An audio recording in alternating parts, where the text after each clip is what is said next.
if it goes my way, I'll have my guys running 1-2 on the last lap, and Almirola will win because that'll pay more.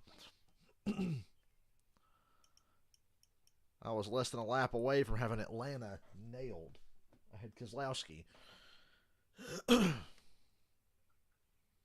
I've been kind of a super speedway whisperer lately. If my guy hasn't won, he's missed all the wrecks and been running second or third at the end of the race.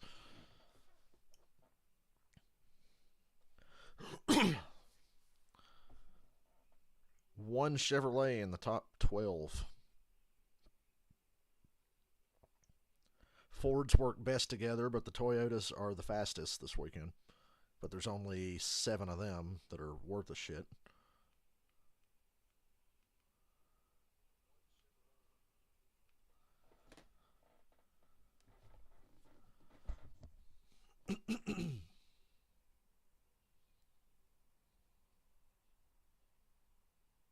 Cindric, Allmendinger, Gilliland to the rear, front approved adjustments. Most of them were starting back there anyway.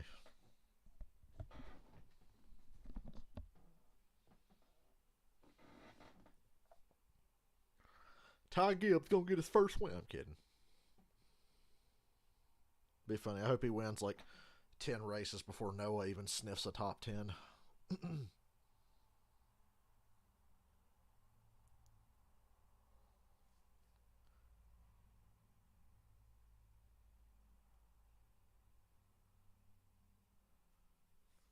I hate when my smart TV does that. It'll show something on my cable on my smart TV, be like, hey, you want to watch more of this? And it'll bring up an option to go back to my menu and find other ways to watch it. Like, quit spying on me. Hey, Todd. You like that 3-hour and 20-minute Xfinity race yesterday? That was a great race, God, compared to the ARCA race. It was so nice. I gave ARCA a chance because the Daytona ARCA race this year was good. What's up, Michael? Michael, who'd you take today? I already forgot.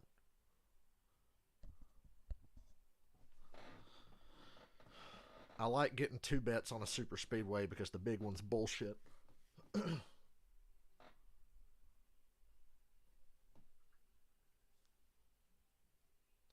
I got the front row.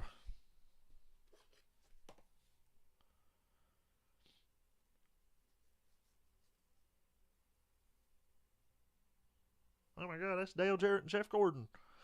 That's Bobby Labonte and Jimmy Johnson. By God, that's Austin Dillon. I was there. Oh, that's Joey Logano. That's Daniel Suarez. That's a plane. Oh, is this a 600 commercial? Yeah, it is.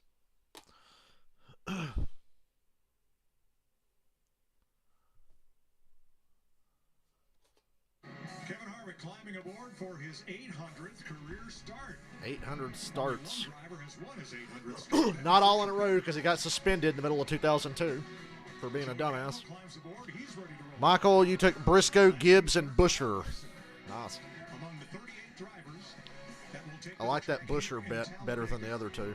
A track so famous, a car has been named for it. We welcome you to the Geico 500 on Fox, live from Talladega Super Speedway. Look at how low that front end is. That dates to 1969. I like that. NASCAR's Aero Wars, where it raced against the Dodge Daytona. That motherfuckers are low to the ground. And you'll see him in a moment. Just one of the many famous names that have raced here and had a chance to win here. Well, Tony Stewart won last week at Las Vegas on the drag strip. I don't know if your dragster burned more alcohol last weekend than was consumed in the infield last night on the boulevard by our other analyst, former Xfinity champion. Is Boyer hungover? What a day we're going to have here. They sell the boulevard. They sell the atmosphere. They sell the partying. You know what they're really selling here? Danger. Well, they're selling a good time, and these people have had a great time out on the boulevard all over. The beautiful day. The stands are packed. The infield was sold out. Be right back. Awesome things going on here, and it all comes down to the end. It all comes down to surviving. You have to survive this race, weather this storm for 500 miles, be there at the end with a dancing partner in tow. This is yesterday's Xfinity race. Massive carnage. Actually had two cars getting on their lids and very scary wrecks. Wheel fell off and actually hit that car. And then it got down to the end. Daniel Hemrick, a late block. We're going to be talking about these blocks, Tony. Late block ended up putting him on his lid as well. Wild race yesterday in the Xfinity race, and you just never know. That's why all these people are here, by the way. You never know what's going to happen. They were so close yesterday. They were 7 cars away from being perfect. Perfect? Almost crashed every car but 7. They almost completed it. But this place is unbelievable. The thing to get you to the end of the day, you have to be ready to call audibles. Depending on how your car's driving, they haven't had any practice. You got to find that balance, but you got to know when to push. And there's times when you have to back out and go to the back and regroup. It's a great point, Tony. You get out there. All right, here's my game plan. I got my dancing partner. This is the plan. Well, he got wrecked out. Now what do I do? Now we're back stack at the dance party. Going to have to find somebody else to play with. Everybody wants to see the big one at Talladega, and they see everybody walk away. We're about Briscoe's 25-1. Busher's 28-1. I like Busher. If I was going to take a long shot, I'd have said Zane Smith. And now for He's in the command 38 to today. Start the engines. Here are our grand marshals for today's Geico 500. The legendary drivers of the beloved original Alabama gang who have made an incredible impact. Bobby in Allison's 75 still years alive. of God NASCAR damn. And here at Talladega Superspeedway. Hall of Famer Donnie Allison. NASCAR Hall of Famer Bobby Allison. And NASCAR Hall of Famer Actually, Red Farmer still being alive is more surprising than Bobby and Donnie still being alive. Drivers, hello race fans. The Alabama gang wants to welcome you to our That was a home disaster. racetrack. We're ready to go racing. Drivers, start your engines. They're old. Give them a break. ageless Red Farmer finished second in the crate late models at the What? Talladega short track across the street last night. Red Farmer raced last night? Wow. I knew Red Farmer was on the Dale Jr. download. I was surprised to still see how active he was. Oh my God! Look at all those wrecks. A lady got her jaw broken in the crowd in that wreck. You guys see before the race, they were like, "Oh, look at Rusty Wallace flipping down the back, the front stretch." I was like, "Yeah, he broke his arm in that wreck." Put it out! Put it out! Hey, there's Tony Stewart wrecking the whole field and giving Dale Jr. another concussion. Put it out! That's what they were doing during the pre-race. They could have like showcased all the close finishes and last lap passes we've had over the years. But no, look at these people getting hurt. Ain't that funny? Oh my God, it's so funny. Lives are at risk here, and we just fucking love it. Put it out.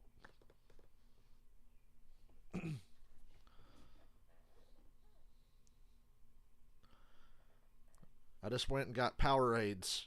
And Dylan, when I opened the back of the car just now, I got a fucking 8-pack of grape ones in there now, too. Hell yeah. They didn't have any damn grape ones at the store.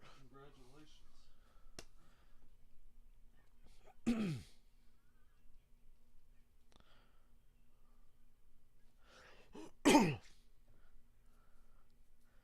Like I said, Toyotas are the fastest this weekend. The Fords work best together. What the hell are the Chevrolets going to do? They got one starting in the top 13. Wreck the field.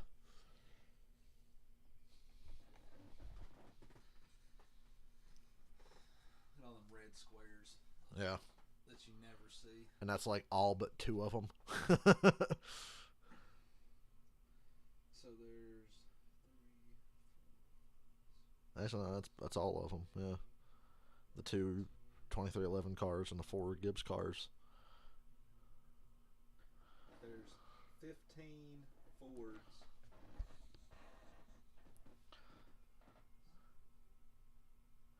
Hey, you guys ready for the Chicago street race? You ready for the first and last Chicago street race? 17 Chevys and 15 Fords. Yep. And also, I didn't realize that Austin Hill's in this race. Yep, Austin Hill's driving the 62, which is actually not a bad speedway car. I like Zane Smith, though, in the 38. But it's harder to pick long shots with what we have currently. Hopefully the Super Speedway package will get tweaked just a little bit. It's not the worst. People are talking about it like it's the worst we've ever had. oh, they just stay too wide all day. I'm like, yeah, at least they're not single file against the outside wall. At least you can push, too. You can actually push and get a little bit of a run. So it's not the worst we've ever had, but yeah, it needs some work. I think they need to lighten the cars up a little bit. They can't do that. They'd flip over easier. That's why they won't do it. And that's why they It's won't. not even a consideration. That's why they won't get them up off the fucking ground either. Their suggestion will be, well, why don't we add more weight? Yeah. I think the horsepower is good for the super speedways, but something needs to be tweaked I think they aero-wise. should just turn catch-up mode on. So, like, when the leader gets too far ahead, it's like, okay, now you're going to slow. Somebody's got a button up in the fucking race. Exactly. Oh, a 4-second lead. Today's race. Turn the dial down. They have a little button for each car with a dial. Goddamn, we're 40 laps into this run at Las Vegas, and this guy's got like a 5-second lead. Turn the dial back just a little bit. See if it slows him How do you down. parlay all of that into a victory today and cap off Yeah, the week? 62 has been prepared by RCR for this race. Wow, Denny's getting interviewed while he's driving out on the track. It's crazy. Pole sitter 2 times. Hopefully we can take this number 11 FedEx Freight car to the front and keep it there. By the way, Denny should only be a one-time Talladega winner because the last time he won here, he passed 3 cars below the yellow line and turned 4 in the last lap and didn't get penalized. But they penalized Matt DiBenedetto for forcing somebody below the yellow, if I'm not mistaken. But Hamlin passed 3 fucking cars below the yellow and didn't get black flagged. And if you remember that day, guys, I stayed on the stream for about 45 minutes after the race was over bitching about it. About Denny passing below the yellow line and getting away with it. Let's give him a shout here. I think this is a pretty special day. Hey, Harvick, it's Stewart up in the booth. You got me, bud? Yes, sir. Hey, man, you are a true American badass. Today is your 800th start. I am so proud to be up here and be a part of You this. could say ass on What's your television. thoughts about today, man? Just don't be like Shannon Sharp when he goes, what the fuck I need that for? I'm undisputed. That was like a month or 2 ago. He said, Skip, what the fuck I need that for? And that's my main focus, and I know that everybody at Stewart House Racing and everybody on this Level 1 Ford Mustang team is focused on that same thing. So, makes me proud. I've been fortunate to be able to drive these cars. Harvick won Talladega in 2010, a race that had 88 lead changes among 29 different drivers, and the first race to have 3 overtimes. Make it exciting and be better in victory lane. Past McMurray coming out of the Troval on the last lap. And I remember me and Anthony were watching that race, and when Harvick didn't make a move into the Troval, I said, he's stupid, what's he doing? He didn't make a move, and then he pulled out and passed him right as they were coming out of the Troval. Club has won his 800th start. It happened in the spring of 1984 at Dover, Delaware. There's Richard Penny in the STP Pontiac, driving to victory in start number 800. I didn't realize Petty won Dover in '84. Let's have a look at today's Geico starting grid. Denny Hamlin, first career super speedway pole.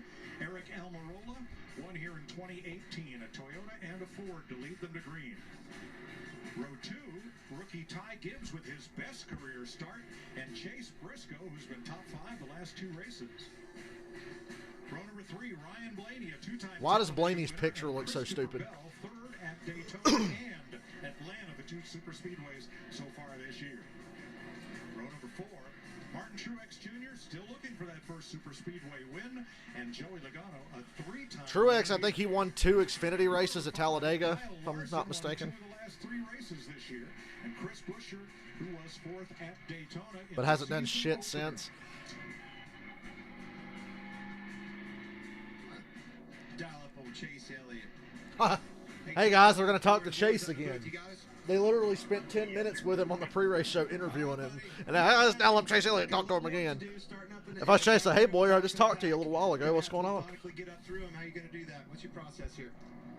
Yeah, a little different vibe than Martinsville last week, but it's, Talladega is always, to me, a race of its own every time you come over here, depending upon how everybody wants to act that day. So we'll see. I do think track position is going to be important at some point. Really want to make sure we execute these pit cycles. You know another problem with these cars, and this is the problem with the Gen 6 car too, the rear ends are too wide. That helps create dirty air as well. The rear ends are too wide. They need to narrow them up like the older style of cars. Like even the COT was way more narrow. That doesn't help. Look how fucking wide the ass of these cars are when they're coming straight at you. You can see them. They got big hips. They're thick race cars with 3 Cs. Good luck out there. Thanks, buddy. Oh man, you missed Chase Elliott's 35th interview of the day, guys. I'm so sorry. I hit the mute button there. Free on Fox Bet Super 6 for your chance to win. Download the Super 6 app. Then enter your 6 race. Now they can do like last year and build the rear ends of the cars out of fucking adamantium where they don't bend, so the driver will take all the impact. Win the money back here. Go for it. All right, let's These cars are built out of vibranium now. Breaking stories there. Jamie. Well, Mike, if you're looking for a driver to root for today, look no further than Ryan Blaney, a two-time winner here at Talladega. He knows how to get it done. Now, I talked to his crew chief, Jonathan Hassler, this morning, and he told me they've taken a little bit different approach here. They feel like they were lacking speed last year, so they found a little bit more speed. It showed up in qualifying yesterday. He qualified fifth, but they feel like that car is not going to handle to his liking. So, if Ryan can deal with an ill-handling car, today could be the day he breaks that 55. It's still impressive the amount of seats they have at Talladega. Talladega, Daytona, and Bristol are still impressive the amount of seats they have. Top 10 after performing strong all day long. Now we come to Talladega, the site of where he got his first career Cup Series win. The team told me it is very important for them to capitalize on the next 4 Yeah. races, and if not win, be strong at all these momentum as the season continues forward. And if there was a little added pressure today, perhaps maybe the boss, MJ, he's in the house checking everything out. Josh Sims? Well, Regan, you know, if you're looking for a favorite here at Talladega, look no further than the one team of Ross Chastain. This is the guy that finished top 4 in both races last year, including a win in this race last spring. Now, when I talk Trackhouse with another great paint scheme. What a shot. at a super speedway, a lot of what you need is being in the right place. Nah, it's Chastain's Moose car. Yeah, his new Moose car. Last lap last year leading to that win, but he says at the same time, you gotta be You see Trackhouse has video screens on their haulers? did it last year. Yes. Hoping you do it On their once haul. again. Yes, on the back of the fucking hauler they have video Josh, this is the screens. biggest oval track. I'd have them we've playing had running down the so highway. far. It's hard enough for these drivers to go 4 wide, but you heard Chase Elliott say T-bone, track 13. position, track position. T-bone, All day 15. long, the crew chief has to make calls that keeps that car on pit road just Larry as Mack low as Reynolds. possible. Here's the biggest thing. 188 laps. If Gregson wins, I will laugh. You're probably not Michael gonna said I'll know lose my how mind if come Noah your wins. days No, I'll coming through laugh. the travel with Just the like when I track was at the back 600 when when Austin Dillon After won. that last pit stop, the crew chief, Yeah. he's just a nervous When wreck. Austin Dillon won the 600 and I was there, me and Cameron laughed. Race analysis. When he almost won it last year. Yes. Insane. I saw that shit coming. And then Denny was like, nope, nope, nope. I remember they lined up for that restart. Like, Austin Dillon took 4 tires and he's closer to the front than I thought he was. And then going into turn 1, he got a hell of a restart. And I said, "Oh my god!" I think it would be funny If Ty Dillon won, that'd be even funnier. Ty tends to run well in this race, but that 77 car seems to be bad everywhere. When Ty drove the 13, he was always in the mix at Talladega and the July Daytona race. That was it. Remember that time he was running second at Dover in the 13 car? Yeah, you didn't remember that, but I do. It is a beautiful day in north central Alabama. It is There's 3 sunscreen weather. Packed house. Time to get on the feet, ladies and gentlemen. Go time. And remember, the start finish here is not in the. Oh, guys, remember the start-finish line every time. Dylan, did you know that the start-finish line at Talladega is not in the Trovo? It's down towards turn 1? Did you know that? Wow. The other thing it You didn't know that? Probably just had again, that different much perspective down. from being in the car with the restart zone. It's in the Every year they're like, "Oh my God, did you know the start-finish line not in the Trovos?" And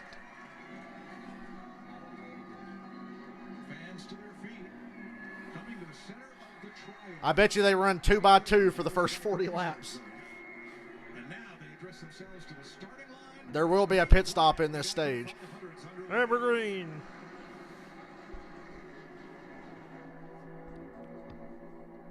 got them teammates paired up on both sides. Gonna be interesting. Briscoe's got a big picture of Tony Stewart on the side of his car. Get down there. I think he's gonna maybe Top line surging ahead. I like it. might see him My big money pick is leading the race. Yeah, And look at that. Bell pulled out of line and picked up Hamlin and Gibbs. Look at them forwards. Yeah. The Toyota drivers have talked about really working together in this Bubba's race. car? Yes, that's Bubba with the weird orange and aqua and blue car. Yeah. Because there's safety in numbers. There's a lot more Fords and Chevrolets than there are Toyotas in this race. See Priest going to the back. I don't know if He got shuffled out. There's He's got 32 Fords and Chevrolets. To the map. Priest dropped out on purpose. Why would you drop out? Michael, I lead lap 1. Can you just go ahead and give me the money now? Of course, Almirola and Hamlin. Of course, Logano winds up leading the line. Somehow, it winds up being Logano on the top because Bell pulled down and then Almirola and Briscoe pulled down. And oh, look, there's Joe Logano taking the lead with Chris Buescher. Yeah. Bubba's a Toyota, one of the only Toyotas I can get with. Bubba's also one of the only Toyotas that will sell out the other Toyotas for himself. I know that much. Oh, after the way Denny drove him in Martinsville, Yeah. Oh, McDowell. Look out, Chase. Ah! Keep it going. And we stay green. And now caution comes out. Boy, they stayed green for a while. we're going to have a Ford. 34 had a right rear go down. He had a right rear flat, hit the wall, and broke a toe link. I think the toe link That looks pisses okay. me off every time. When I see that, I can jump. Yeah, you see a yellow car break sideways and you get excited. 3 laps in. What the hell happened? Yep, tire goes down right there. Wow. Smacked the wall and then came back down. Look out, Chase. Look out, Ricky. Look out, AJ. A tire blew already? He might have scrubbed somebody. Didn't they have to fix the track yesterday? Yeah. And the wall. Was after. it an important spot? Nah, it was like down the back stretch. It said they had to make a minor surface repair. And then in turn 4, they had to fix the safer barrier from where Hemrick fucking smashed through it and flipped up into the fence. And we have a caution. I still, like I said, this is not the worst. People talk about this like it's the worst super speedway package we've ever had. No, that was Daytona in 2013. Nah, that was Daytona in 2000, actually. That was one of the worst races of all time. Go back and watch the 2000 Daytona 500. It's like watching a Formula 1 race for 4 hours. There's a reason why Formula 1 races don't last longer than 2 hours. Michael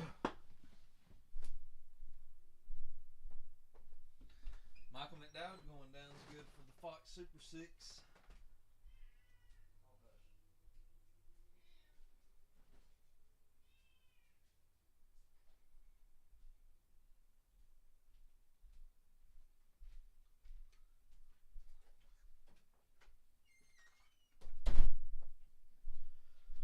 For those of you who give a shit after the race, I'm probably going to stream Red Dead again.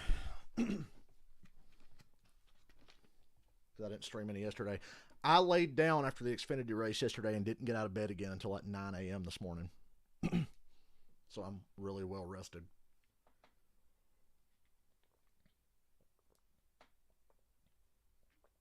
Poor Mike Harmon failed to qualify.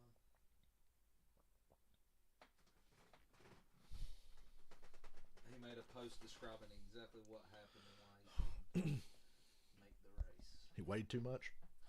No, he said with their super speedway transmission, it has a really close shift pattern, and he said he accidentally switched from second back to first, and it overrevved the engine and damaged it. He was talking about how he feels really bad because it was his home track and whatnot, and he feels bad for the team, and we just hope he can produce. Hate it for my guys. Fox is sponsored by Coca-Cola Zero Garrett Sugar. Smith Is it the best was Coke in, ever? I think, 6th coming to the line yesterday. He spun, finished 18th. Long-standing tradition here at Talladega. Johnny Josh Ray's Reeves finished semi-trailer fifth hauling the because of- American flag. His son Kevin drives it now. Hey, they got McDowell all fixed up. Radioed in that something broke in the right Something rear. done Josh? broke it. Yeah, Mike, and that's the case for the 34. They're concerned something might have broke on that right rear. They're going to come back down to pit road to check it out to see if it's a toe link, but they said that tire's a full rotation off, so some concern early for the 34 team. That's rare for that team because if anything, you know the 34, 38, and 36 are going to finish a race. Their shit don't break. Yeah, Mike, a lot of things pretty important here. if you have to make a green flag pit stop, which we did It's too early to pit and make it to the end of this stage, or everybody would be pitting right now. Maybe with drivers within your manufacturer, depending on how the I heard before the race, more than ever, because of the way the field runs 2x2 and you kind of can't go anywhere, a lot of guys are going to be riding in the pack saving gas the whole race, so they take less time on pit road, because you're only going to take 2 tires most of the time. A lot of back marker guys pitting. There's a lot of cars coming down pit road right now, topping this baby off, taking advantage. If I'm outside the top 10 or top 15, I'm pitting here to top it off so I can save time later. I thought his car said give up and go. stops from right about the middle of the pack on back. And the question would be, why are they doing that? The reason for that is they're just trying to extend that pit window, just like what Larry talked about. You want to go as long as you can. The longer you can stay out, and that group, this whole group that pitted, will most likely pit together at the end of this cycle now. You see, they're got some bolts and parts and pieces out. I think that's the toe link area, Larry. Looks like they might be replacing that. Just don't know how in the world that thing would have broke like that. We just really had gotten up to speed to start Yeah, the race. they were only 3 laps in. What they're possibly working on. Well, let's remember, no practice at Talladega for these cars. Because it rained on Friday. The only time they've been on track was for their single lap of qualifying in round 1, in most cases, and round 2 for the 10 fastest qualifiers. It'd be interesting to see. Josh is down there. He'd give us a better idea here in a minute. But I think what would be neat is finding out if it's actually broke or if they just changed it to prevent it. 4 guys finished top 10 at Talladega twice last year. Take this time and change that. That's a good point, Tony. I honestly, if it's been or something, I would have thought it's from hitting the wall. I just thought it cut a tire down, maybe run over something. You know, that's more than likely what I thought it was. Point is, that is a favorite. Michael McDowell is one of the favorites on super speedways. Great plate racer, and I do believe that car's not damaged bad enough to hurt him. I think he'll be just fine. Get back in this draft, and he'll be a player in this. Well, he's about to lose a lap here as they come around. Not very often. It's early. But yeah. Plus Losing one, a lap I'm at already this stage of the race, not a big problem. He'll be the only car 1 lap down, so the next caution should put him right back on course. What is the quickest the car is when a lap down at Talladega? Probably in that ARCA race yesterday when somebody got lapped under green 4 laps in. Yeah, I was like, wow, who the fuck's getting lapped? Yeah, that was under green, though. Man, as soon as that thing jumped sideways, we were talking to Chase Elliott, a lot of sun, hot. That's like dangerously slow to get lapped 4 laps in under green at Talladega. We saw some cars went for the speed, got these babies trimmed out. Other cars got a little drag in them or a little bit slower. I think that's going to play a role later on in the race. So Michael McDowell having problems, perhaps it is the rear toe link. Let's take a closer look with Larry Mack and the Toyota Cutaway car. Yeah, let's go into our Toyota Tech Center. We hear the word toe link a lot. So let's look at our Toyota Cutaway car. There's one on the left rear and there's one on the right rear. And it's really just a small rod. It's almost like a mini tie rod that's in the rear of the car. It's how the teams adjust the rear toe. But it is the weakest link in the rear of the car, which sometimes having something weak like that is good. 2 bolts is what holds it up. You got a prop bet for McDowell being a caution or something? Jason, is that true? Thanks, Larry. Chase Briscoe, you remember he broke a finger in his hand. Yes, that. Look at how Briscoe's driving with the bad finger. He's flipping us off. How can Fox get away with showing that without blurring it?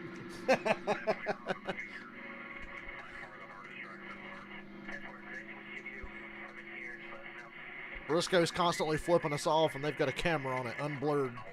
They'll blur the dash, but not Briscoe's middle finger sticking up like this the whole race. That's exactly what I think it is. Once you get out there under green, you get to work and the drilling gets to pumping. I was surprised at Bristol when he broke it. I talked to him the next day, and that thing it looked bad. It was all swelled up, looked like it hurt. No. I'd really have to go through and look. I really would have to go through and look. You were saying just Cup only, but the top 75 that they're doing is like all around, modifies, Xfinity, trucks, and Cup. I don't know. I'm going to go through and make my own 75. I know that.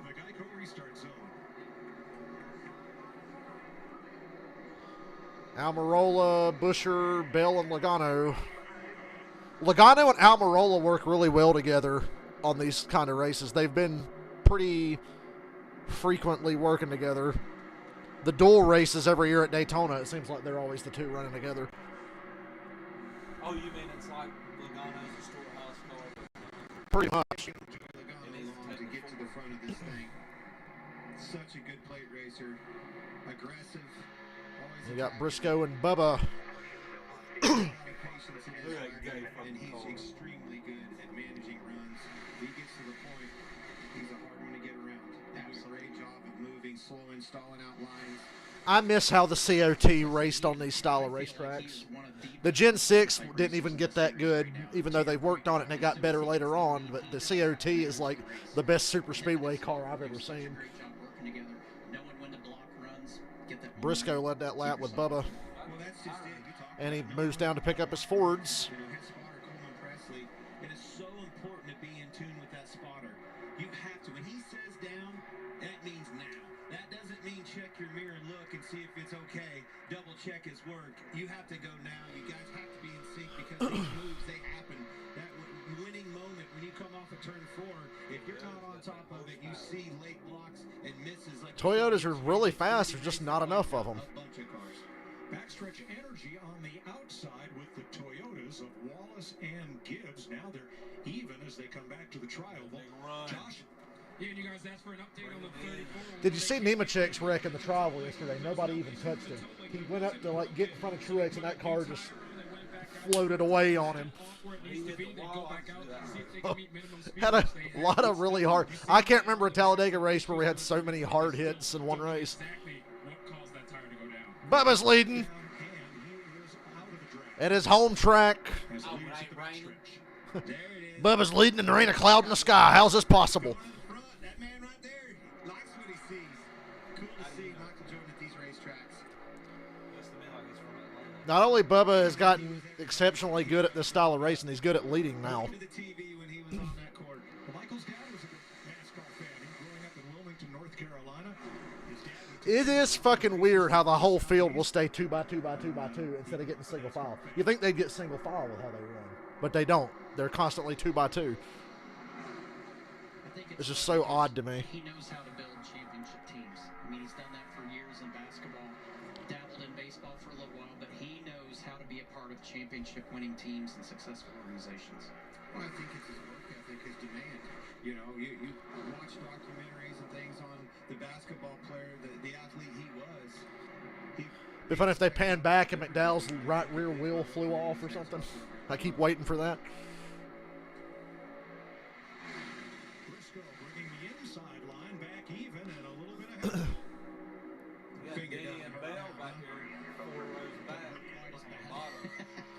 I'm surprised Denny wasn't more aggressive about staying at the front. He talked all week about how I need a track position. I'm going to do what I can do to keep it. And he's like 7th car on the bottom. Those are things that memory bank. You've got to log these laps and log those memories, putting it all to work when the time's right. Bubba's the first car to lead this race and make it look fairly easy. Everybody else has kind of swapped the lead a little and can't really hold it. Bubba looks pretty steady out front. And then try to get with those cars that complemented their car at the end of the race. Exactly. Check that out. Keep an eye on that later. Felt pretty good right now. Corey LaJoie got tipped up high and out of the draft down in turn 1. There was some heat between Corey LaJoie and Kyle Busch. I used the wrestling terminology. Heat with Corey and Kyle Busch after last week. Kyle Busch said Corey's a pain in the dick that nobody likes. Very easily.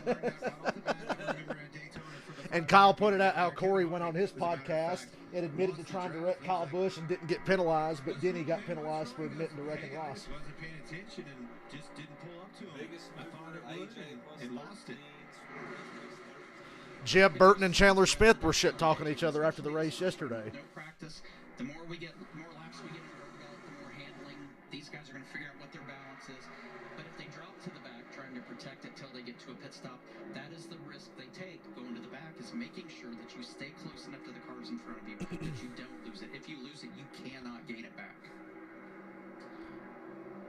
Coming around to complete 13 laps. One caution flag so far. Single car split at Michael McDowell. Chase Briscoe and Bubba Wallace lead in Talladega. 2 by 2 by 2 by 2 by 2. Fucking doc. Yeah, fucking hair. If you squint your eyes, Joey looks like that chick on The Mandalorian that worked for the Imperials. The chick with the short hair. If you squint your eyes a little bit.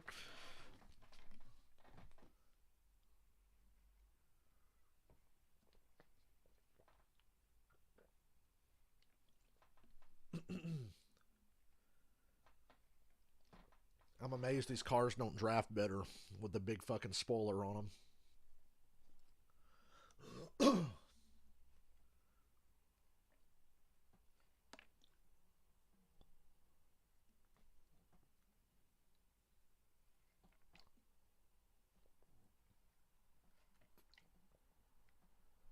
Owen Larson got spun out by Brexton Bush on the final lap while running in fourth.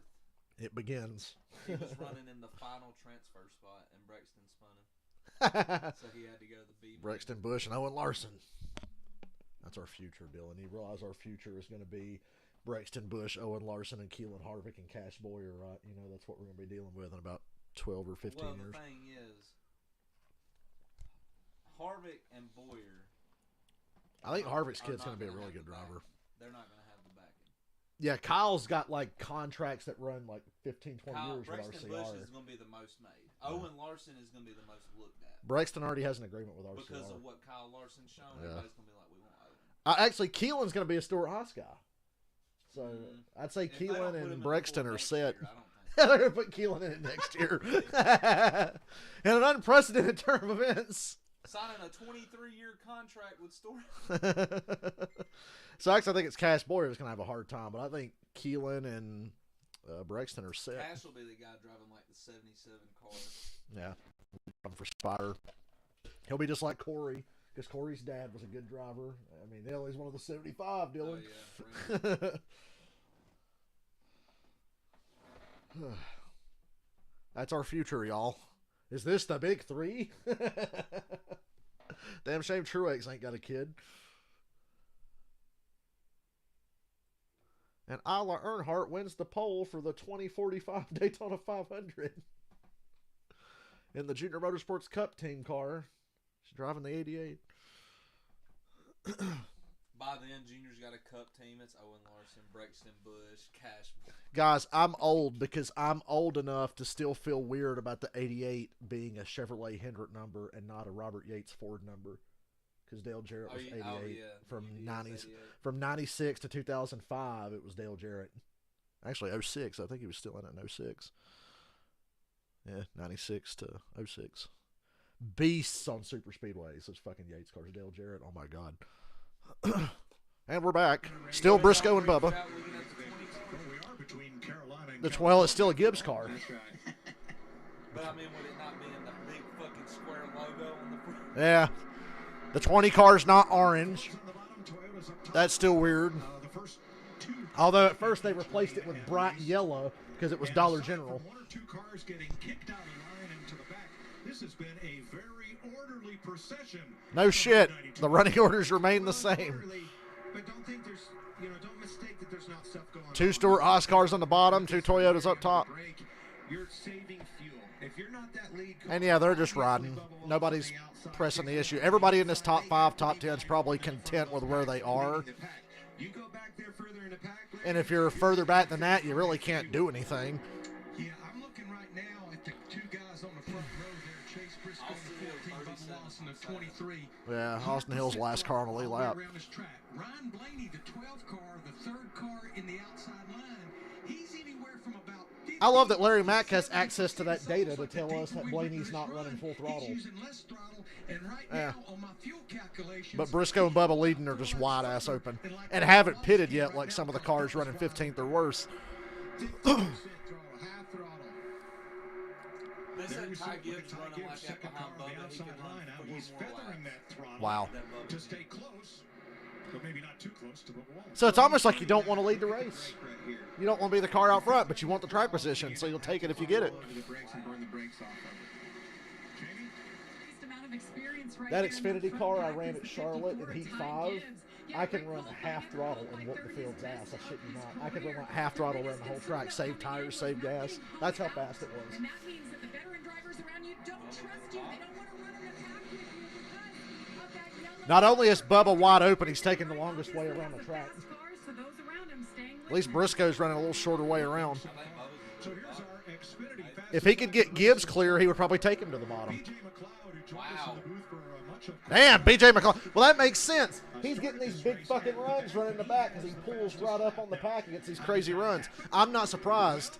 when you have a pack this big and you come to the Yes. line maybe a couple of car lengths behind everybody. BJ's fastest car on the track. Suck up lap. You're faster than everybody else, right? That's exactly right. I mean, getting that gap. James, how is Gregson a better Cup driver when Gibbs has like 4 straight finishes of 11th and better? Close in during the whole lap. That's going to get you that big lap time. I like how we had 3 straight. What was it, 8th and 9th place? Yeah, ninth. 9. Gregson, look, I hate to say it, Gibbs has been better than Gregson from day one. Gregson's the most overrated prospect I've seen come along in a long time. Not even a first. He's just overrated. Gregson's so overrated. I can get pulled up, I can get stopped and miss the wreck, right? But if you get too far out and lose that draft, you're in big trouble. The other thing is 3 wide. The bigger that hole, I don't like Gibbs, don't get me wrong, but he's much better than Noah will ever be, probably. another single file. Don't say uh-oh at Talladega when we're looking at an onboard where we can't see anything. I was like, what happened? They're punching that hole, aim for the center of the biggest hole. From Wallace out front, he's led twice as many laps today as for the entire season so far. Big opportunity for him. Not because he led like 80 or 90 laps at Kansas last year. Briscoe back-to-back top Obviously a very fast race car. Yeah, if Briscoe could get out of his own way. I don't bet on Briscoe. I don't trust him. I'd hate to see Briscoe leave this thing coming to the line. Briscoe will tear the whole fucking field up if he's leading late in this race or anywhere near the front. If Briscoe's 4th or better at the end, look out. Somebody's going to get wrecked. Toyota, just Bubba and Gibbs alone just pull ahead down the straightaway. Bottom line should be better. Shortest way around. Just as many cars, but Toyotas are fast. It could be Briscoe leading too. Well, the good thing, the new I'd like to see what would happen if Almirola and Logano were leading this group. quarter panel, the old told me you needed to move around to the hood. So the good news is you're headed in the right direction, buddy. That Tony on the side there could use a shave. Maybe somebody will brush up. That's the thing, they don't. It's so weird. A lot of farming, them heavy tractors. A lot of farms. Running like this, they should all get single file immediately, and it should be the most boring race alive. But for some reason, they're still able to stay too wide. Complete this time by Oh, I mean, maybe it's just me. Chase Briscoe. Yeah, this ain't great. That's what people have been bitching about with the current Super Speedway package. Like there can't be a 3rd lane anymore Oh, for yeah, some no, reason. No. Anybody steps out, you go back. But they can stay 2 by 2 by 2 and push, and switch lanes, and that's how guys get. That's how Ross won by complete accident last year. He said he just rode on the bottom the whole last run, and guys in front started switching lanes. And next thing you know, he wound up being the first car on the bottom, and then Eric Jones wrecked, get with a big run on the last lap. So he just sat there and rode on the bottom, but it was like his turn to be at the front when guys started moving around. You've seen that happen already. Like Logano was up leading the top line and saw a spot to get down to the bottom, and now he's like 4th or 5th in line. And the guys up front are not switching lanes, even though I think Bubba and Gibbs would love to get clear and get down to the bottom. But the cars are all so even. Everybody's so close together because of the next-gen car. Which is what we want. And the 2 leaders are just running wide open, pulling the cars behind them. So you just perpetually stay too wide. And it looks like there's a lot going on. But if you really know your shit, you can see that absolutely nothing's going on. I still don't think Talladega should be 500 miles. I think Talladega should be shortened to 400 now. You don't need 500 miles at Talladega.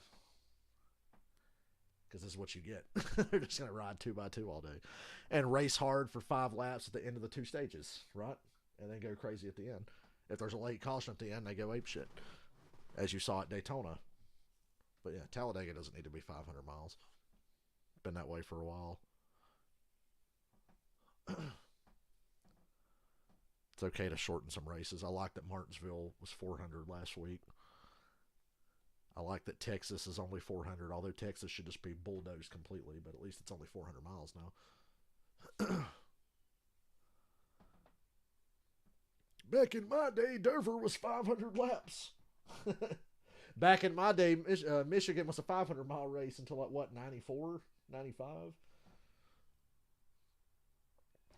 Here's something to do during commercial while literally nothing's going on. Let's go to Racing Reference. I want to see the last time there was a 500-mile race at Michigan. I think Dover was like 95 or 96.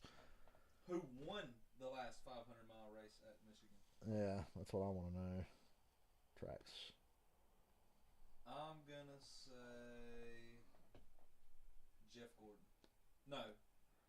Yeah. No, Brad Keselowski. Maybe Dale Earnhardt. I'm going to say Brad. I bet it's like way Michigan International Speedway. way before Brad was even fucking racing. Can I get Cup stats? Yeah, NASCAR Cup Series. Let's look at the miles. When does it go all the... I could have swore they had 500-mile races at Michigan. Am I crazy? I think the first one said 500. Huh. Okay, maybe I remembered that wrong. I could have swore those early 90s, late 80s Michigan races were 500, but I'm seeing just nothing but 400s.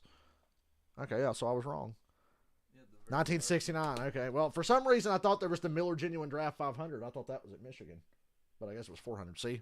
Misremembered. Complete. Bubba Wallace in command. Then again, I was a fucking baby back then, so... Wait a second.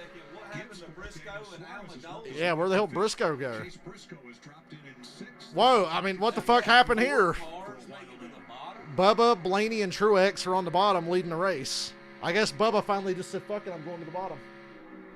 They had 4 cars from the outside line. Briscoe and Almirola are 5 cars back on the bottom now, and Suarez is leading the top line, bringing Kyle Busch with him. So a lot's changed here. I think guys are starting to try to position to be on the bottom for pit stops. Yeah. Hey, they're about to lap McDowell again. Now we get some action. As we've said, lots of Fords, lots of Chevrolets. They make up the McDowell moved up. He's going to run the third line very top up against the wall, let the field go. The front and 3 back from about 14th on. They're going to have to find each other to pit together, being safety in numbers coming off. Are all the Toyotas on the bottom? So McDowell, he's going to go to... I think they are. I see Bubba, Truex, Gibbs, Bell, Hamlin, and Reddick's way in the back. But there's 5 Toyotas and they're on the bottom, so yeah, they're going to pit together. You can get that back 2 laps. You're going to need some help. Something's going to happen. Figures the first time something happens during commercial. Yeah, turn the contrast down, Fox. Somebody turned the contrast up there on that camera. Something finally happened, so of course they were in commercial when there was actually some shuffling going on at the front. The only caution flag so far. What would we expect them on pit road? Yeah, I mean, Mike, the fuel window is north. Well, Mike. I love watching the NASCAR race. It gets quiet. You just hear, well, Mike. Harrison Burton in that top line. Remember Suarez wrecked Kyle Busch in the door race back in February? Just keep an eye on those two. Not that anybody's going to do anything on purpose, but they clearly don't work well together. We established that in February.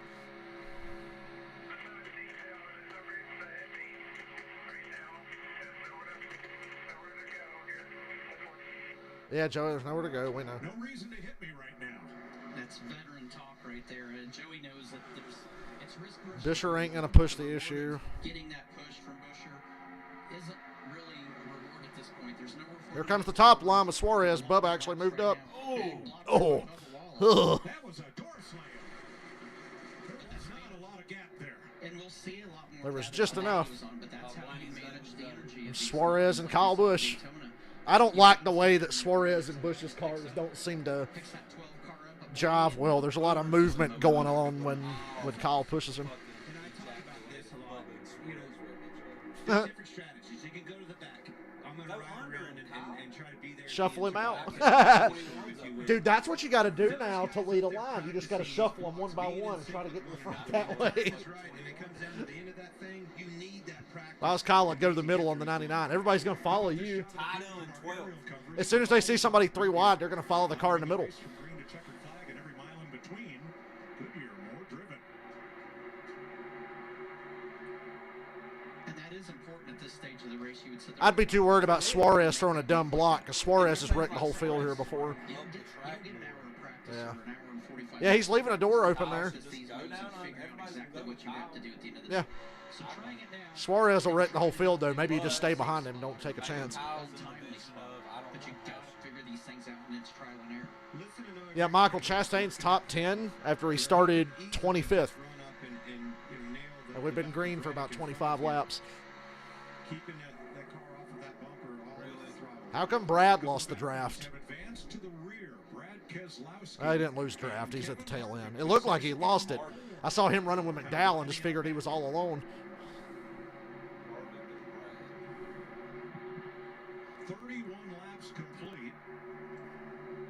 Let's take a break before pit stops. Bubba Wallace, Daniel Suarez. Pit as soon as you can, just in case a caution comes out, and you'll have burned less gas by the time you pit. Yeah, they should be pitting any time now. Ty Dillon's 12th. Wow. Ty Dillon 12th. Where's Noah Gregson? Everybody's favorite driver. I love the Twisted Toe guys do that because they said people bitch at them all the time for shit talking Noah Gregson. Why you talk about Noah Gregson? He's my favorite driver. Fuck Noah Gregson. He's my favorite driver. He's got personality. As in he's a fucking phony ass tryhard who has to make up for the fact that he's not that talented by acting like a jackass to get everybody's attention. Look at me, I'm Noah Gregson. I have a fucking ugly ass haircut and I look inbred and my dad's a murderer.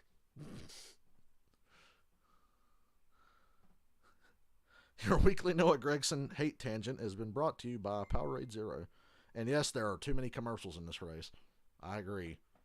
They were barely back from commercial. I bet you pit stops start during the goddamn commercial, and we're going to come back, and they're going to have to tell us what the hell is going on. I'm looking at the leaderboard to see if there's any drastic change. I was about to say.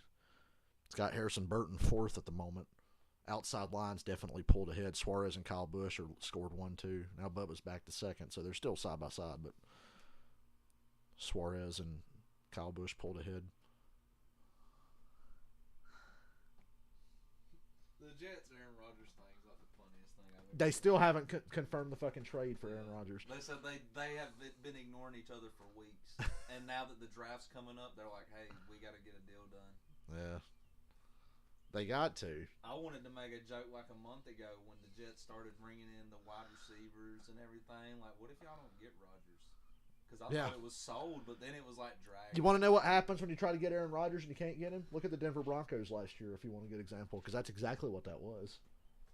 That's exactly what fucked Denver last year. Yeah. Hey, we hired this dumbass as our head coach because he's buddies with Aaron Rodgers. We're totally going to get Aaron Rodgers, right? Oh, shit, we didn't. Oh, fuck it. Russell Wilson, you'll do.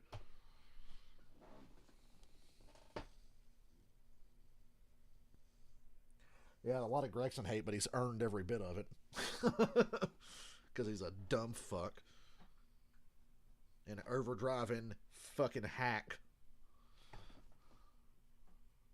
If you drive for Junior Motorsports and I can't like you, you must be a piece of shit.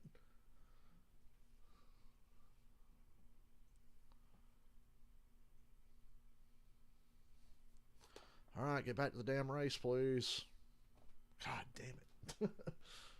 Wow, I ain't never seen that commercial like that. We're outlaws. And some badass motherfuckers driving those cars. The Carolina class super late model. The corner speed on the World of Outlaws cars is insane. They're separate races, by the way. Yes. Different classes. Thank you. Daniel Suarez ran it over and won that. 50,000. Way to talk over Mike Joy there, Boyer. Suarez pulled down to the bottom and cleared Bubba. Now Kyle Busch. See, that's all you got to do. You just got to wait your turn. Be about third or fourth in line. Everybody will start trying to clear the bottom. Then it's your turn to lead. Here come the Toyotas. Wow, Reddick. Oh, Reddick. No, save it. No, he crashed. Yes! Block the field. Oh, Bubba barely missed him. Damn it. Oh my God. And the pit road's still open, so this is good. It's bad for Reddick, but good for everybody else. And they're going to stay green. We're still green. And Bubba Wallace was the one that did an amazing job. What a great... Wow. Well, the Toyotas are down one because Reddick bashed his car up pretty good. Oh, my God, 3 wide. Take a fucking picture, y'all. They're 3 wide in the next generation race car. He did lose a spot or two there, but the biggest thing that you can have happen right now is a penalty, a speeding penalty or uncontrolled tire. Just no penalties. Nice clean about it. You said very important to come in collected together. You heard Reddick's car's killed, dude. Look at that. Now, because of that, it really split Whole up that field line. stays out another lap. Out there, The not Toyota's together, pitted and together, losing but they're ground. down one now, so that's not good. They needed all the help they could get. So they are in turn 2. I put Ty Dillon in the top 5 for now. Drafting, getting back up to speed as the leaders enter turn 1. They actually waited for one another This over is at a 2, 3, wreck, and I can 4 see. and got that line, got the chain connected. They were not that connected and situated, but here they come. Just grip that yellow line and stay in a line, Toyotas. They will. Now, when they pitted, Kyle Busch was the leader. Ross Chastain has now gone to the front. What's significant about Chastain taking the lead is he and Eric Jones right behind him. Were 2 of the cars. Ty Dillon, another one in the 77. Yep, they started in the back and they pitted early. At lap 4, they fought their way all the way up through the field. I still think they Saved a lot of gas on this run, too, till now that they're leading. have the track position, though. They're gonna, I bet when the others pit, they'll come with them. Ryan Preece. You're worried about Bubba's tires? He smoked them coming in? Well, they changed tires, didn't they? Pizza cam on Preece's number 41. Worried about him speeding is what I'd have been worried about. At 130 laps. And Ty Dillon looked like he stopped going into turn 1. We listened in on the 45 that spun coming to pit road. I love that money line scheme. That's nice.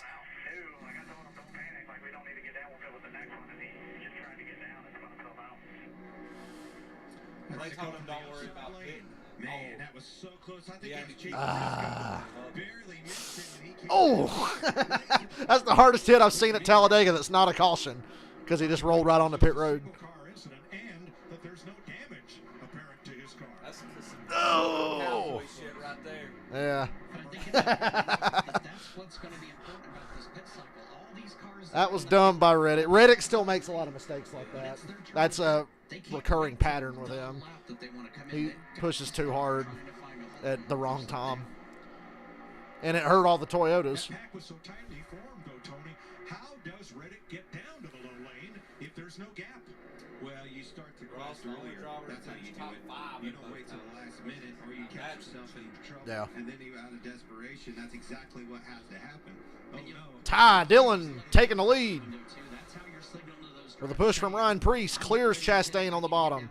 43 moves up. He saw spot C to improve his position in line. He moved up to the top. They don't have to let you in. It ain't their job to let you in. Chastain, Busch, Suarez, Austin Dillon, Chase Elliott, Alex Bowman, Yaley, Larson, It's a matter of courtesy and etiquette. William Byron.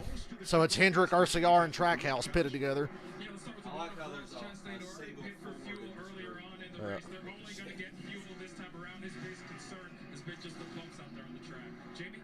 Kyle Busch in the 8 on the right side. And Talladega's got some character. Yeah, I mentioned yesterday, it's been 17 years since the repave. It's about time this track starts to wear in and have some character.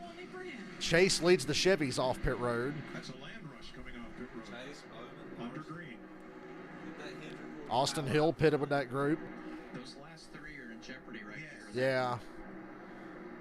there of not staying connected to that pack. There's the Toyota group. trying BJ McLeod assimilated into the And Toyota that's group. exactly what Toyota can, because of Raddick's spin came off of pit road. Shot They over, were he's really got- just He's there got some because they speed wanted when he's to. catching up to somebody. Spotters probably up high said, "Hey, check up." Chase got a little too far out ahead, but he's got 2 teammates behind him, so he's all right. Now, of the cars that have not yet Austin Dillon's fucked, though. They cycled ahead of the Toyotas. However, there are Now you still got a bunch of Fords that have not stopped. and a few Chevys, yeah. 41 at the map at the top of your screen. That is the leader, Ryan Preece. Stenhouse, Eric Jones, Ty Dillon, Noah Gregson, Justin Haley, AJ Allmendinger. Chevy group led by Chase, the 9. Bowman, Larson, Chastain, Suarez. Trackhouse, RCR, and Hendrick pitted together.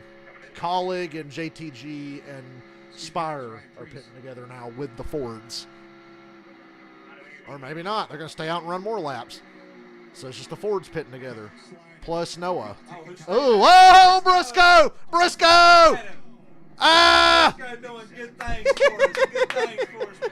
No caution. No caution. No caution. No caution. Briscoe didn't hit anything, but got fucking Briscoe, man. These tires are flat. Briscoe's a trip, man. It's never boring with Briscoe. They are definitely keeping us. He can't move. The right rear's down. He can't move. It's not a caution. It's gonna be. It's gonna be a caution if he can't move. I'll get off pit road. Yeah. And I think you got to let the others get on. Yeah, the right front's locked up. But they can't let him on. They got to throw the caution out. He's parked in the middle of pit road and can't move. Hey, Michael, Briscoe's practicing his race-winning burnout. I believe this will be. That's got to be a caution. He's parked dead middle of pit road, and there's a bunch of cars looking to pit. You have to throw the caution. I know that's going to fuck the cars that ain't pitted yet. Now he's got plenty of time. Briscoe, excuse me, Briscoe. Briscoe is going to be. That's going to kill that engine, if anything. How's that engine not blowing? He's not going anywhere. Caution's out. They had to throw that caution. So that fucks the 43, 47, 77, 31, 7, and the 16. Chase Elliott, Alex Bowman, Hendricks, your front runner. They should be. Or where'd the Fords come out at? It's the Fords. That just pitted, yeah, so the Fords will be out front. Oh, look, Joey Logano catches a break. What a shock. Shane Smith. Yeah. They had to throw yellow for that. So Briscoe and Reddick, two of the most mistake-prone drivers in the sport, made this interesting.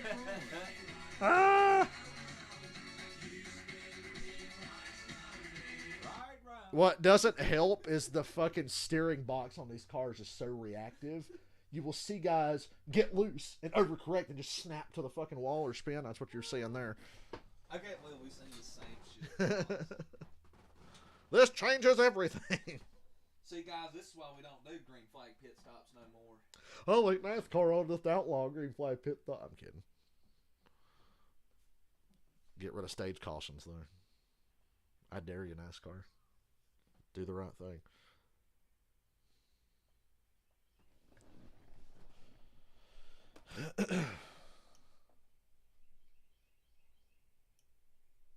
Now that caution only fucked over 6 guys. And according to the leaderboard, Chase is the leader, or he's going to be. I hope so. I hope it's the way I think it is so we can have a Hendrick top 3. NASCAR waited a few extra seconds to throw that caution so the Chevrolets would cycle past the Fords. Yeah, look, top 12 is Chevrolets. Yeah. 6 of them got a pit. NASCAR waited to throw that caution just so Chase Elliott would be the leader when they cycled past the Fords down the backstretch. Tee-hee. Hey, did you guys know Chase Elliott's back? Let's get a quick word with him under caution. It's a Chase Elliott Napa Know-How race report. Michael McDowell can make up a spot.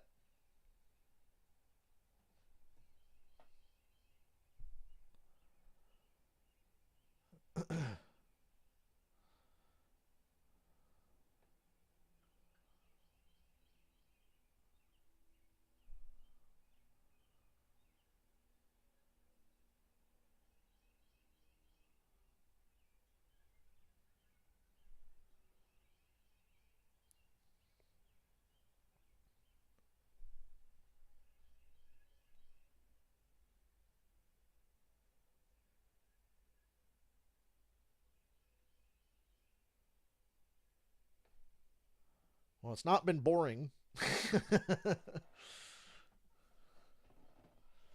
Thanks to Briscoe and Tyler Reddick.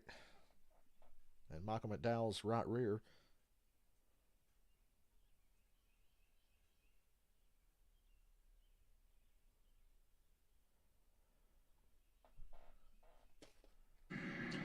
Pit road is open. Here come the 6 cars that had not stopped yet under green. Regan. Well, Ty Dillon in the 77 car, happy with the race car, said things are good in here. They wanted to try and get on pit road, but they saw the 14 spinning down there. And the 31 car, Justin Haley, they planned to run long right from the start of the race. Josh? Well, the 43 of Eric Jones is staying with that car so far right now. Just a little bit free everywhere as far as the 47. Ricky Stenhouse Jr., they came up for 4 tires of fuel. Jamie? Ty Gibbs in the 54. Remember the Toyotas came and they took fuel only. So he said, I would love to get 4 tires here. So it'll be 4 tires that tear up to help that vision, a drink of water, and fuel for the 54. Free pass will go to Tyler Reddick. Remember, he had trouble getting onto pit road when the Toyotas made their green flag stop and went a lap down. So he will be back on the lead lap when we restart. Chase Briscoe spins to pit road. The right front cuts down and the car won't move. We're under caution.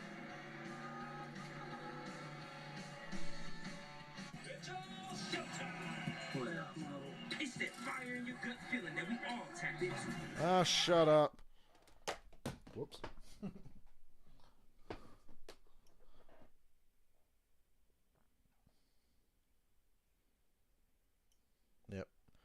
Elliott, Bowman, Larson. Rigged. Fucking rigged. I ain't never watching NASCAR again until next week. That's the Kevin Nash quote when he's making fun of wrestling fans. Motherfucker, that is the worst pay-per-view I've ever fucking seen, and I will not buy another one until next month.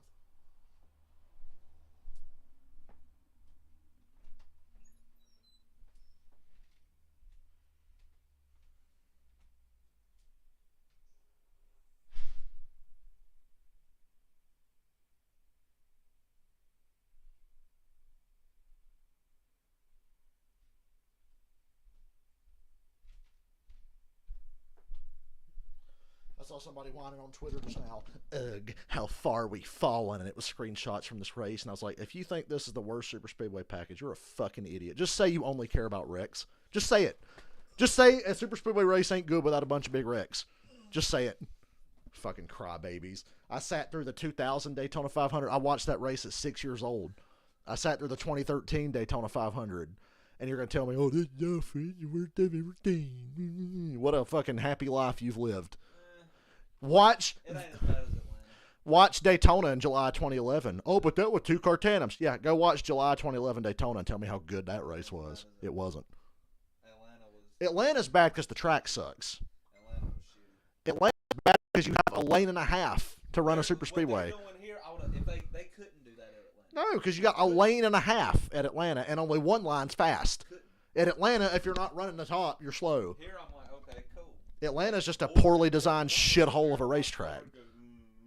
Atlanta is just a poorly fucking designed, retarded racetrack. I'd rather see this than what we've seen in Atlanta. Yeah. Or like a Martinsville or something like that. You can actually put, because both lines can push here. That's the thing. In Atlanta, only one line had speed.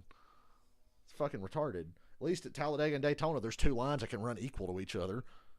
Yeah, it's harder to get through the pack, but fucking mope about it, man. Like a reasonable solution to fix super speedway racing without it being more dangerous. Yeah, that's the thing. It's a hard way. People want 2019 back. Do you not remember how fucking dangerous 2019 was? Was that the year Newman got fucked up? Early 2020, they were still running the same package. They changed it after Newman almost fucking died because they were going like 215. So they neutered it down to like 198, 199. They had to slow them down a little bit because I think they were running the mile and a half package at Daytona with that horsepower. But they said, yeah, we made the spoiler bigger. That'll make it slower. Nah, it makes the runs in the draft bigger because you're cutting more air off from the car in front of you, which makes bigger runs. And that's why Ryan Newman in a 3,400-pound car flipped upside down. Nah, there's no rain in the forecast. Out toward the back and It's getting cloudy, though, which is odd. Chase is leading, so I'm like, can we hurry up and get this halfway? So, yeah, people just want it to be a fucking death race, 2019, 2020 Daytona 500 style. That's all they want. They don't know what racing is. Yes, I said earlier, this could be better. We could get 2001 back, but... The biggest thing is watching Talladega race is not seeing the super miles per hour go. Yeah. And that's just a small pet peeve. Before they changed it again, they were going like 210, 212. I'm like 190, 192, 193. So after the Ryan Newman wreck, they went from 550 to 510 horsepower. And that helped a lot. And the racing didn't suffer. But now we're on the next-gen car running 510. And the next-gen car has different aerodynamic properties than the old car. And obviously that's done something to it. But at least they can run 2x2 and actually push. It's not as bad as it could be. It could be better. Don't get me wrong. Dude, that would have been so funny. He almost crashed into Noah Gragson. Did you see that? He swerved to miss Noah and went around everybody and then spun. I'd have just died if he just smashed right into the back of Noah. Well, 2 drivers I can't fucking stand, Briscoe and Noah. Quit flipping me off, Briscoe. It's not my fault. You suck. The first stop of the day, err on the caution side. You know, take it easy and make sure you get Car owner Tony chiming in press if you need to go. on both of them. I wish we had a Scenarios, you know, Reddick too, very aggressive race car drivers, a little bit of patience on that first run, no practice. I hope at the end of the race, there's a lot of big wrecks that Mike Joy goes, well, Tony, did we wreck enough cars today? I'd laugh so hard. I'd tell Mike Joy to say that if they wreck a bunch. Anyway, well, Tony, did we wreck enough cars? Did we meet the quota? No, just say, Tony, did we meet the quota? Damn, Denny, 34. Toyotas are in the fucking battle. That's okay. Somebody's going to flip into the catch fence later, and then all the whiny people on Twitter will say this is a great race. All Don't the be going up there Toyotas getting are his in the car battle. tore up. Running this thing for the long haul. Well, like I said, there's only 5 of them now. 6 Chevys. 6 still wouldn't have been enough to help them with their track position. And all his horsepower up front. And the Chevys have taken over the first 6 cars, the first 3 rows. Oh, Chase gonna lead some laps. You know TV rating is booming now. Oh my God, Chase is leading. Woohoo! Uh-oh, now they're torn, guys. They don't know if because Chase is leading that this is a great Talladega race or if there's not been a wreck yet and they don't like it.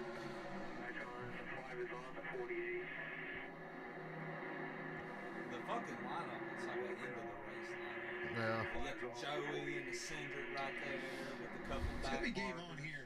Now you've got guys. They're racing for stage points now, so. I could've Points said- don't mean shit to Chase. He's going to have to That win, outside line's gonna wreck. but it wouldn't hurt to get playoff points. Playoff picture at the end. Winning this stage is You huge. think Suarez and Bowman still got Look at the fucking And run. collected some stage points in case If you got beef, you don't way down to the end of this do race. it at If you get Talladega. caught up in I a mean, wreck, just you've got some points here. maybe Gain sell them out, for try to the hang them out. race. Byron was like 4 car lengths back and just shot up to the back bumper Really of thought that outside line was going to get him. Chastain there on the inside bottom. line we saw going into turn 3 on the backstretch. The 9, the 1, the 24. A lot of separation. Is Briscoe on the lead lap? Kind of in an accordion effect. He got 3 laps the down. Oh, 9 Briscoe's got 3 laps backed down. him up to the 24. Reddick's The 24 1 lap. gave him a big push. Yep. And everybody But else until they is kind of get settled in a rhythm, So like I'm you see good this right now. outside Chevy's line, your lead. it's hard to really build and generate that energy. Bowman and Larson. Up to tandem. Wow. Actually, hooked See, up. I that's saw the a thing. little bit This with is not the Chastain worst down package the because you can inside. do that. Saw it in a big way. Larson With was other just packages, you on couldn't the even get, inside. you couldn't push. I think people See don't how like it pulls seeing that a one bunch of car different back to the wins. 24. 2013, you couldn't even push. Gets him right back There to was the just a lead. big fucking air bubble between the 2 cars. At least with these cars, you can still push. I don't know why they can't get 3 wide. That doesn't make no sense to me. Those bumpers are aligned. They can't get 3 wide. Too much on the left rear, getting into the corners. A little bit of that. Business really picks up. Got to be careful with these pushes. But you're You get a 1, 2, 3, 4 today.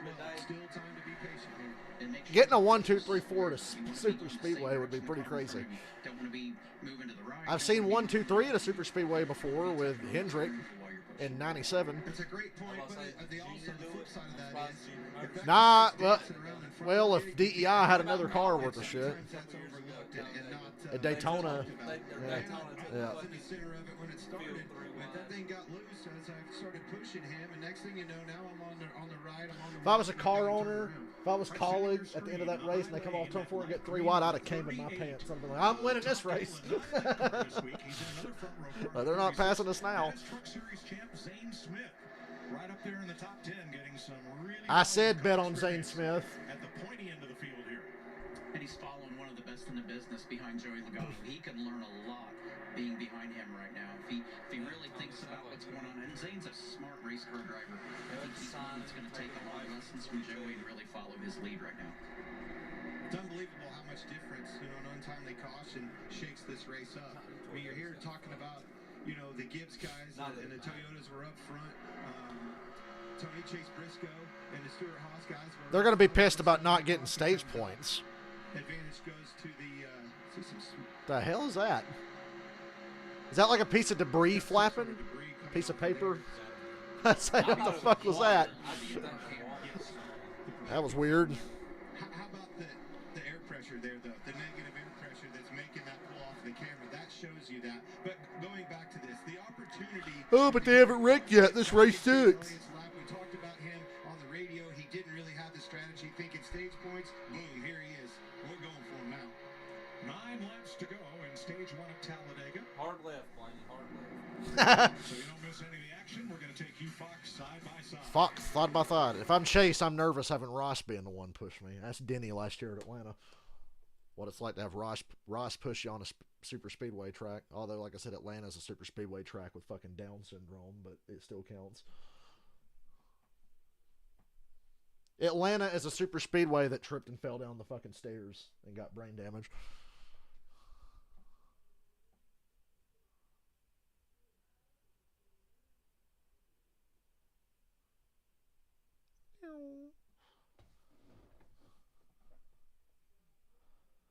These fucking dumbass kids would have never lasted in the 90s. Super speedway races in the 90s used to all look like the ARCA race from yesterday, but slightly better because you'd be single file, but you could get these big runs in the draft and make moves. Go back and watch like the 96 and 97 Daytona 500s.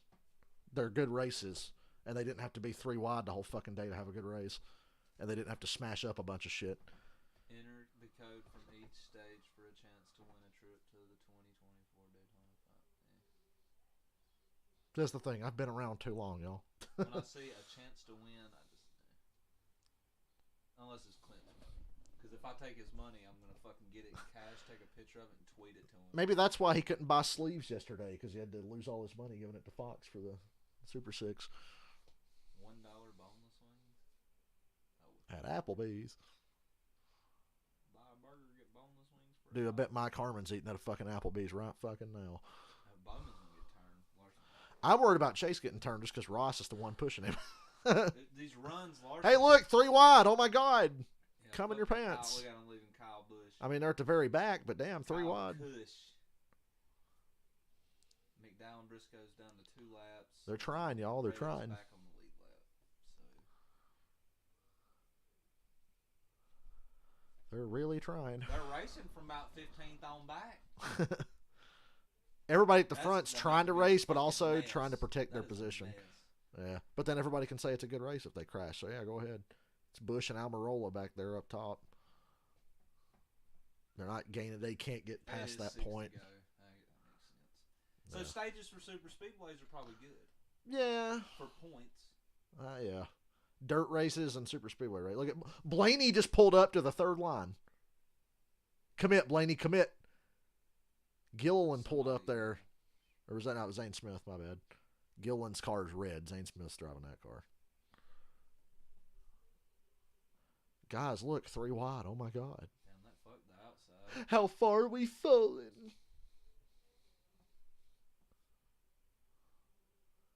That 3rd line has made it to about They got 5 8th laps. place. 4 cars. That's as far as they've been up to the front. They've made it up to like 8th. 5 laps from now. Not enough cars are committing to it. I think what you said, they're all too scared to do it, and not enough of them will commit. If you could divide the field, there's 38 cars in the field, divide it by 3 and have 3 lanes. They could run 3 by 3 by 3, but not enough guys will go up there. Karen, you missed a lot. You missed Reddick smash his shit on pit road under green flag pit stops. You missed Briscoe spin out, get flat tires, and get stuck on pit road on a green flag stop. McDowell almost wrecked the field when something broke in his right rear early in the race. The Hendrick Chevys and the Trackhouse cars cycle through the lead. We just hit 4 to go on the stage. Elliott's on the bottom. Bowman up top. Chastain and Larson behind them. And the whole field's 2 by 2, but there was a 3rd line foreman that got up to about 8th place. Now the whole field's 2 by 2 again. The 3rd line is gone. They tried.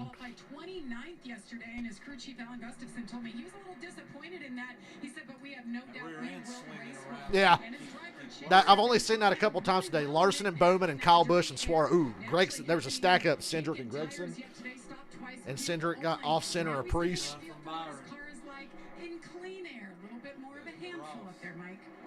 If you're running the back right now, just fade. Nothing to gain.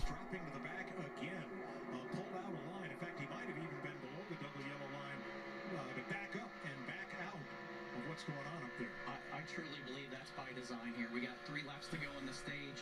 If he didn't feel like he was in a position where he was going to get stage points, why be in the middle of the hornet's nest? Just take care of it. In the next 3 laps, you could lose. My 2 bets today, Karen, are Almirola and Hamlin, and they both kind of got fucked on green flag pit stops. The Toyotas only had 5 cars come out together and lost a lot of time, and the Fords got beat by the Chevys. So I lost my track position.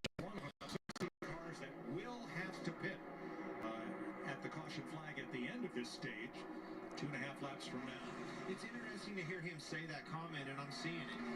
Usually when you come here, thinking back at Daytona, all these super speedways, the Fords are the ones that can push the I thought Byron and Chastain were going to get turned. And Larson gave Bowman a hell of a push. If I was Bowman, I'd clear to the bottom. lot of things that go He's staying with into that. Larson. I guess they're just trying to protect the line. Make sure a Hendrick car wins the stage. Damn. Larson's starting to push a little harder. Big time accordion. And on the inside, Chastain into Elliott. The 9 and the 1 are the drivers who won the 2 Cup races here Elliott's last got year. it made down there because Byron controls it. Yeah. I think Bowman's going to have a decision to make. He's riding I said Bowman should have pulled staying down. right there with Larson. And Boyer just pointed out he's got a decision to make. I'd have already pulled down. This next lap, if it stays this way, he's probably going to have to move down and guard that 9. Don't make the move in the tri-oval. Just take this push, take this push, take this push.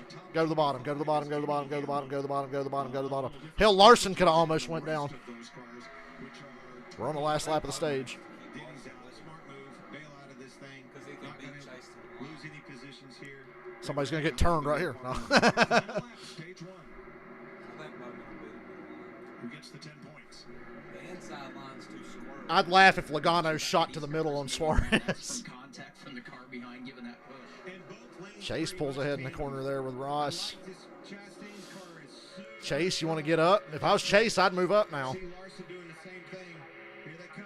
Oh. There's a big run on that. I thought Chase was gone. Oh, there's Logano making a third line. Too little, too late. One more run from Bowman, and Chase Elliott wins the stage. Oh my God, Dylan. They were able to all push and get 3 wide at the finish line. Ain't it funny? Bowman got second, Larson got fifth. Yeah. And they were in front of him. Yeah, but Dylan, I've been told you can't race with this. I've been told this is the worst super speedway package of all time, even though it's not. Chase wins the stage. Oh my God. I'm happy. Well, at least now they can talk about him for the next hour and a half. Do you know that Chase Elliott won the stage? I don't know why I'm in such a spicy mood today. I'm in a good mood, but I'm spicy today, making fun of everybody that's bitching about the fucking race they're watching. If you wanted to bitch about a race, you could have bitched about last week. It wasn't that great. Bitch about Phoenix. Bitch about Martinsville. Why the fuck are you bitching about Talladega? I didn't hear no bitching about Atlanta other than for me, and I was there. I had reason to bitch.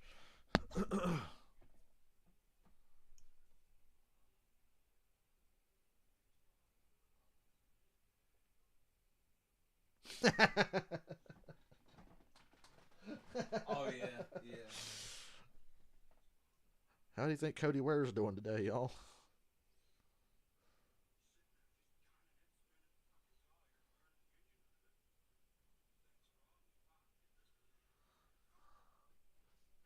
Tony Stewart watching Briscoe on pit road.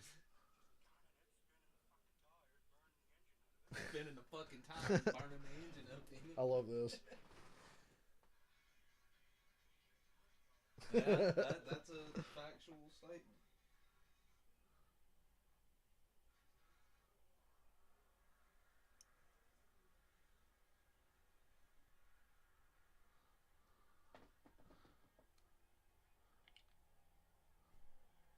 I'm stealing that. Michael, I'm going to send you a picture here in a second. I'm going to text it to you.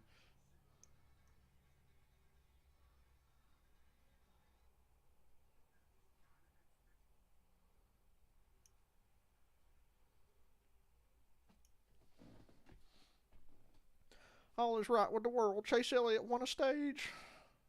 Hey, God, Noah Gwegson got stage points. He's so good. Oh, wait, no, he's not. But he got stage points.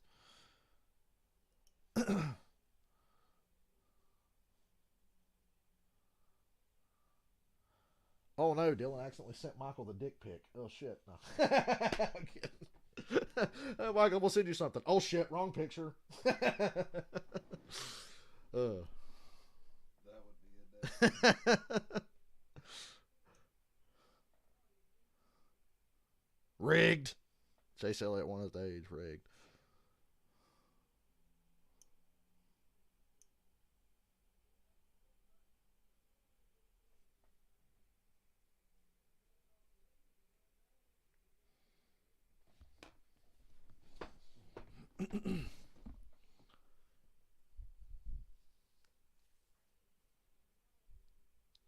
I wish NASCAR had more off weeks so I could just live stream watching an old race.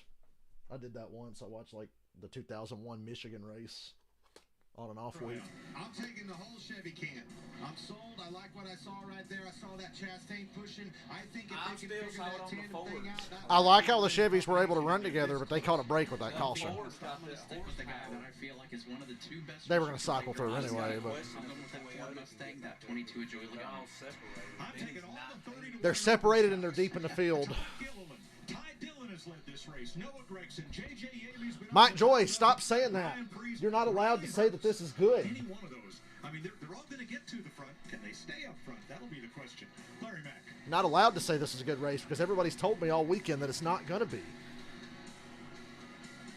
Brilliant insight from Larry McReynolds. That's Jamie McMurray. They got the name swapped. And they took it away. Larry, I agree with you 100%. I didn't either, but Oh, that was funny. sorry about that. Oh, man, Fox can be funny when they don't try too hard to be funny. That was a complete accident. It was hysterical. That was about as close as that I've ever seen for as long as I've ever seen. I think that's important. If you can figure that out just a little bit more, maybe dragging the brake for that lead car just a little bit more. Clint, What the fuck is Clint talking Clint, stop saying good things about this. I was told all week that this was going to be horrible. Behind Chase Elliott there with Ross Chastain, Ross was able to. And the internet's never wrong. Smooth while he was pushing those last 2 laps. That's the kind of guy you want at the Much end of the less day. people that have probably been Somebody watching that the can hold sport for all of nice and 5 smooth, years. the car's you know. stable. That will give you confidence being that lead car. And that car in front of him. I remember one time Eric Estep said something. I almost wanted to say something back to him, but he was talking about Bristol. I think it was 2016, the spring race. Man, that reminded me of the old Bristol races. Motherfucker, you never watched an old Bristol. You didn't start watching until 2009. How the fuck would you know what an old Bristol race was like? Well, no, just like old Bristol. You wouldn't know.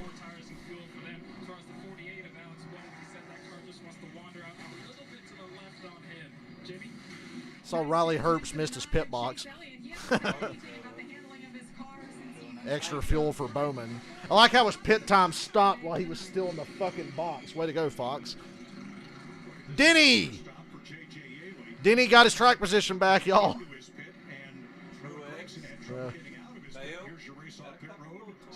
Anybody stay out? They're looking under the right rear of AJ's car. Did anybody stay out? Who all stayed out?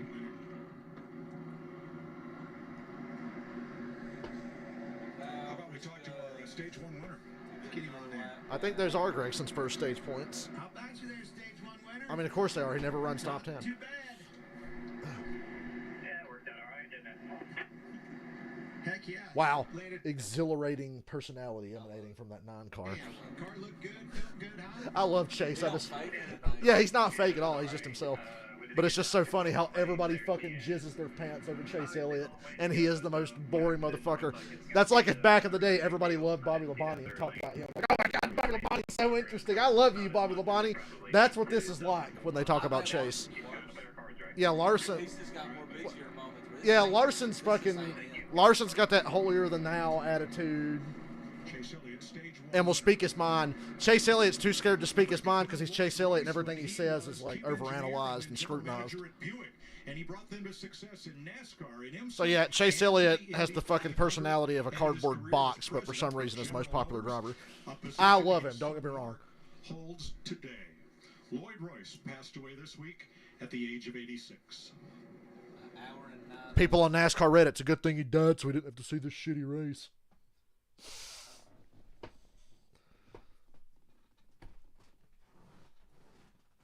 Old school Bristol racing, motherfucker. You don't know old school Bristol. I remember watching Bristol every year from like 99 to 07.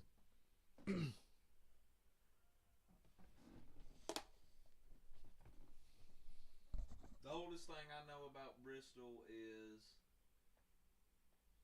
either I was just trying to rattle his cage or The first Bristol race. fucking Darrell winning, was it 12 races in a row or something like that at Bristol? The first Bristol race I remember watching, and I don't know if it was. Watching? I don't remember if it was 97 or 98 because I don't remember seeing who won that day. But it was the day race, the spring race in either 97 or 98. I remember watching that with my is dad. Probably Yeah, probably 98. 2017 maybe. And then the first one I really remember vividly was the night race in '99 where Earnhardt wrecked Terry. I watched that race with my grandpa. Look up. Because I think when I started watching was when Kyle was still like the best of the fucking best at Bristol.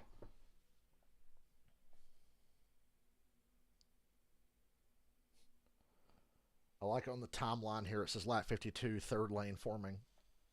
Liar. I've been told you can't. I've been told that would never happen.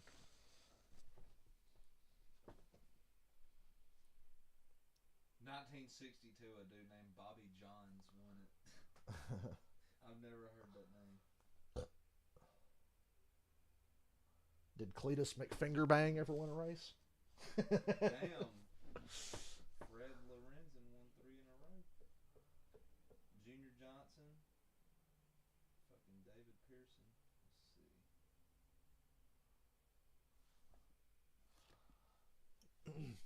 Yeah, it was 7 in a row, wasn't it? 1, 2. Something like that, yeah.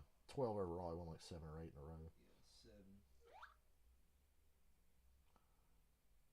Did I mention Dale Jr. won 4 in a row at Talladega? And you'll probably never fucking see that happen again. I'd be amazed if that ever happened. Who won the first one you watched? The first what? Talladega? Bristol. It was 98, so it probably was fucking Jeff Gordon. Spring 98. Spring 98, Jeff Gordon. Yeah. I like how I just guessed because it's 98. That's a Jeff Gordon. August 98. It's funny. He won 3 straight spring Bristol races. Yeah. He won 96, 97, 98. What was the Bristol race with the weather delay for fucking tornadoes or something? He won 95, Is that 2000? 96, 97, 98, 4 straight spring Bristol races. My first Bristol race watched. Michael McDowell says a third line can be formed. There's just not enough cars that commit. Thank you.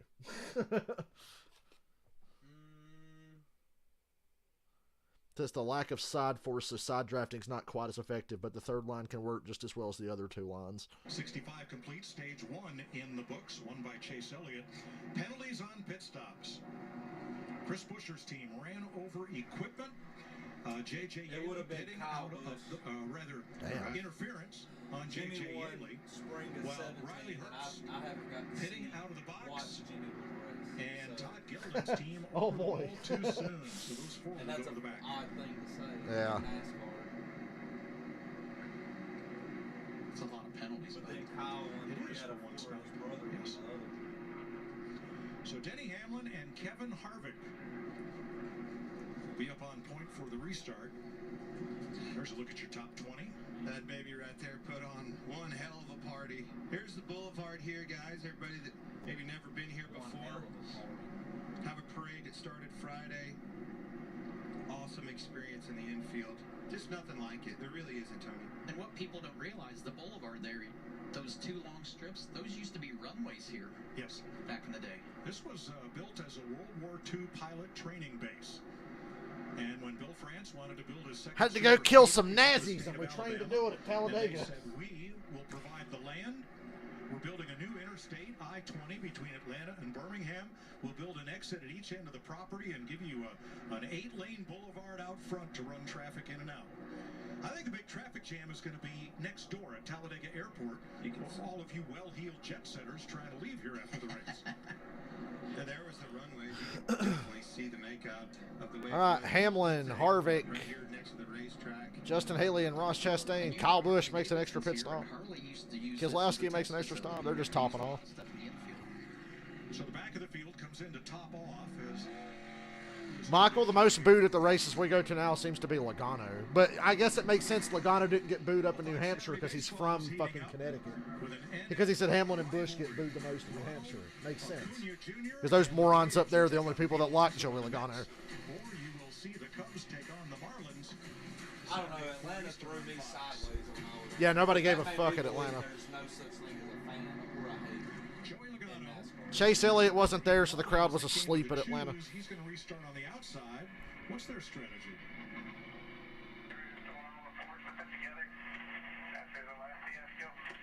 It's gotten really cloudy. I thought it was supposed to be mostly sunny today.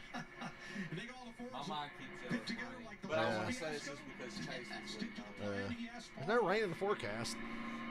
I think they will. Ford, I feel like, was the first OEM to really start the strategy of the restrictor plate. Tony Stewart's wrong. It was Toyota that did this. 2016 Daytona 500 was the first time where those motherfuckers, they stayed together the whole race on the bottom. Didn't move up on the bottom all day long, and it fucking pissed me off so bad. And then Stewart Haas took it to the extreme. Yeah. When they nearly lapped half the fucking field. It looked like they were going to lap the field if it stayed green at Talladega that one time.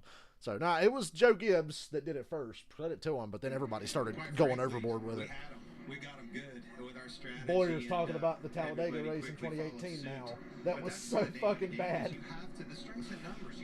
Oh, but Dylan, motherfuckers, Talladega in the fall of hell, both Talladega races in 2018 were 10 times worse than any shit you've seen with this car on Super Speedway. I don't care what anybody says. Go back and watch Talladega, both races 2018. You tell me what was fucking worse. I was looking at the lead change, and it was from like 2018 to 19 for like 18 lead changes, and then the last year when Chase won 57. Yeah. So, yeah, I don't want to fucking hear about boring. 2018. 2018 was 10 times fucking worse than anything you will see with this fucking car as far as super speedways go. Fact. The numbers don't lie. Talladega last fall with the same fucking car had what, 56, you said? 57 lead changes? But this is terrible. Oh, terrible. Hey, I'm leading the race again. About to get turned by Harvick. And look, Ross is still here. Like the There's that Chastain. Massive monster push again.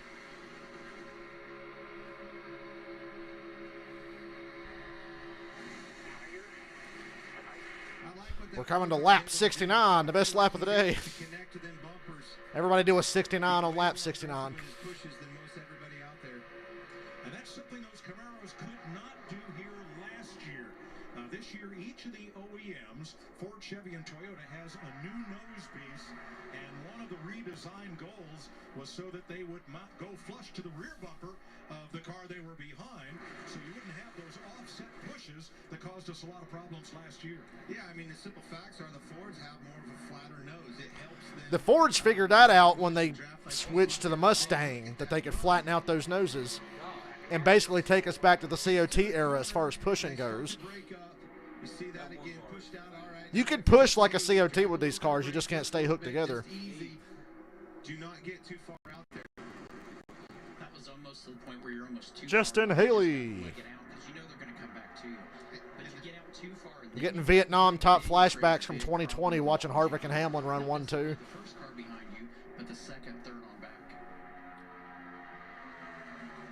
But the goal, you're exactly spot on. Hamlin goes to the bottom in front of Haley. Too far there. The closer you can stay to that car, the more it keeps that energy going.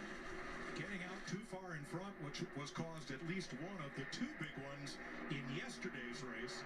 Now, those Xfinity Series drivers, most of them have less experience, and they only get to race here once a year. Well, exactly, because now you're dead in the water. Eventually, you run out of Now Harvick's about to take the lead. behind you and run you down in such a Harvick, when he was at RCR, was always a threat.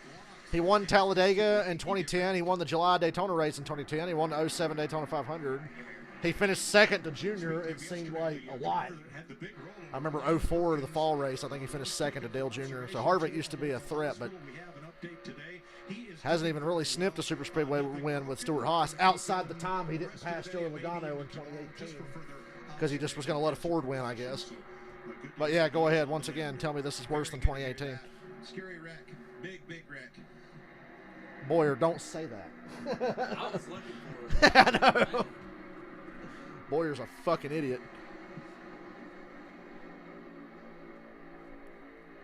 Martin Truex trying to get up to Denny Hamlin. Those two Toyotas, a Carling and a Lane apart here in a sea of Fords and Chevrolets. I know it's frustrating that they can't get through the field like they could in the past, but the strategy's a little more interesting that way, because how did Denny Hamlin get back to the front? He was 30th. And they're like, fuck it, no tires, we're going to get back to the front. Those guys tried it coming to that stage in, and it just did not work. Cannot keep the momentum on that high line on the outside. Michael, I think Colleague Racing's Cup program's not where it needs to be But Justin Haley and the 31 car is clearly the A car. They've, no matter what anybody says, you can try to put equal effort into all your cars. It's clear that certain organizations have cars that are better than others. The 31's the A car for Kaulig. But their Cup program's still not where it needs to be. And their Xfinity program's fallen off a little bit, but Chandler Smith's trying to bring it back. So here's one of the Yeah. questions in Clint's Super 6 contest for 25. The way Trackhouse came to Cup and just took off, I thought Kaulig would stand a better chance. They're not quite there yet. How many positions will they be separated by? Right now, that advantage obviously is going to that one ball, Ross Chastain. A lot of racing left in this stage. Interesting. I don't know if strategy or happenstance, but Keselowski and his teammate Chris Buescher, who was under penalty at the end of stage 1, they have gotten together. No. Going a little bit by themselves, right at the back of the pack, trying to stay completely out of trouble. Truex trying to lead. One time here, Tony Stewart and Bobby Labonte were teammates and did just that. One was at the back, one was. I remember that time Tony Stewart and Bobby Labonte were teammates at Gibbs, and with 2 to go, oh my God, Stewart chose to push Junior. Thank you, TV. I just remember Benny Parsons going, and Tony Stewart goes with Earnhardt and leaves his teammate Bobby Labonte, and then coming off of 2, Labonte gets flipped upside down. And then all that's left is Junior, Tony Stewart, and Jeff Burton, and Jeff Burton goes with Junior. Did you see when they were watching during a rain delay last year, they had Junior and Jeff Burton reacting to that finish, and Junior goes, and Burton goes with me, thank you. Thank you, Jeff. If I was Tony Stewart, I'd be like, the fuck? Like, how are we going to beat him if you go with him? Junior said, you went with me, thank you. That's this car. Yeah, I got that one too. Lovely. I got my 01 Talladega Dale Jr. race win right now.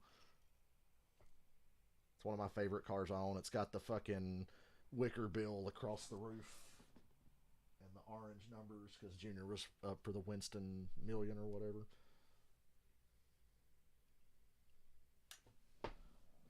Yeah, I have a few die casts that made me go, you know what? That justifies my collection. That 01 Talladega race win is one of my favorites.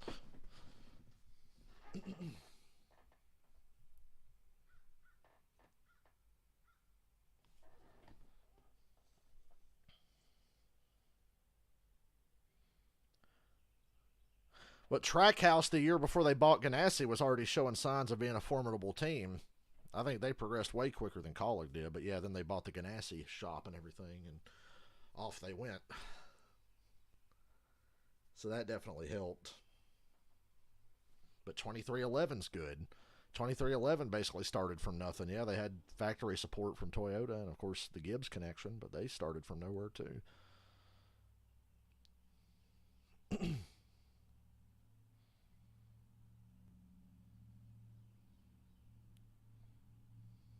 I still ain't watched SmackDown from Friday. I got it DVR and probably watch that late tonight. They're showing a SmackDown commercial right now. The draft is next week for WWE and the NFL. They're both having drafts. Oh, WWE, you're so funny. We all know the WWE draft ain't going to work because it should work, but you know what happens when they have a draft? You know, they split the shows up and they have guys who are Raw guys. But whoever ends up on Raw, Fox is going to complain to WWE and go, hey, we want Brock Lesnar on our show. Why the fuck is he on Raw? Because that's what always happens with those brand splits. The networks complain, hey, the top guy's on the other show. We want him on our network. That's what happened the last time. Because SmackDown bitched that they didn't have, like, Brock Lesnar. They're showing the replay of all the wrecks yesterday. Try not to come in your pants too hard, Reddit and Twitter. Everybody. Wow, Joey Logano's leading all of a sudden. He's amazing, isn't he? Oh, you can't pass. You can't pass. You can't pass. Joey Logano always winds up at the front. It just goes to show some guys are better at it than others, and even still with this package, the best will be up front. Hamlin, Logano, Justin Haley, Cindric, and Bubba. the race. The guys who are really good at this are going to find a way there and stay there. Truex goes up to lead the race with Hamlin. That's going to take the lead. That was a nice move. Heads up move. Denny made that move to the outside. Teammate Truex gave him. The Toyotas are so good until green flag pit stops happen, and then they lose crazy amounts of time because there's so few of them. But if they can just get up front near the end and not have to worry about pitting, they can run the race. They can control this.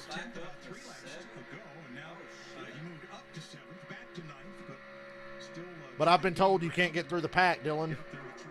I think it's just some guys are better at it than others. I think there's a hair bit of luck. A little bit surviving, yeah. But I hate when I hear, oh, it's just all luck. Then why do the same fucking guys always wind up at the front at Daytona and Talladega?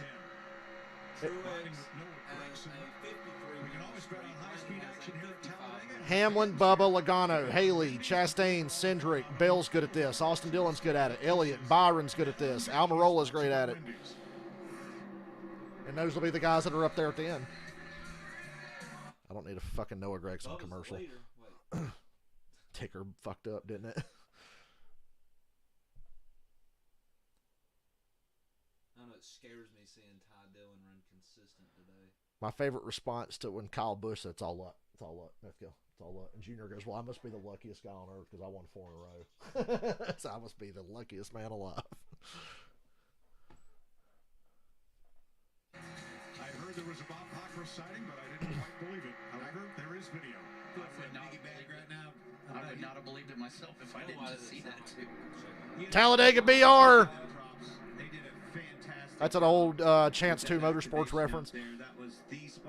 That's what Junior and Truex, when they used to race online together, and they did Talladega, they'd say that Talladega BR, and that meant go to the top and stay there. And Junior says in that, I think it was the 04 Talladega Xfinity race, he got on the radio, tell Truex I said Talladega BR. And they went to the top and ended up winning the race. Tell him I said Talladega BR. You know, I heard you say, you know, 2 Toyotas, 3 Fords right there. Junior was driving the Taco Bell car. We've seen that diecast before at the racetrack. I wanted to get it. Of course, if I bought every diecast I wanted, I'd be fucking broke, so I don't buy any of them now. Is Denny Hamlin and his teammate Truex right there. These guys are going to have to find each other. All right, well, fuck. We've seen like 5 lead changes. The Hendrick camp accomplished their they're going to have success. They've got 20 laps to do it. And Here comes Logano back to the front. It's for the Toyotas because they are spread out through this entire pack. If they have to pit under green, it's not going to be possible for them to pit together, is it? It's going to be hard, Mike, but what we saw in that first... Well, Karen, I think Blaine Perkins would gladly trade places with you yesterday if that wreck had to happen again. Spinning out on pit road kind of saved them because they were really going to be the real loser just because they got so separated when Tyler Reddick spun and had to do 4 tires. So everyone is on the lead lap now except... Wow, this is so bad. The whole field's on the lead lap. And Michael McDowell, who brought out the first... Oh, man. See them cow flaps, the hood flaps coming up. That pressure going over that car. Somebody check them louvers on that 11 car. They don't look legal. Kind of in your view a little bit. Doesn't seem to bother him. I've asked a couple of those drivers. Kevin Harvick. You saw they gave Haley his points back. NASCAR actually made that call and said, to be fair, we'll give you your points back. Because Hendrick got theirs back through the appeal. For somebody, when they see that flap, they know where they're at. They know I'm glad to hear it was NASCAR themselves that said, fuck it, here's your points certainly back. shows. It's a tell-all sign. You know exactly. You know, you can look up and see them on the back straightaway, and when them flaps come up, you know they're right on their bumper. Yeah. And we mentioned Brad Keselowski went to the back to pick up his teammate, Chris Buescher, who restarted after serving a penalty. Here's Brad's radio. A good JTG paint scheme again. They've been getting better with their paint schemes. I like Stenhouse's car.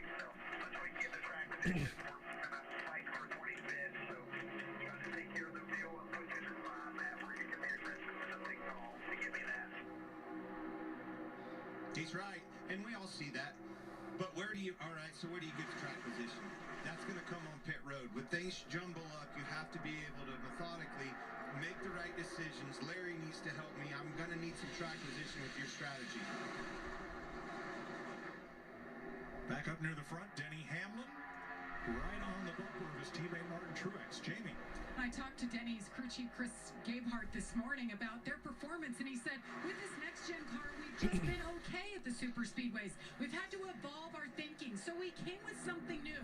We have not stopped. You mean they didn't whine and blame it on the package like everybody else does? You will see a bump in performance starting here and in the coming weeks, and we certainly have seen that so far today. Denny Hamlin happy with the car, and I'm listening to Denny, and he's calling the shots on the radio to this spotter, telling him what he wants Martin Truex Jr. to do so they don't lose the pack and they can Talladega BR, yeah, that's what they're doing. It's pretty interesting.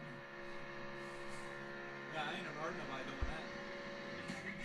that. I miss one of the things I miss about the 2-car tandem era was early on, there was no rules against this, so guys started getting extra radio channels in their car to talk to other drivers. And they had like a dial on their dash that was labeled with numbers, and they could cycle through and say, hey, and talk to whichever driver they wanted to. I do miss that. That'd be funny if they could all, because Junior said recently on his podcast when he did that IndyCar iRacing deal during the pandemic, he finished third at Michigan racing the IndyCar guys. And he says, we were all in a Discord and they were talking mad shit to each other. He said they were being mean, just talking shit and being assholes. Junior said he thought it was funny. He said if all the drivers could do that during a Daytona Talladega race, it'd be great. Just be like, hey, fuck you. What are you doing? I'm pissed off at this guy. Let me switch radio. Hey, motherfucker. Hell, they should be able to do that at every race. That'd be great. But then when NASCAR was trying to get rid of the 2-car tandem, they're like, all right, you can't have anybody else's radio in your car. You can only talk to your own team. Dale Jr. and Tony Stewart during the 2011 Daytona 500 were on each other's radios basically the whole race.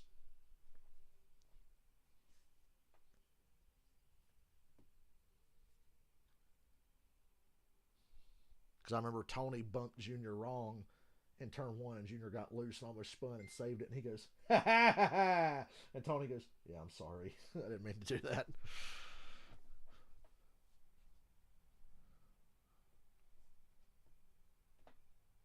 I had a love-hate thing with the 2-car tandem. It was obviously exciting, but I didn't like the fact that if you were pushing somebody and you were all in a big pack, you basically weren't going to win. The guy who you were pushing was going to win. I thought that was stupid. Like, shouldn't you be in charge of your own race instead of being in charge of somebody else's race and helping them fucking win and you have no chance? Like, the 2011 finish, which is the closest finish in NASCAR history that everybody remembers, I'm like, yeah, and everybody that was pushing there had zero chance to win.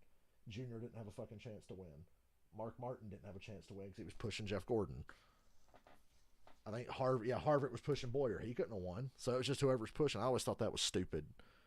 And like, if you lost your draft partner, you were fucked. I think July 2011, which was just a boring race all around, late in that race, there was a caution, and fucking Jimmy Johnson pits, and Junior stays out, and you hear him on the radio go, 48 pitted. The hell? Well, that wasn't supposed to happen. All right, well, we got to figure something out here. And Junior just didn't have a fucking partner. And at the last second, he got Jeff Burton. And then they both got wrecked. But it was like, yeah, they spent the whole race working together, and Jimmy Johnson pitted, and they didn't tell Steve Letarte and the 88 guys. I just fucking thought that was so dumb. Like, yeah, Junior lost his shot to win that race because his partner pitted. Who won the race? David Reagan. And on the radio, on the last lap, Matt Kenseth says to David Reagan, you can have this one. I'm not going to try to pass you. Of course, Matt Kenseth flat out said, you can have this. I'm not going to try to pass you. And that was just the cherry on the shit. So I hated that fucking race. I was like, you see that motherfucker? He let him fucking win. Like, that just made it all suck. That was the night I turned against the 2-car tandem. I was like, fuck this shit. It's so stupid. I wish they'd still do it in Xfinity. They could still do it in Xfinity. Those cars could still do it, but they're not allowed to stay locked together. That's illegal now. But the Xfinity cars could still do that and race like it's 2011. And of course, won I the need my fan 2022 Cup Series championship. They've made the championship for 2 out of the last years. A pretty solid so far. Second in the Daytona 500, second last week at Martinsville, and of course won that Atlanta race a few weeks ago. All of this could be the subway right combination for Joey and Paul to get their second win of the year, which would be Joey's 4th Talladega win. Well, he just got pushed to the lead by Justin Haley as they come through the trial. I'll try to hold my mic up and away from the fan. But I need my fan on right now. It's hot. Best in the business, in my opinion. Tony, you said it in the pre-race. When it comes to these super speedways, that boy's good. get Joey in the booth a little bit. Now they suck He him just off. has the confidence of thinking that it's just hard. All that Joey and Best of the best. his chia pet hair. Best of the best. Very comfortable if he has to Nobody single-handedly control multiple lanes at a time. Where's Almirola? I've heard Almirola's all the way at the back, ain't he? 17th, okay. talk about pushing me too. You know, he's kind of grouchy. Hamlin and Almirola is who I got for money. I don't know where that comes from, but it might be something to watch here at the end of this race and how he's driving.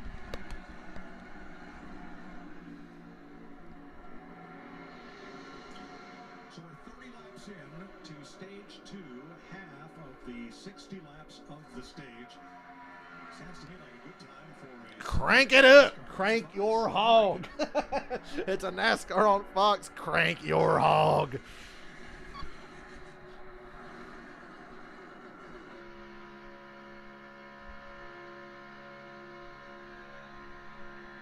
Corey's been quiet today. Ty Dillon's made more noise than Corey LaJoie has. Yeah. Talladega BR. Please let me know if the fan is annoying in the background. I know it seems far away, but that motherfucker will just and make a noise in the mic. I got my 2001 Dale Jr. shirt on today. Because it's Talladega. Denny shot to the bottom. Did Truex go with him? Denny better let him in. Wow, Denny didn't let him in. Denny wants to lead.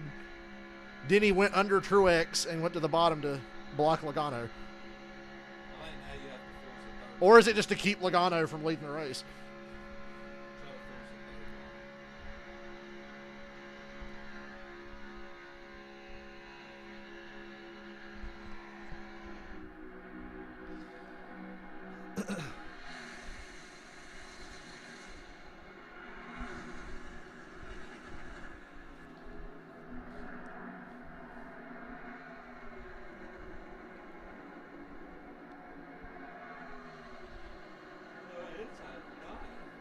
Bubba's back. Now Truex should take the bottom and cut Denny. Then you put Harvick and Priest up there. And their teammates. Truex leads them off turn number 2 with Denny Hamlin. Eric Jones tried to make a third line way in the back. He tried. I was going to say another damn commercial.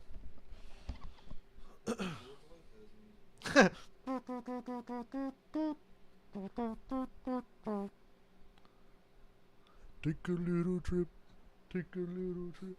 Wake up at 3 in the morning, fucking sweating to that. Drowning in sweat. You look on the screen.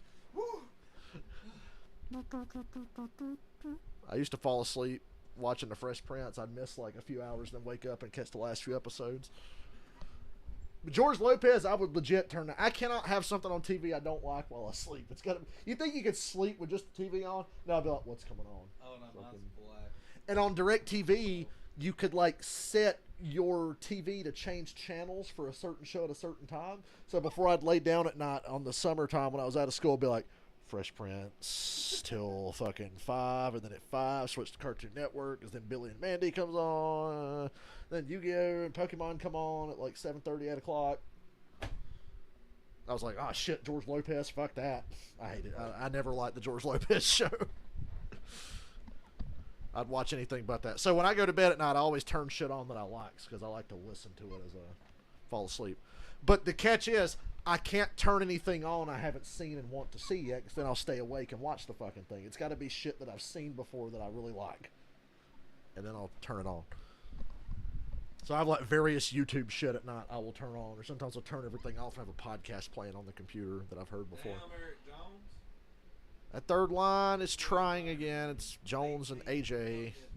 Yeah. And Stenhouse. They get about 1 or 2 more. You need to split the field into thirds, and then you'd have a perfect race. They're down here in the top 10. If you're in the very, very back, why not go to that third line? You ain't going to lose nothing. You're already at the back anyway. Just go to the fucking top. Might just stay where you at. You'll wait till the end. Big one ain't happened yet. Yeah, I guess That's that's how everybody freaks out about the big one, big one, big one. And the more they talk about it, it never happens. Because last fall at Talladega, was exception. yeah, But the fall race at Talladega with the 56 lead changes, no big one. No big one. There was no big wrecks there last year in the fall. And the big one in the spring race didn't happen till the last lap. that's when it's going to happen. So, If it does, the last lap. ooh. Hamlin straddled the apron there going into 3. Truex, Harvick, and Priest have a 3-car advantage now, and Bubba's with them. I wish Denny would pass below the yellow coming to the checkered. So they'd let him get away with it again? Yeah, and let him get away with it so everybody could shut up about Hendrick cheating. Karen likes Carlos Mencia. I don't like Carlos Mencia. You're retarded.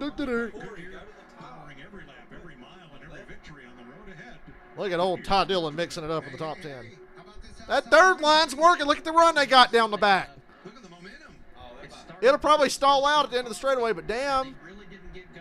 AJ's single-handedly making sure they get a bigger run. They've started generating that energy. Bubba went up to the top. I think that's a mistake because I don't think it's going to stay there long, but he saw the run coming. He might as well take it. But you're going to have to pit soon anyway, so. Yes, they are. Big push out Eric Jones. Bubba's trying something anyway. Oh! Yeah, he almost tried that outside wall and see how that feels. Wow, guys, look at that. The third line has made it to second place. I hope this builds confidence in the rest of the field for the rest of the day that they can do this.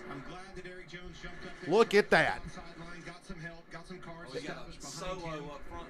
And here we are. About to lap somebody.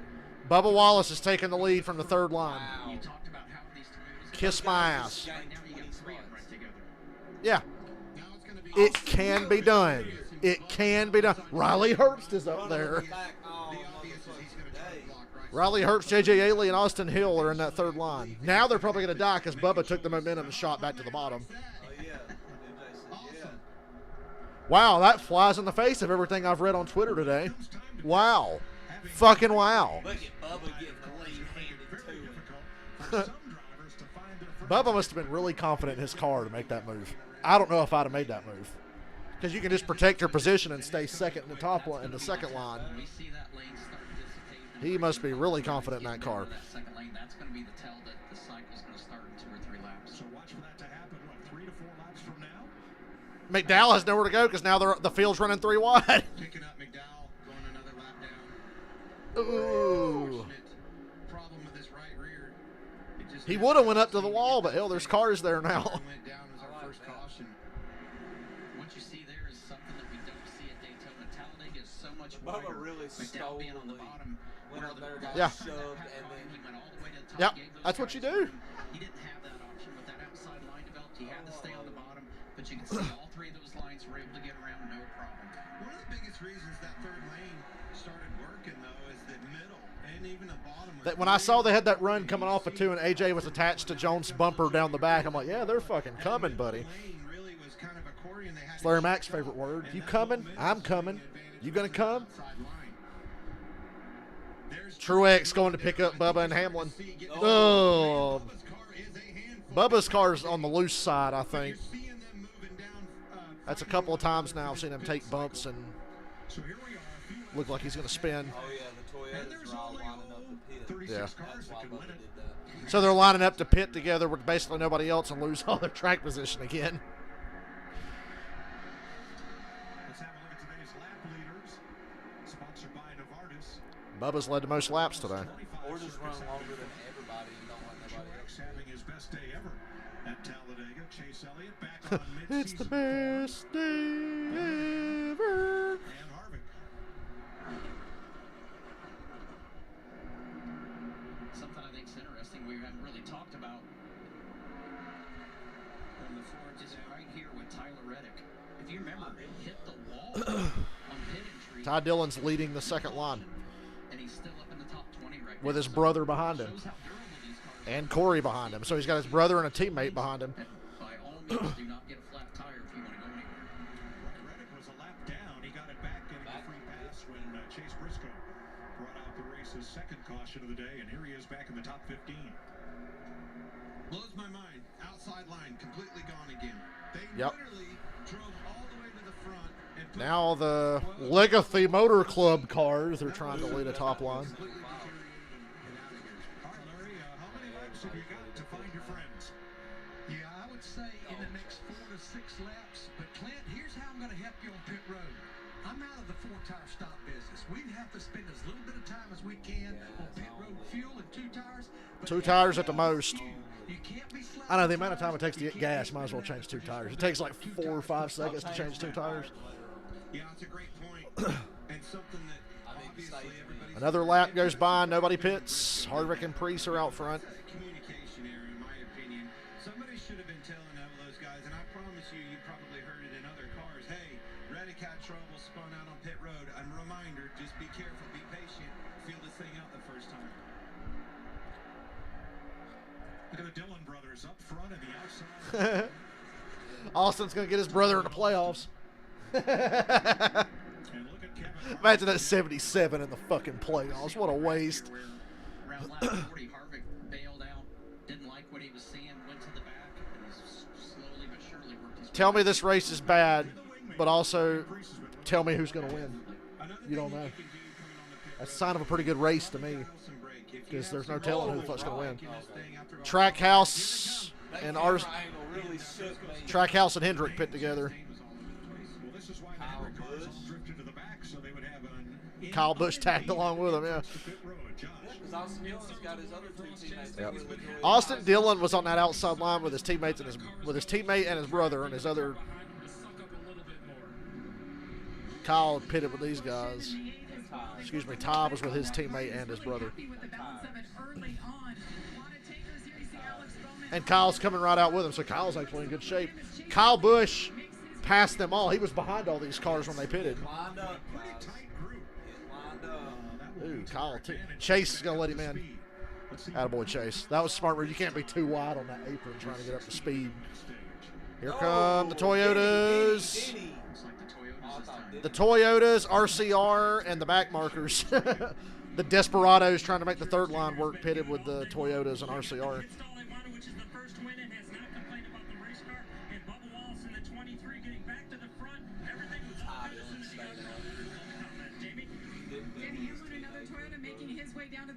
The only Chevy that hasn't hit is Ty Dillon. Ty Dillon's flying the flag for himself. That's beautiful. They all came out at the same time. That was well executed.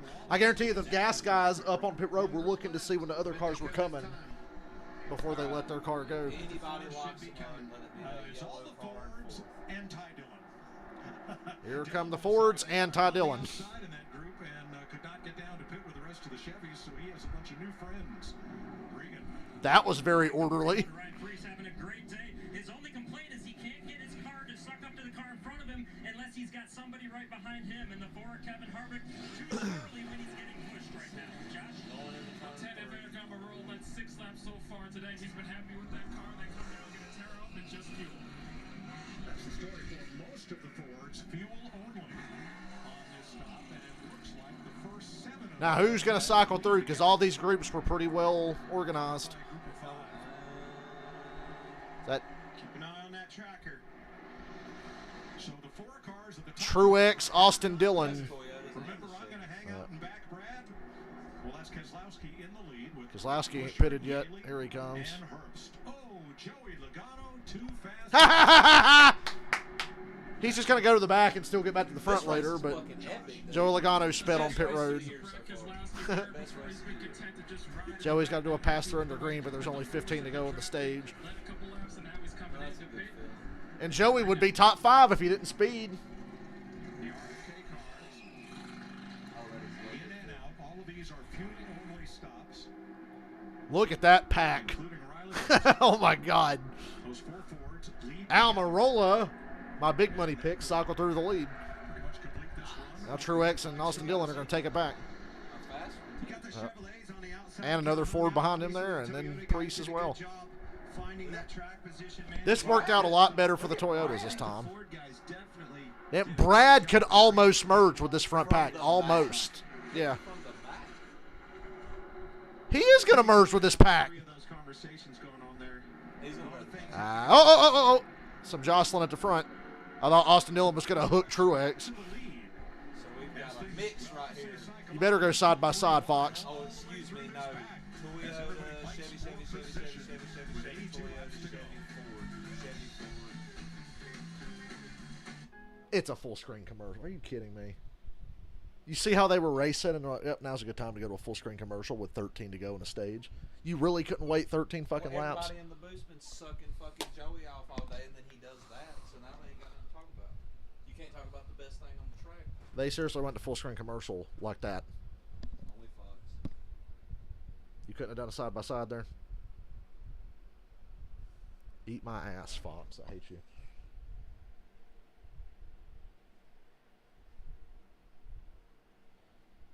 Good God, even Jeff Gluck is shitting on this race. What a fucking moron. What's wrong? What's wrong? He said, well, on a positive note, at least they're not single file. I mean, I don't know the negative. This guy said the Dega race last fall was the same, and people lied and said it was a classic. Yeah, 56 lead changes. So people have just made up their mind that they don't like it. They don't care. They're just trying to hate on it just for the sake of hating on it. They're bandwagoning. Look at some of these people's opinions on races like Atlanta and Martinsville last year. Let me see what you said about races then. Because it ain't even close. On a scale, ain't even close. Send me an alert when there's 3 to go so I'll turn back to this boring race. Just say you like Rex, you inbred fucking retards.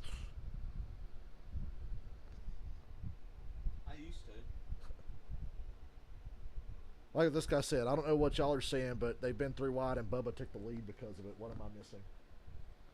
That run from the outside gaining 20 positions was insane. This sucks. I'd rather watch my fingernails grow.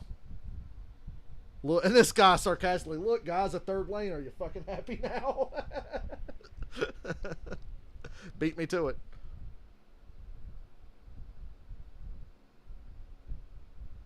I still can't believe this fucking commercial. Truex, Austin Dillon are up front, according to the leaderboard. Truex, Austin Dillon, Chase Elliott, Denny Hamlin, Bubba Wallace, Corey LaJoie, Almirola, Haley. Now Chase just took the lead.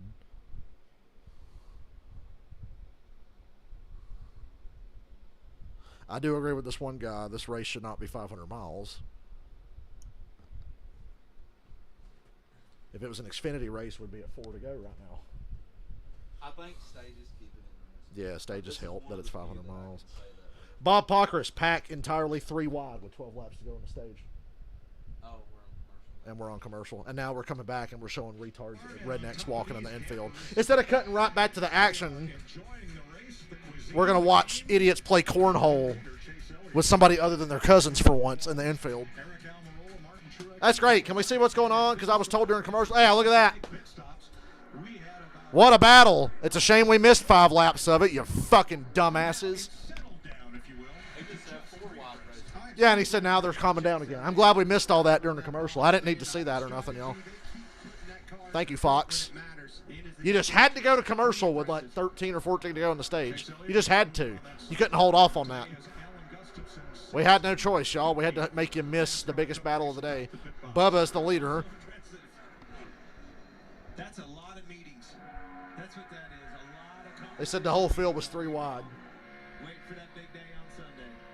What Bob Pocker said, but really glad we didn't see any of it. Thank you, Fox. We'll get a replay when it gets racing. Yeah, when they start racing again, I'll take you back here to 40 fucking laps ago and show you a full screen replay. I don't know why they sound like Officer Bar Brady from South Park when I said that. Okay, move along. Nothing to see here. From the flaps and even wow, the third lane just completely dissipated.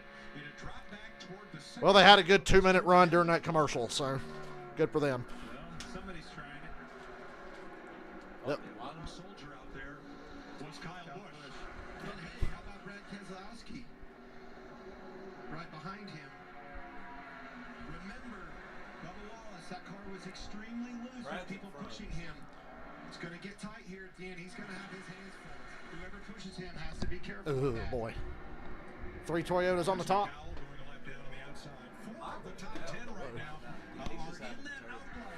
I feel so bad for McDowell. He's seeing all these guys racing, and he can't be a part of it. Ryan Preece, all right up there in the mix. Look how much more smooth Chase Elliott's car is with the push from Almirola. Yeah. Chase's car is fast and handles well. Bubba's car's fast, but it's a little loose. Very smooth right here with the 9, Tony. I think something that we are seeing, though, is you saw the entry to turn 3. They were locked up. As soon as they get to the corner, then you see that separation. That's the second car that's lifting to get away from it a little bit and keep that car stable in front. Into the stage again, and Chase is leading. Guys, he's going to win. And then everybody's going to be mad. They're the worst fucking race ever. Chase Elliott won. They rigged it so he could get in the playoffs. That fucking ain't good.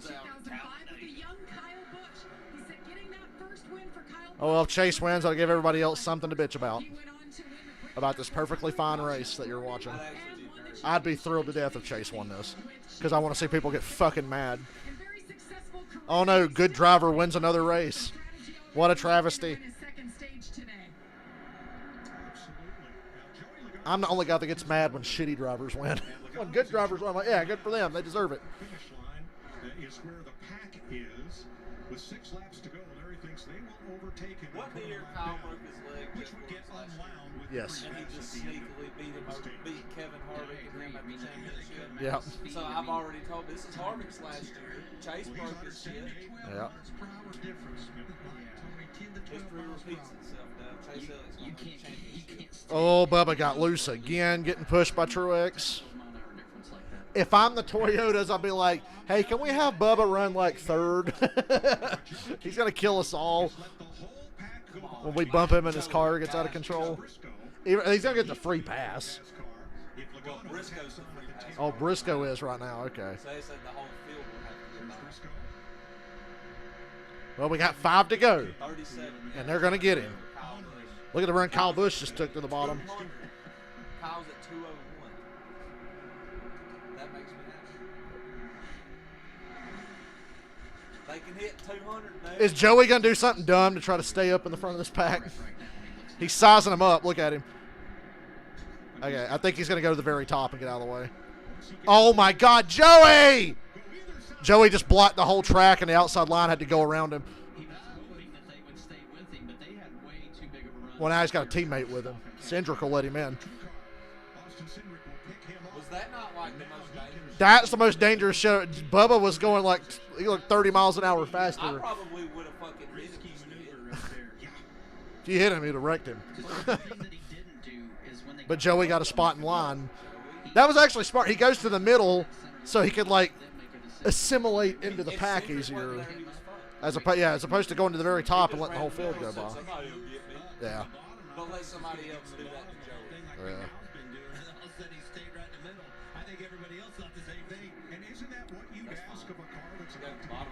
Briscoe's right there next to him, though. So the battle for the free pass is not done. We're coming to 3 to go.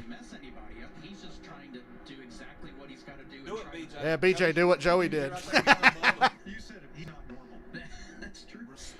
Yeah, BJ got the hell out of the way. Get down there and chop Joey out. That killed Bubba's fucking run here. Bubba's falling back to 6th. He's still leading the outside. Reddick in the lead pack. The way Reddick hit the wall earlier, I thought his shit was all busted. Is it double Burton weekend down? The Burtons are going to double down. Sponsored by KFC. No. I think Chase is going to win the race. It's going to be about where you cycle through after the last pit stop. Damn, this is 2 green flag pit cycles in a row at the end of stages, and he still winds up at the front.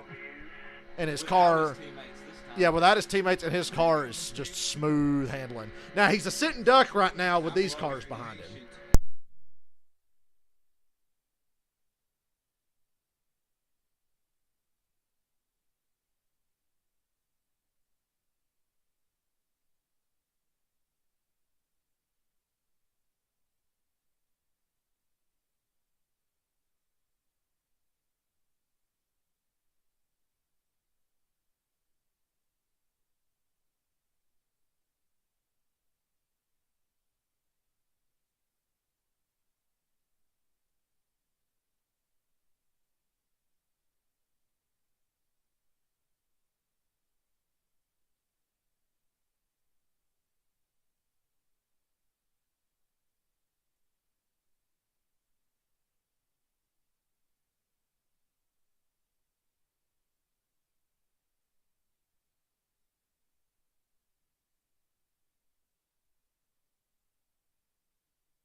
Hold on. I didn't know. How long have I been off? My actual mic won't work, so the laptop mic is working now?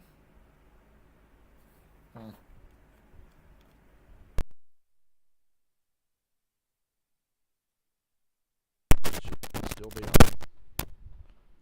on. There we go. It's back. Jesus Christ. It just randomly cut off. Do I need to get a new headset? How long was I out? Because I obviously had no idea. I'm not listening to my stream because I don't want to hear the echo of me in the background. Did you miss us shitting all over Logano when he went to the middle? I need to go back and I want to hear when my audio cut out. 1 second. This is 13 minutes ago and it was still on 9 minutes ago. It was out for just a minute or two? Okay, it wasn't off that long then. Just a minute? All right. So you really didn't miss much. We were just talking about, I was like, damn, Chase Elliott's car looks like it's glued to the fucking racetrack.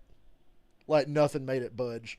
Almirola took a great run from Harvick to beat him to the line, but there was a time where he swapped across Chase's bumper and he just didn't even move. Just checking again to make sure it's still on. Now I have to be fucking paranoid the rest of the day that it's going to cut out. No, Rex, this race sucks. Now give me thousands of YouTube views. I criticize NASCAR now. Everybody's still lying on Twitter and saying this race isn't good, even though it is. Thirsty.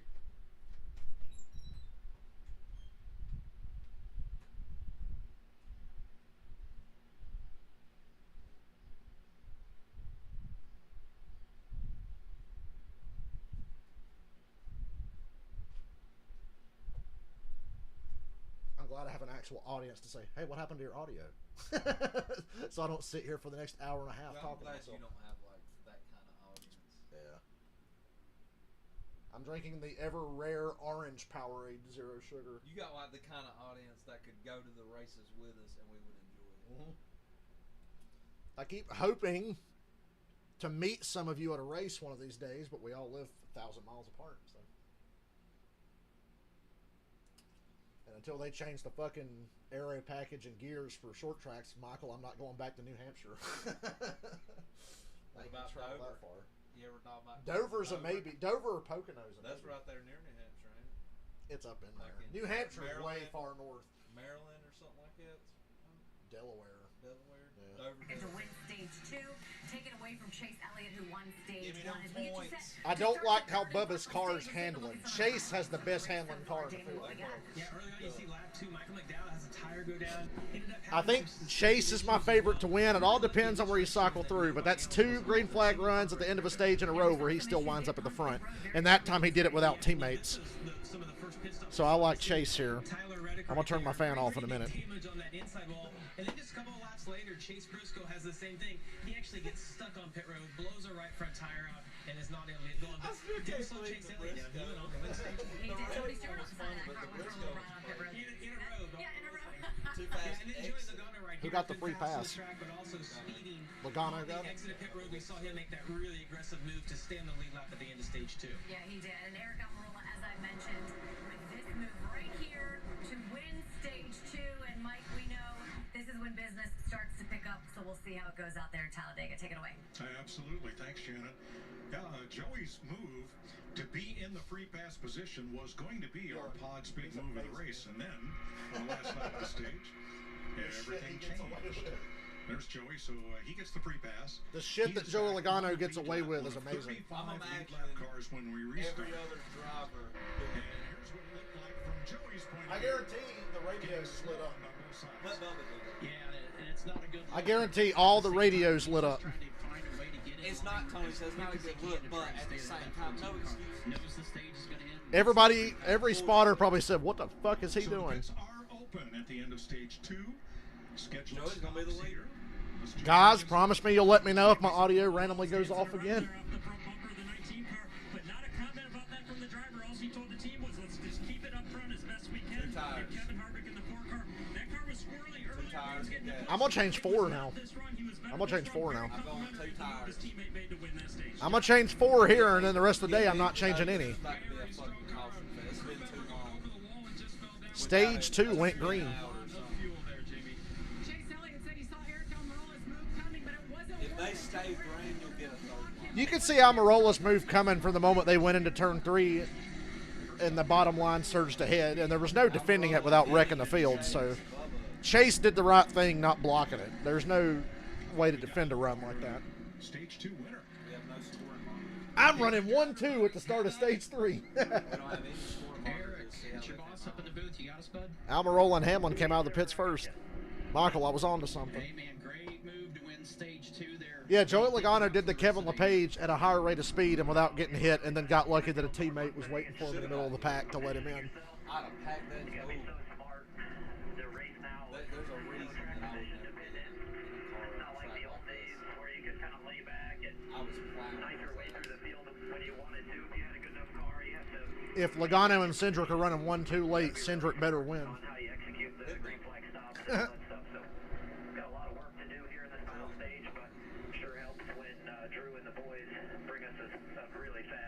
Eric Almirola make the top 75, dude. It's Eric Almirola. Well, hell, Sterling Marlin is, and Almirola's on his way to having half as many wins as Sterling had. Proud of you.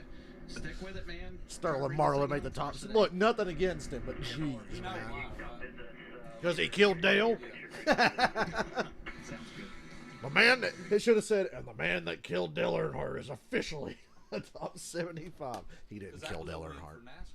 If anything, Dale Earnhardt killed himself. But guys, I did it again last night, and I'll do this occasionally where I get really bored and I start looking up shit about the day Earnhardt died. I just sat here when I laid down at the Xfinity race. I'm like scrolling my phone, and I was looking like, well, yeah, what happened with the seatbelts? Because like there was a seatbelt controversy, and basically Earnhardt died because he had his seatbelts improperly installed because he said it was more comfortable to be able to move around more. And I'm like, dude. They said, yeah, his injuries would have been completely different if his belts were installed properly and he had a full face helmet. They said the full face helmet would not have saved his life because of the seat belts. But if he had both, yeah, he would have lived. He would have been hurt, but he would probably live. So yeah, What would I Earnhardt, say, Fireball? fucking fireproof suit, head to toe, maybe.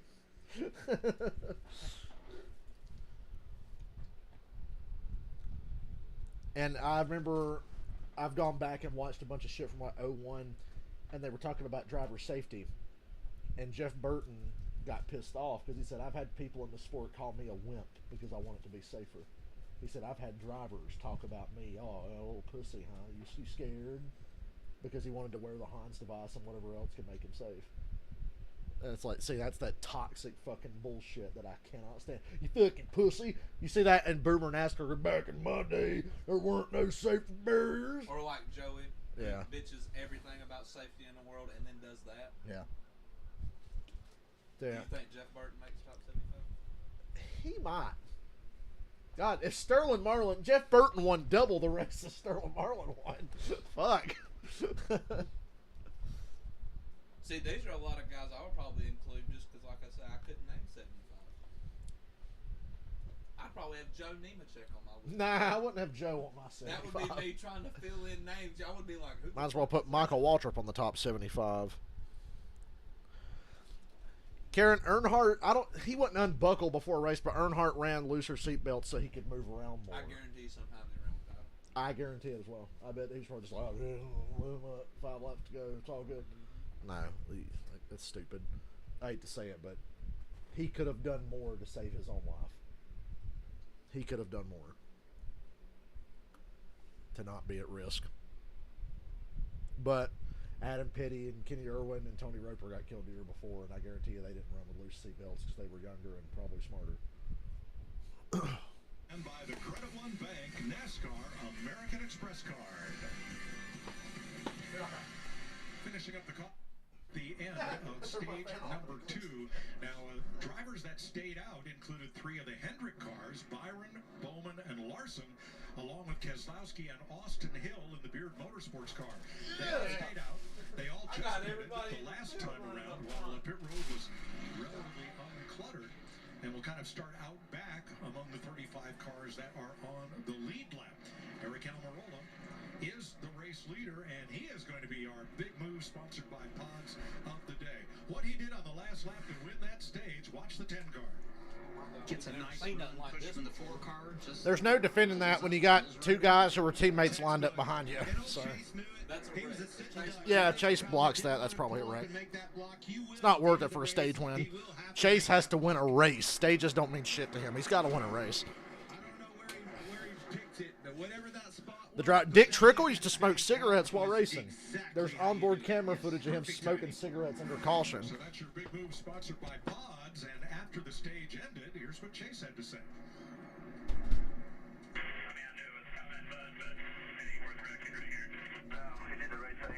Didn't they play that audio already? But it's Chase, so we get to hear it again. And that's just a veteran move. I mean, that's a smart race car driver knows risk versus reward. I guess they pitted a lap later. They probably stayed out. Yeah. I think they stayed out and then pitted when they got the one to go, because they were going to be at the back anyway. So they wanted to pit a lap or 2 later and have more gas. And how about that red and white Ford right there? Harrison Burton for the Wood Brothers. These damn Burtons, man. What's with them this weekend? I like how they hopped them up like they had been driving for And start fifth. So, again, taking advantage of a, untimely pit stop. That 9 bunch. Well, it's stage 3. We got, what, 1 pit stop left? If it stays green, well, you got 1 pit stop left. A lot of guys changed 4 tires there. That's the last time today you're changing tires. Unless you want to take 2 while you got to wait on fuel. Almirola, Bubba, Harrison Burton, and Denny Hamlin. And I got money on Almirola and Hamlin. So I got my track position almost at the perfect time. Oh, big stack up with Noah. Noah's 3rd on the bottom line. Same exact situation with both of those guys. Let's see what they can do. And Bubba, oh my God.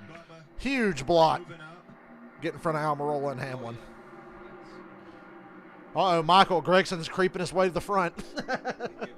Hey, Michael, every time I go ham and talk shit about somebody, they do well. Because I remember talking shit about Almirola during the New Hampshire race, and he ended up winning. Because he was bitching. He said Chase and Kyle Larson think they're better than everybody else because they get the best cars and they're assholes and blah. I was like, yeah, fuck you, winning motherfucker. And then he goes and wins. Oh, my God, Noah's 2nd. Harrison Burton's leading. Harrison's going to one-up his cousin.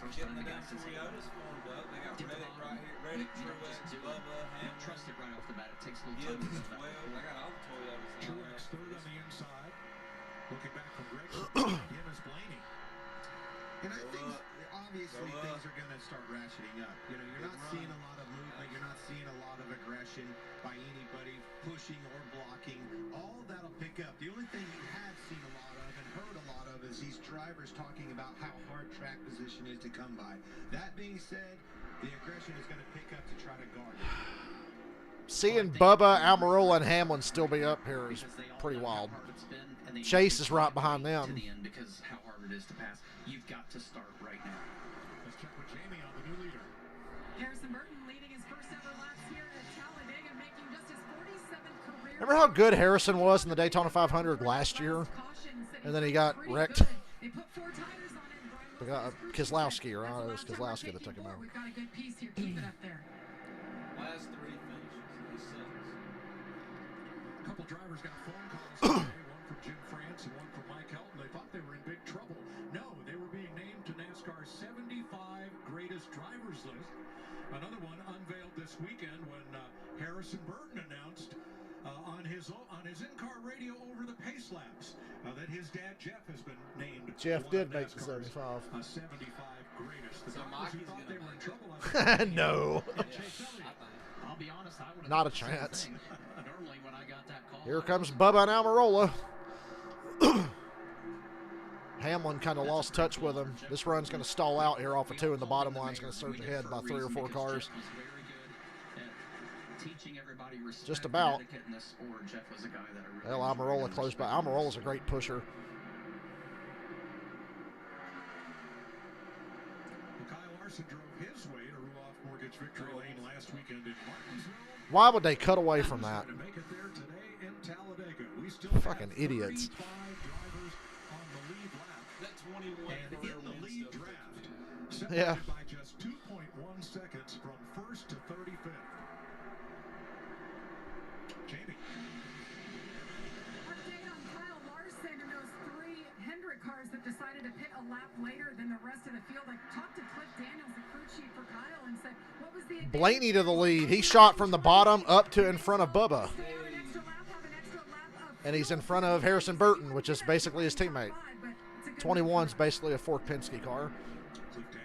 He could go to the bottom if he wanted. He stays with Bubba. He's got his teammate and his best friend. Noah's going to turn that fucking 21. Jesus Christ. 58 laps to go, and 2 of those Penske prepared Fords on point. Ryan Blaney. Oh boy, time for a commercial, gang. They're racing.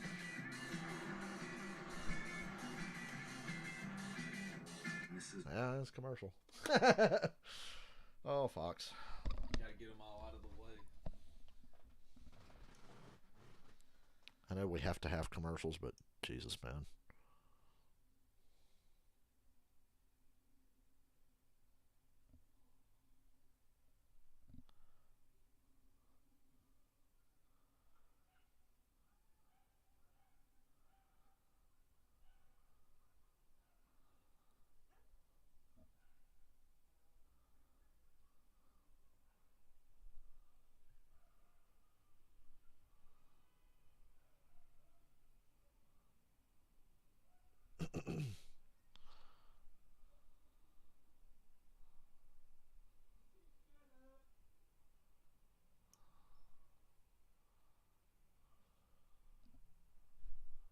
Do you guys know Chase Elliott's back?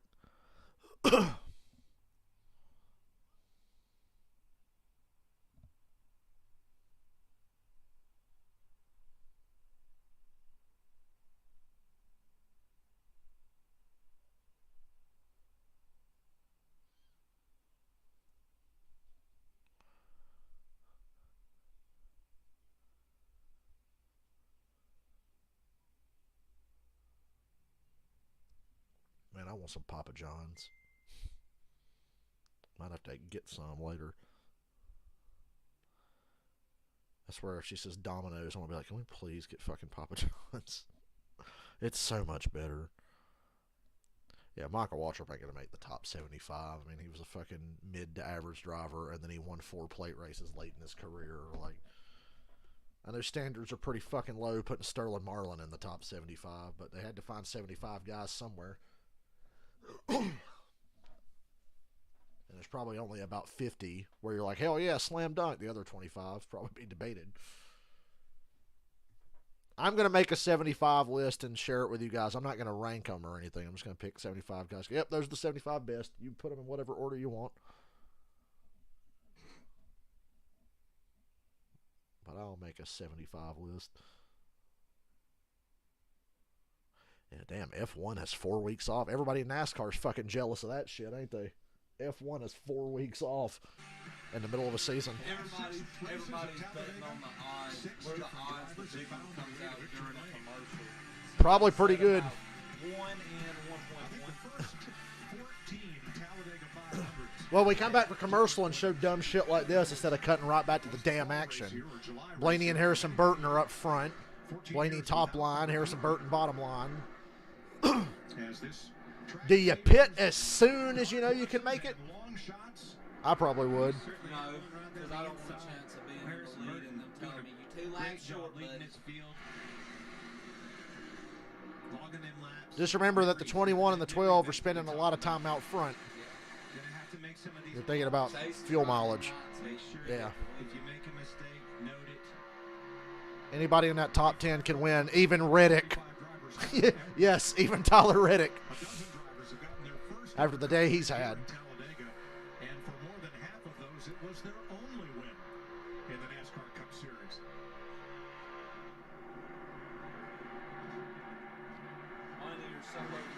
This be a Burton family weekend. Harrison's cousin Jeb went to victory yesterday in the Xfinity Series race, and that was a wild one. Well, don't forget his car owners too, the Wood brothers. I mean, Hey, Cole Custer finished yesterday, so Tony only lost one car in that Xfinity race. common to see that 21 car up front. I seen the leaderboard said 20 cars finished running. Yeah. Well, they were all trying to run. I can't say that they were all actually running. Oh, God, the Kim Cam, guys. Is it fucking 1998 up in this bitch? We got the Kim Cam. At least now they got a reason to show it. Harrison Burton's leading the race with about 51 to go. Having Jeff Burton as my teammate all the years, it was almost what we all kind of rubbed on her. And it was so fun to see how nervous her is. And that was with her husband. Now that it's her baby in that car. I got mad at Kim Burton when it was like 10 laps into the Xfinity race at Daytona and the field was single file and Harrison's third, and they showed her going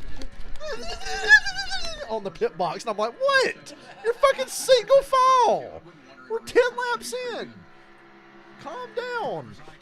Like, Jesus. She was having a fucking seizure 10 laps in. I'm like, Jesus, woman, you're not fucking built for this. I miss back in the day when Kim Burton was hot, though.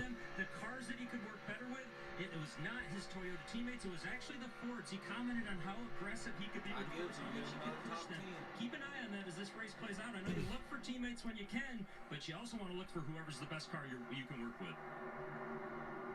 That is interesting and such a valid thing. Mr. Third Line, Eric Jones, is actually in the top 10 almost. Out there because it's going to get, busy at the end of this race, and you're going to be pushing who knows who. You talked about audibles in a pre-race. I say that, Tony.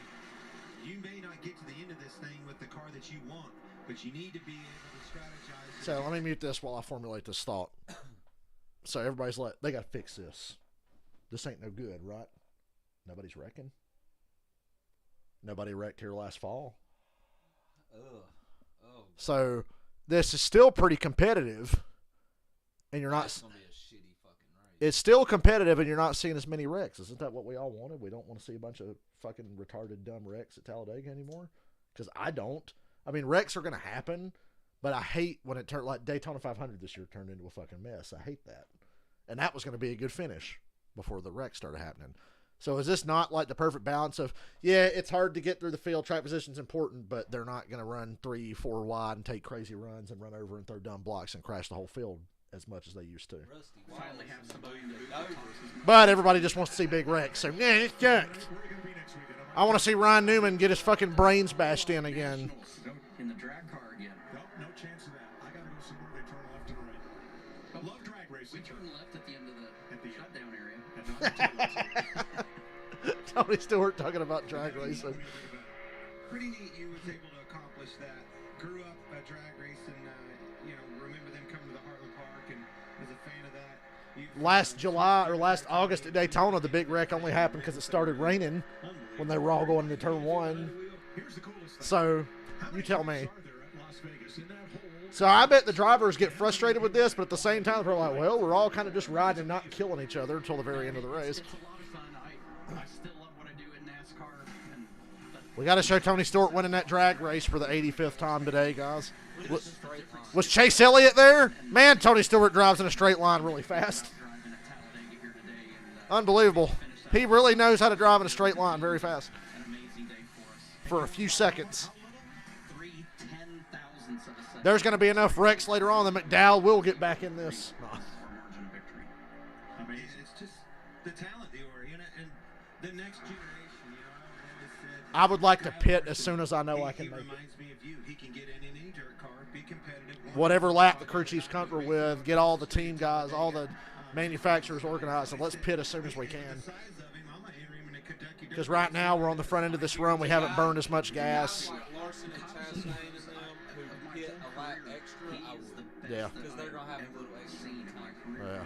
He's just a plug-and-play You ain't kid going to that stay on pit road. all he knows how to do is go fast and get 100%. Yeah, Todd, I would be fine if we just went back to one green-white checkered. We just do one. Yeah. And I really like the outlook on it. It's like the first one is like cool. It's like, really nice job from the 24-year-old here's your from chance. And then you have yesterday or Daytona in February where you're just like, ugh. This ain't even a fucking race anymore. By the time you get to the third green white checker, it's not a fucking race anymore. It's not. Just go.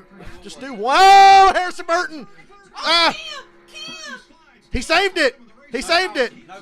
Caution's that. Nope, somebody's wrecking in the back. Somebody's wrecking in the back. Austin Dillon. Who's that guy wrecked with him?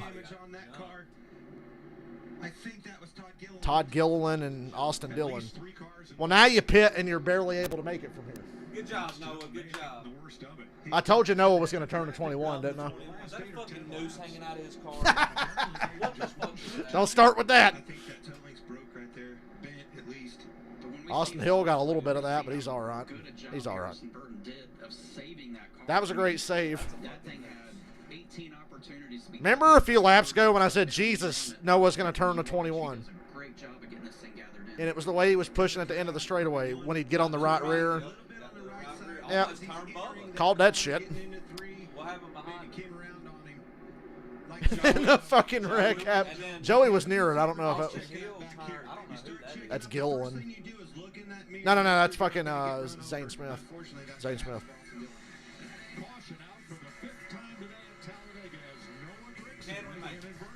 You're up, man.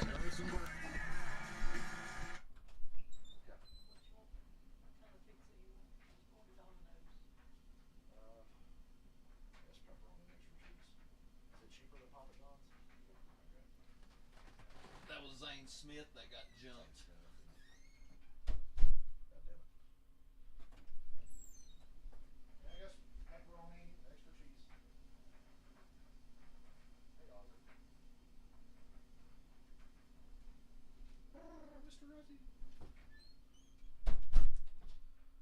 Well, I'm getting stuck with Domino's. It ain't bad, but man, I love Papa John's. Well, it's like Kevin Nash said, a hand job's better than no hand job, so take the fucking hand job.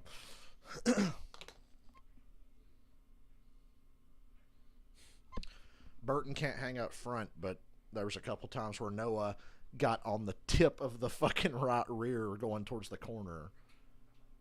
So I took note of that earlier. Now you definitely pit here and just try to make it. So you kind of don't want to be leading the race right now. You want the track position, but you don't want to be leading. You want to be second or third in line. And they're all going to pit. This takes the whole weird green flag pit stop deal out of it, of like which group's going to cycle ahead and which group's going to lose a bunch of time.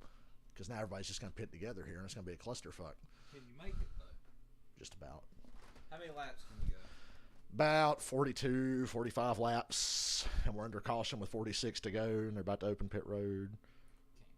I think somebody will make it. The leaders ain't gonna make it. Whoever runs up is too tight. If you get a caution or two, you'll make it. Keep switching. Somebody's gonna fall back.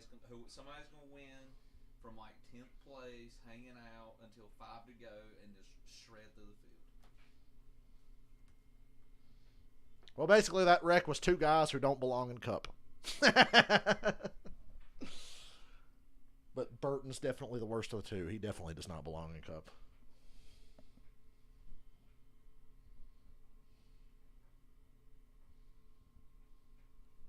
But, oh, man, Noah looked really good driving the car that won 2 Xfinity championships with other drivers before him. Oh, yeah, it's real easy to look good in that fucking car. There is the contact between two drivers that have a history. Harrison Burton and Noah Gregson got into a fight at Kentucky. Yeah, Logano wrecked Zane Smith. You saw Zane Smith checking up, getting Joey, check up. that sent Smith up into Austin Dillon, and then At least he took Austin Dillon out. comes in further damage. So yes, 5 cars involved here. I hear you, MJ. MJ's probably saying, shoot up fucking Noah Gregson. He's a goddamn moron, isn't he? Well, money stop. I'm not going to put that on Noah. Money stop, money stop. 45 to go when they hit pit road. They'll come off and hit 44 to go and run another couple caution laps. So you can make it. No tires. You changed your 4 at the end of the last stage. You're going gas only now.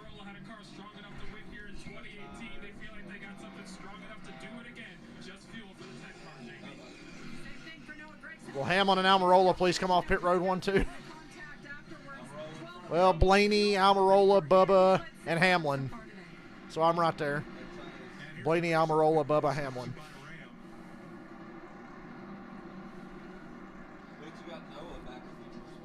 Speaking of Ram, talk about Joey Logano running over Zane Smith there.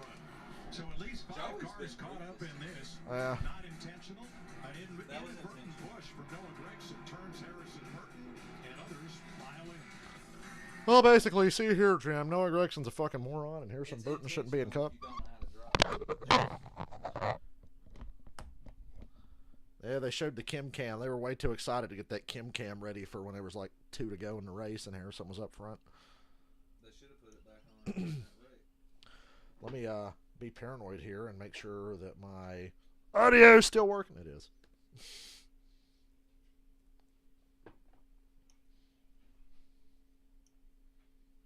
Just checking. Shuck it, bro.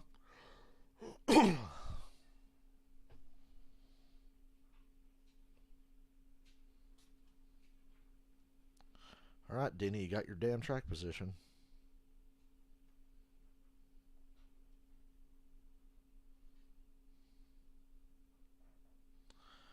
By the way, this guy's been playing NASCAR on Fox Bingo today, and he's really close to winning.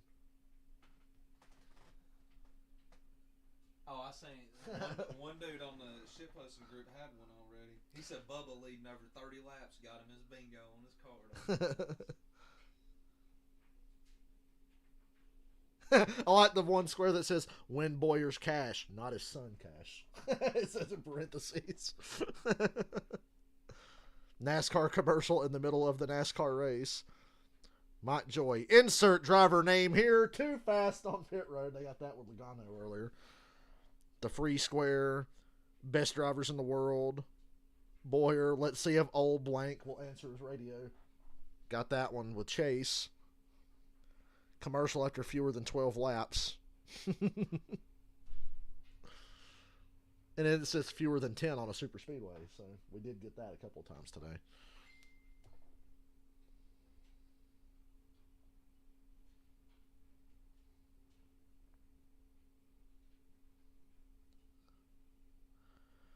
Yeah, Joey Logano at the back of the field decided to pretend he was an ARCA driver for a few seconds and took out a bunch of cars.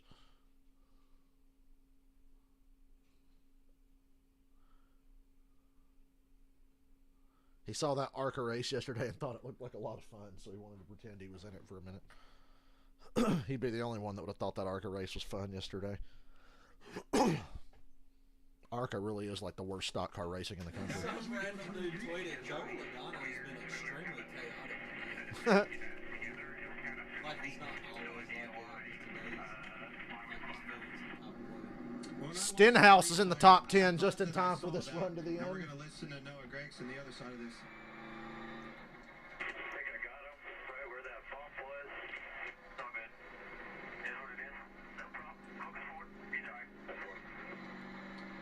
Well, what that bump is they put a tunnel in a couple years ago and had to repave this. And the tunnel repave is right here. You can see this area right here. Watch this line right here. When he gets to this, the car bounces right as Noah gets to him. Want to do the impression? Dude, Alex, I said that earlier. I said I sound like Officer Bar Brady when I'm doing the broadcaster impression. Briscoe got the free pass. Well, as you can see here, Noah Gregson's a fucking moron. A lot of people's giving Harrison Burton props for not crashing the field. Yeah, give Harrison credit. He got wrecked by a dumbass, but then saved the car. And then Joey Logano wanted to really make sure that NASCAR had a reason to throw a caution here and ass-packed Zane Smith and took out Austin Dillon. And he just does a great job. He doesn't panic, doesn't overreact. Stayed in the fuel pretty good. Yeah, doesn't lock the brakes up and upset the car. He just kind of went with it. And the biggest thing is he didn't go up the racetrack. Yeah. He stayed in the fuel, kept that thing spinning, kept turning left. You know, that's the last thing you want to do.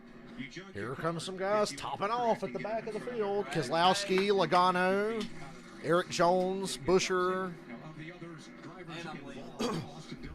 I'm running second and fourth with my bets right now. I don't like leading the race right now, USFL action continues tonight on FS1. The Michigan Panthers take on the Philadelphia Stars, and it all kicks off at 7 Eastern. So Stenhouse in the top 10 for the first time today. Gibbs is in the top 10. Chase, who's had the best handling car and been consistently good at finding his way to the front when it matters. Bubba's got an unbelievably fast car and 3 Toyota teammates with him. And then you got Almirola and Blaney, who are just super speedway whisperers. So that's one hell of a top 10. And oh yeah, Harvick's there too. Somebody in that top 10 is going to win this race. What a bold statement. Could you see anybody outside that top 10 winning? Chastain or Larson?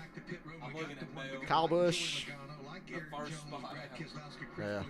They topped off, making sure it's completely full. If somebody would get a third line for me, I would get to the end. But you heard talking.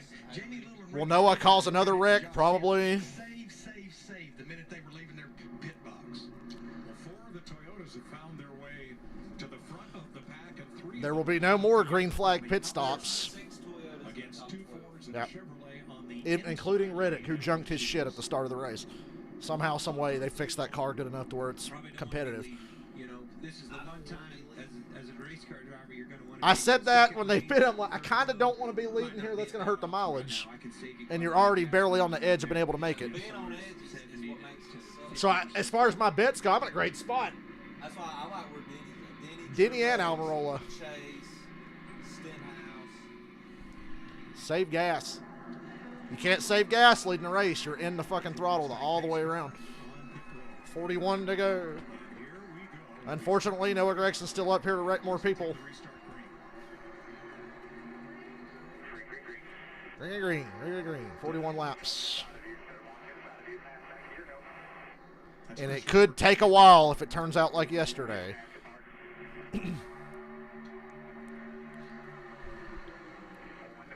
Blaney surges ahead. Blaney has his pick of the lanes. What do you want, Blaney? You want to stay with Almirola, who's a good pusher? Do you want to go with Bubba, who's fast? Here comes a big push. The Toyotas are bringing Chase Elliott with them. Damn, Hamlin. Hamlin, clear Blaney. If Hamlin and Bubba got clear Blaney, I'd say go down. Bubba's got his pick of the lanes now. He should stay with his car owner. Stay with his teammate. For now, stay with your teammate. I'm not going to worry about switching lanes until a little later. I'm going to stay with my teammate. I don't want to lose my spot at the front of the line. So even if I lose the lead for a minute, I'm still leading my line. 40 to go. They also have little magnets that go around those louvers to help keep that hood down. That's why that hood, it'll pull up like that, but it'll also go right back into place. Because I want magnets on the front of my car and the rear bumper of my teammate so we can stay him together and push. Wow, 45 lead changes. What a horrible race, according to Twitter. I hope mine does. I gave away all my money, so I can't afford that deal right now, Tony. That's how much I love my people. You drank away that money. You didn't give it away. Michael says 3 wide's going to happen. Yeah, they're working on it back there. They're working on it.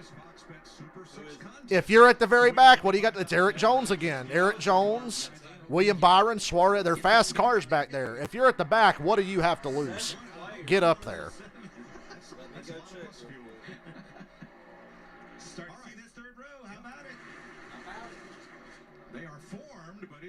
Get up there. Harrison Burton, get your ass up there. I called Eric Jones Mr. Third Line earlier. Which is the reason Bubba Wallace is there to begin with. Bubba moved up right in front of Eric, stalled his Commit. Joey Logano's in that third line. Hell yeah. Commit. Have some balls. Make it happen. I like that Eric is at least taking the chance. You might as well. If you're not in this top 5 or 6, you're going to have to take a chance to do something. Successful for a while. He's got a good group. That is a lot of good cars. Earlier it was a mix of like some Rick Ware cars in it, but now it's fucking Trackhouse, Legacy, Penske, RCR power with Hill. Earlier it was 7 cars. They got 7 tires on that last pit stop. tires haven't made a huge difference here, but Gilliland's in that group. He's good. Look, oh yeah, Priest got up there now. Oh, they're stacking up at the front. Stacking up at the front. That's going to bring this. Now the third line's really going to get somewhere. Ty Dillon's 4 wide. Now that's going to hurt that third line. That killed that third line. There was a big stack up, and I thought Priest would have been fast enough to get to third. But Ty Dillon fucked it up for everybody. Now it's Blaney, Almirola, Gregson, and Harvick. Ross Chastain. How about Ty Gibbs? Haven't talked about him much. Found his way to the front of that middle line. Yeah, he jumped up to what was the outside line, now the middle. Starting to see some moving, some shaking and baking. Yep. 37 to go. It's go time, Tony. Look at Blaney being in a good spot to try to win another race. Blaney's in a drought. He hasn't won since 2021. I know he's a rookie, but you listen to his interviews, listen to him on the radio. You get Bubba. Oh, Jones almost turned Priest. Ty Gibbs is taking the lead Do it the best I can. Let me go do it. with 3 Toyotas behind him. 4 Toyotas in the middle line. We have to call them the middle line now because the third line's the top. Oh, I love it. We've been waiting on this all day. Found his home in his Cup Series. His demeanor's very calm. They got all the Toyotas there last year and moved on. This is where you're going to get the big one, as long as that third line stays there. 36 laps to go. Let's take you side by Yeah, please go side by side. No full screen. We're trying to watch this. Big splash transition so you can miss 10 seconds of action. Woo! Now it's back on. That was my impression of Fox when they go side by side. Transition is when they cut back and somebody's upside Yeah. down. Yeah, now I'm worried Jones is going to be the next one. Yeah, Priest, back up, back up. What is it with the fucking Legacy Motor Club car is wrecking everybody? Because Gregson did it, and now Jones is going to do it. I think Gregson's gonna wreck himself in a minute. Good run for the little bastard. We'll give him credit. Can't wait till next week when he's back to running 25th again at Dover. And Ty Gibbs runs like 15th or better.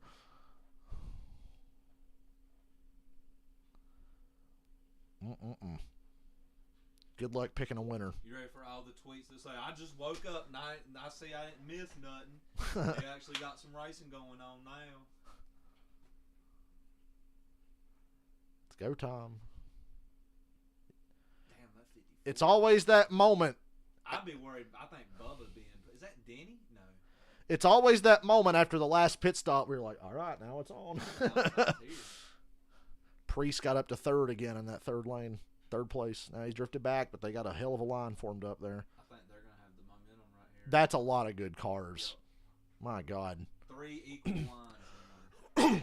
The only car that's not 3 wide right now is Blaney, the leader. The whole field's 3 wide. What a push. Priest is going to take the lead with this.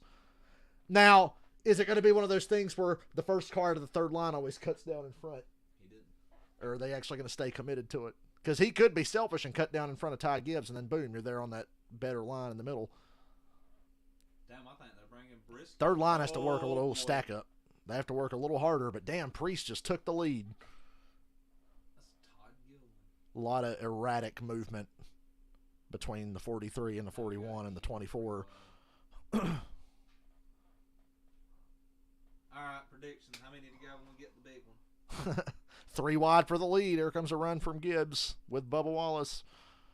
That gap in the middle. Now Gibbs takes the lead. Now Bubba's going to get sucked back to Denny behind him, and the 41's going to get a big run.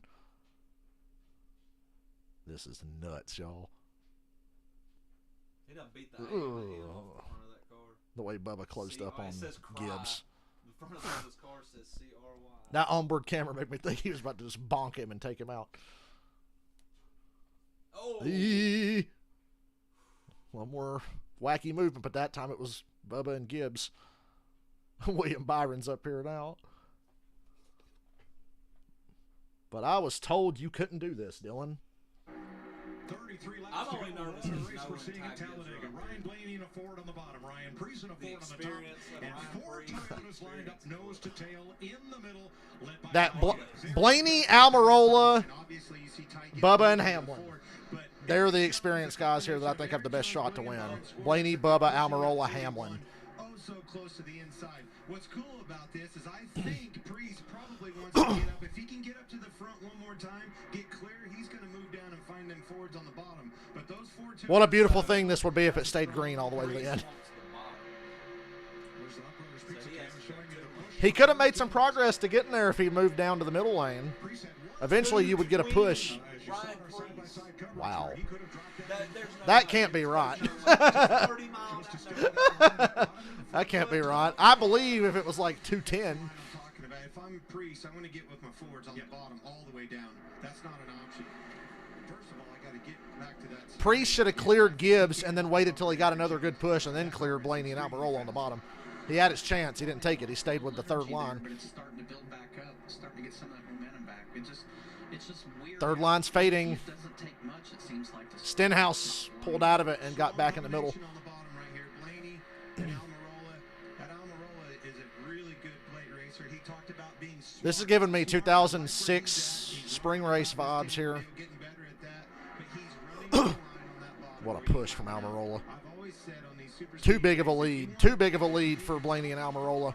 and if you want to get up there, God, if they could just stay hooked together. They're going to be in trouble on that bottom, though. Those two got away from the pack. I'm not so sure that middle lane's not going to have a run here. They are. We talked about energy. I said that when they went into third. I was like, too big of a lead. Here comes Gibbs. That outside line drove it clear to the front, matching the Almirola got back to Blaney before Gibbs could finish the run. lives for 2 or 3 laps. Yeah. Now you saw on the throttle trace there, Blaney. Blaney's trying to save a little bit. Back up to Almirola so they don't lose touch with each other. Yeah. Blaney knows how to win here. He's been to victory lane twice. Twice here, once at Daytona. He's the only one in his Blaney's pretty good at this. Almirola's won here and at Daytona too. do that. Look what you're doing. Here's Gibbs and Bubba. And look who's not doing that. They're wide open. This is the most nerve-wracking experience of your racing life. Pushing like that. That's pretty heads-up driving by Blaney. You can actually do that in the lead. You don't have to hold it wide open, but you will slow that line down, and then that creates a lot of accordion, if you will, and bouncing back and forth, and ultimately ruins the success of the line. But boy, does it take discipline to do that. I mean, to know that you want to stay in that lead, you want to make sure you stay as far in front of that middle and outside line as you can, to sit there and have the discipline to just roll out enough to save a little. That's impressive. You know, with the new EFI, back in the day, we Guys, had pizza's here. which Just in time for me to piss my pants watching this shit. because they didn't want you Now, to Almirola ride 59 races, Blaney 55, with the and Truex EFI data 53. and all So the they things all that you run at have. the same You don't have to time. Yep. worry about that now, so they can lift because it You know, I shit talk Domino's, but this actually looks pretty good. Larry, what are you seeing in the throttle traces? Well, what I'm seeing, Ty Gibbs in that 54, wide open all the way around this racetrack. Ryan Blaney in the 12, not wide open at all. More about We're back to 2x2. 78%. So I'd say Ryan's probably just kind of managing, you know, without having to move around, he's managing those lines. He knows he's probably faster leading on the bottom, but he needs to save fuel to make sure he gets himself to the end. And if he can do that without sacrificing that top lane going by, he's doing a great job. Hard to think of a Talladega race as an economy run, but if we stay green, it could be good. There's your Michael McDowell appearance. 28 laps to go at the fastest speedway on earth. Ryan Blaney. Better go side by side, fuckers.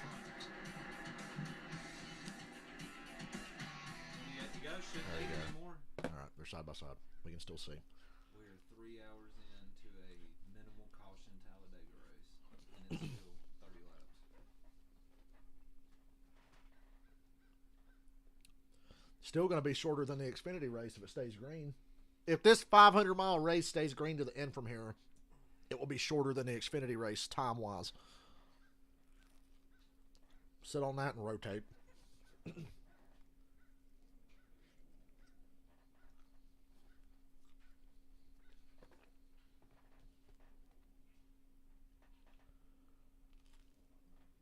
Want my ASMR of eating pizza?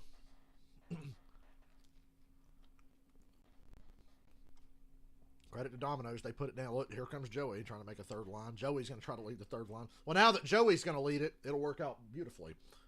Until somebody cuts up in front of him.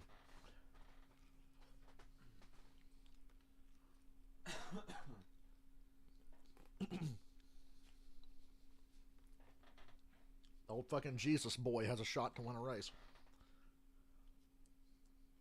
I just smelled his ass. And Noah right here, Well, now it's kind of calmed down. if they see the white flag, it ain't, the checkered flag ain't gonna be pretty.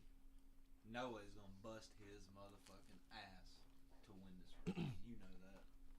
He'll wreck everybody in sight. Credit to Ty Gibbs for being as good as he's been today. And legit. Yeah. There was no fluke strategy. Everybody that's up front pretty much deserves to be there. A lot of guys have shot themselves in the foot and put themselves at the back today, but these guys up front actually really deserve it. Been more of a legit race. Nobody's been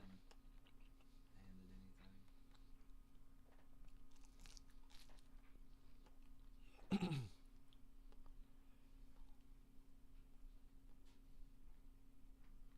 There's Stenhouse and Corey LaJoy and Justin Haley and Joey Logano.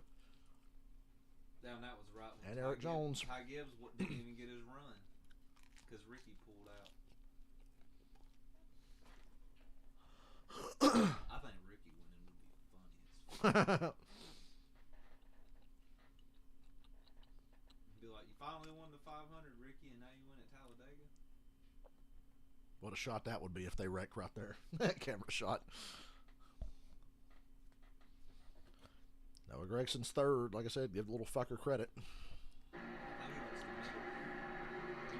Ryan Blaney leading the Geico 500 with 24 laps to go at Talladega. As I reach for another piece of pizza without trying to take my eyes off the screen. Oh, NASCAR's road to victory. Goodyear, more driven. Ricky Stenhouse has made a third lane way up on the high side. And they are formed up and trying to gain a little ground here with Corey LaJoy. I figured the Toyotas. Justin Haley, Joey Logano was up there, trying to work their way back to the front. Chase basically is going to have to stay a lot with the Toyotas. Yeah, and Ricky's pretty good at knowing how to slide draft. The hard part is when there's a car tucked in with the guy that you're trying I'm to pretty slide confident that car, it makes it the guys in the pack can, but Blaney and Gibbs going to be close. Look how the race shook out, though. I think they'll make it. About Priest just, 5 laps ago? Literally going for the lead on the outside off the back bumper of Eric Jones. They lost that, deteriorated. He went clear back to mid-pack in the middle. Todd, I've been saying that all weekend. It was, you see, it works. Eric Jones was the same way, and then it was also, who am I trying to think of? The 99 car. I will just say that. Daniel Suarez. Boyer forgot Suarez's name. Saw him. We were talking about this before the race. Strategies. All right, when's the right time and when is the juice worth the squeeze? Suarez bailed all the way out of the thing, and you see him just ride in the back in case the big one happens. Yeah, he is 30th right now in that purple car. Yeah, you literally have a decision at this point of you have to do everything you can to get yourself forward, or you got to be in defense mode. Absolutely. But there's absolutely nothing in between right now. You're either on one or the other. 33 cars in the lead draft, separated by just 1.25 seconds. And if you're Ryan Priest, you're thinking to yourself, man, what did I do wrong there? We were talking about it. Didn't necessarily do anything wrong. It's just the movement of the race. Tony, you told me in the pre-race, you know, you have to be able to call audibles because things change. There's an audible. Put that one in the book. Don't make that mistake again. But you're probably going to have to. If you're going to pass and get the track position back. Chase ain't going to move out of that line. Now you're going to have to make that outside work like Stenhouse is trying to take advantage of now. In these 33 cars, I can't point to one that I don't think could win this race. I'm with Mike Joy. Just about everybody in this pack could. They're just not in position to win. Talked about Bo Wallace's car. There's a rookie right in front of him. Those cars are very loose, light on their feet underneath of them. If that wreck comes there, all these boys back there with this track position problem, it's going to land right in their mouth. There's a big shot. My God. Exactly what I'm talking about. It happened yesterday in the Xfinity race. Daniel Hemrick was leading. He came down through a late block. It was too late, and he spun and half the field. And look how much momentum. Chase was peaking there. How it slowed. Hell, Chase might go up there. The run's got to be right. If he don't make it, yeah. It's the risk reward. Can he leapfrog 4 cars with the right push? Because that's what you're going to have to do. Jumble going on, and then here comes the outside line with a lot of momentum. That's the it would really work if he could team up with Larson and get Larson to jump the gap with him. Wow. You're trying to match the speeds together. Like you say, the big run, the problem is the car that hits it, it slows that car down, pushes the other car forward. You need those cars to be very, very similar in speed to average out and keep pushing. Exactly like Almirola is doing. He's doing a great job of matching those speeds. I'm convinced with how loose Bubba and Gibbs are, we would have seen a wreck if it was hotter today. If the sun was out and it was hotter and the track was slicker, you probably would have seen a wreck by now. Watch the 11 get to the 23 here. 23 slowly. I think he did a better job of managing that. The gap in Chase Elliott and Truex now. Now watch, as soon as those get together, start bumping, that bump truck, excuse me, the tandem off of LaJoy will start coming to the front and using that opportunity. Ricky was able to pull the 9 at Chase Elliott back a little bit and get that pull from him. It pulled the 9 back, but also slowed that line down because of it. Ryan Blaney had led only 22 laps this season. His last win came on one of these super speedways. He's been out front for more than 25 today. The only driver to lead as many laps or more. Look at all the Getting a hold of some side draft action. I'm confused by Stenhouse. Stenhouse is aggressively side drafting. That does not really work anymore. And he was hugging Denny Hamlin. That's just risky. Middle's done. Like, the Yeah. middle's dead. 7. He's come within 1 lap of winning one of these super speedway races. And then you just saw Daniel Suarez actually gut up to that outside line, clear to tail end of that, just like I was talking about. Well, he moved back down now. It's getting desperate. 18 to go.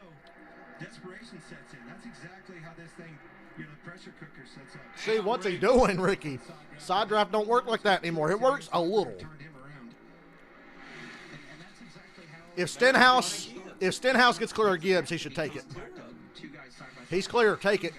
Can get that thing disrupted. How about that? He actually He stays up there. Gibbs there on the inside in the middle row. He sucked them back fucking 10 spots. Stenhouse has single-handedly killed that middle line. He didn't give up on him. He didn't give up on his partner there, LaJoy. He had That opens up the door for Chastain, Larson, Busch, or AJ to pull up in front of Gibbs, and then they'd be leading the outside line. So this just opened up a whole new world of opportunities. Slow Chase Elliott down. Because there's guys going, ooh, I can lead that top line now. Or the middle line, and they're going to do it. If they see a run coming, they're going to move up. You want to keep slack out of the chain. Keep the lanes. Here comes a push. And that's where you're going to find But the your speed third and line's efficiency. pushing harder. With 6 fast cars. Best we have ever heard Yeah. describe it. 6 really good cars. Larry, with 17 to go for these drivers running out front full throttle, what is the fuel situation? Yeah, I mean, it's right there on it, Mike, but I'm also using my fuel predictor, and that bases off. Blaney's going to run out, and I'm going to win because Harvick ain't going to push Gregson past Almirola. I'm set. Blaney's going to run out of gas, and Harvick will not push Gregson by Almirola. Look at all Interesting the to see Ryan Chevys Blaney flaring continue behind to lead here and Yeah. talk to his crew chief Jonathan Hassler this morning. He said, "We've positioned Brad 11. Look at me. I'm going to win. that gives us more Look at me speed, coming in the but we'll picture. lose some of Here the comes Ty handling Gibbs and back. Look, Larson thought about trying to get up there. We're going to be okay today, and Ryan really hasn't said much about the handling of that race car. Now, as far as their fuel situation, they are right on their number. they're saying. Telling you, Blaney, his luck, he's going to run out of gas. And overtime. 2 Fords. Or he'll be leading at 2 to go this close to the white flag, and a caution will come out, and they'll go to overtime, and then he'll run out of gas. Like Texas all over again. Yep. 16 laps to go, and a lot can happen. Whew, Lord. The third lane. Again, much like Priest, Ricky's probably thinking to himself about 2 laps ago, man, maybe I should have pulled down there in front of Gibbs when I had an opportunity. That's what I said. As soon as he got clear of Gibbs, he should have pulled down in front of him. Get some dancing partners up there. You're going to have more cars than 2 or 3 to get it done. I'm surprised Ricky wasn't selfish enough to do that. Now look where Ricky's at. And now he loses Jones. It's all that top line's just breaking apart right now. I still think at some point somebody's going to. And I can't believe nobody off that bottom got up in front of You him. can't ride around in the back half of this pack and be safe and be in a position to get a good finish out of it. You're going to have to regroup. I see that yellow car. McDowell pitting. Back in that second lane. He's like, maybe Somebody everybody will run out of gas. predicted I can see. Maybe these everybody laps will and laps wreck. that makes a move like that. Logano rebounding from that speeding penalty, but he's in contention. Larry, you got some trends for me? You better believe I've got them clean. I looked at the last What are the 6 trends? spring Talladega races. That's since we've been doing stage racing. The average of the last caution comes with 15 laps to go, about where we're at right now. But of those 6 races, Oh, we got 4 a times in the first 3 laps, 3 times we had an overtime finish, but all time at Talladega, 17 overtime finishes. And a lot of them could have been avoided. Many of those overtimes could have been avoided. You good with those trends, Clint? Oh! Hello! He was about to have one. I was about to have a trend for you. What we just saw there, yeah, that's pretty solid. That would be who's going to be around for overtime. Well, here's the hard part. We're talking about that desperation and stuff like that, trends that you just told me, Larry. But the other side of that is, what if it doesn't happen? I have to go. I can't ride around here thinking if I'm Suarez in the back, I'm not going to just ride around thinking that they're going to wreck, because it did that exact the same thing happened last year. They didn't wreck, and then Sometimes they just don't. Spring 2014, Dale Jr. stayed in 23rd. They're going to wreck. They're going to wreck. They didn't wreck. They finished 23rd. Sometimes they just don't. And run your race according to that. You can't sit there and go. Actually, they did. They wrecked with 1 to go, and it was a little 3-car wreck that brought caution out, and they ended the race under yellow. What do I do right now, or in these next 5 or 8 laps, to put myself in a position to win? Ty Gibbs is doing a fantastic job on that outside. He's got 3 dancing partners. Yeah, because I'm sure by now all of them had that car sideways. He's doing a great job leading that line. It was just, what, 3 laps ago, 2 laps There's ago. McDowell. This thing was way back. The bottom line How many 34 cars are in this race? door to door again with the inside line. That's what I'd be thinking. All those drivers that were in the top lane are now in that second lane, so they've got strength in numbers again. Built the energy you were talking about. At the end of the day, if they get 3 wide, Blaney or Almirola is going to win. The bottom line will always have more cars. That's interesting. That was Denny Hamlin's radio. Well, the 54's in front of you, Denny. And the 12's in front of the other line. How fast is too fast? I think the 54 and the 12 are too fast. Yeah, Chris Gatehart's looking at the same data I'm looking at, and Ty Gibbs, to his point, I mentioned it earlier, he is not lifting whatsoever, but I still continue to see Blaney playing with the throttle up. Blaney's doing a much better job of managing this than Gibbs. Gibbs is wide open. I'm going to win. If I don't make it, I don't make it. Blaney's trying at least. Well, the advantage is if it don't work out for Gibbs, Bubba's our next chance. God, if Bubba fucking wins, I'll be so happy. If Hamlin or Almirola can't win, please let Bubba win. We're hitting 10 to go this time. And we're still 17 minutes short of the Xfinity race. So I just need to shorten this race about. This race needs to be shortened to 400 miles is what it needs. But we got a 500 miler. It's what we got. is running around there part throttle. I think it's backing that line up, and it forces them to constantly run over each other and then keep bouncing. Can't keep the No chain way. tight. There's no way he's keeping pace. Holding the cards is Almirola. He is second on Almirola and Bubba are in great position. Here's the third line. Chase moved up. And the 48. And Joey Logano. You might as well go for it now, Chase. You got to win this race. And Christopher Bell bailed on the second line. Bell's selling out his teammates. Or maybe he just wants to get in front of his teammates. And there, Denny was peeking. Denny was peeking. Bubba was peeking too. Oh, they all moved up. Who's in the middle? Justin Haley and Tyler Reddick are the only ones left in the middle. Yeah. Go up, Larson. And there's a lap car ahead. Damn, Reddick's gone. That sucks. Yeah, Haley, Reddick. Oh my God. Denny really Oh initiated. my. 19 was kind of there, but Denny was the one that kind of. Austin Hill getting lapped. As soon as he moved to 23. Yeah. Bell's gone. Yeah, Bell got shuffled. Oh, my God. That killed Bell. He tried. Bell made a move, and it didn't work out. It's the only move he had. Larson's right there. Chase has improved his position. Look who shows up with 90 guys. And Bowman and Logano. Logano just slowly creeping to the front. Man, he's amazing. In the worst fucking way. See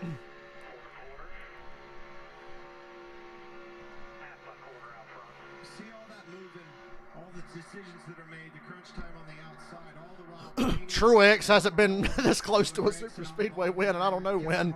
Easy Look at that peasy, just Reddick stay in car on line. the outside. Now the outside lane's in trouble because Reddick is leading the outside. His nose is damaged. That's not going to help them advance. That's going to kill that. He's at all. He probably If Reddick's the one leading the third line. Reddick can run behind a car, maybe two. look, it's But look at that thing. The nose has actually caved in and drove the splitter off of it.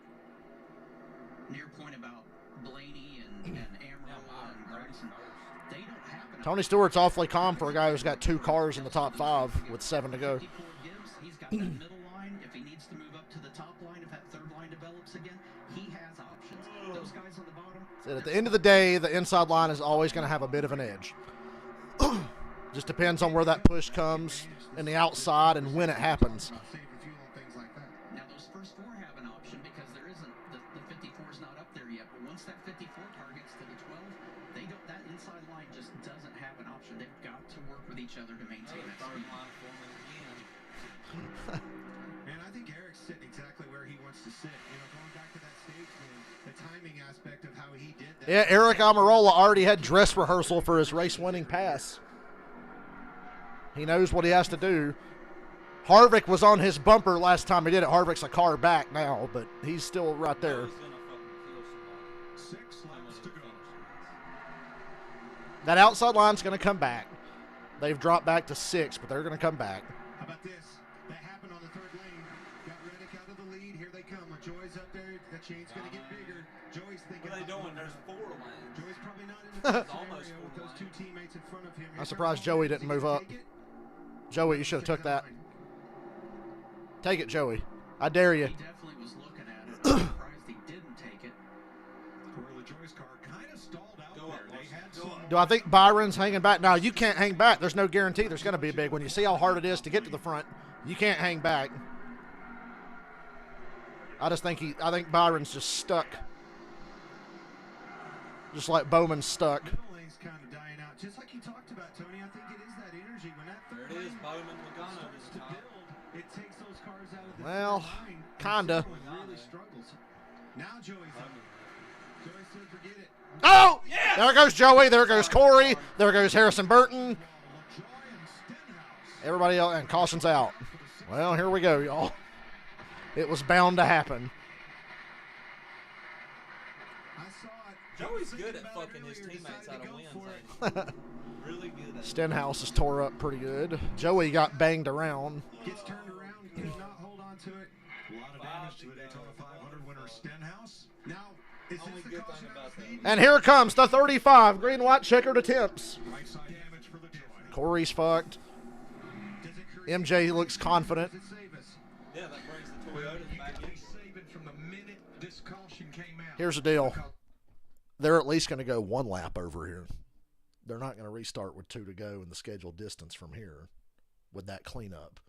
It's probably going to at least be a lap. The scheduled lap is 188. We're going to lap 189 or 90.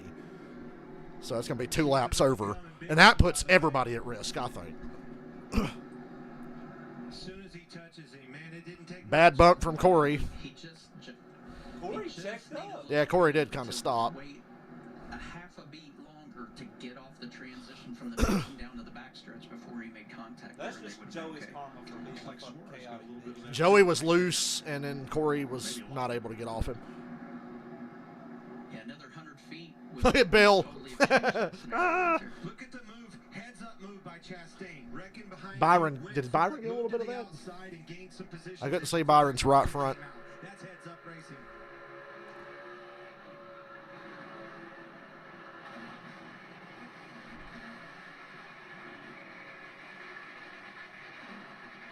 Hey, Fox, here's an idea. Leave the fucking camera alone. I like when as soon as the red cap is, that camera starts going. Let's go to our Goodyear aerial cover. Because you got to see, Dylan, if you change the camera angle up every 5 seconds, that makes it seem more exciting. Starts with that 36. Doesn't make it harder to follow at all, Fox. And as soon as he gets it, it pulls him back, kills that Corey momentum. checks Second up. car, LaJoie gets to Ain't him. got, God damn it, Dylan, I just read the script. They told Corey to check up on purpose to force these overtimes. Because Ryan Blaney can't win anything, no matter what. Riley Herbst got a piece of that also in the 15. he didn't even hit Joey that hard. No, just a bad spot of the track. Just that transition coming up off the quarter. Joey pulled the Danica, took his hands off the wheel. Joey, learning from his hero, Danica Patrick, takes his hands off the wheel. What a professional. Did you know Danica's the only driver to ever do that in history, according to Darrell Waltrip in 2012? Just loose. Caution flag of the day for Joey Logano. PJ Damn it. Don't let it That was go. getting a little spicy at the end. Yep, too. we're going 2 laps over. Going to lap 190. That doesn't do anybody any favors, but at least you're under caution at the moment. My mind goes back to a girl like that. Some years ago.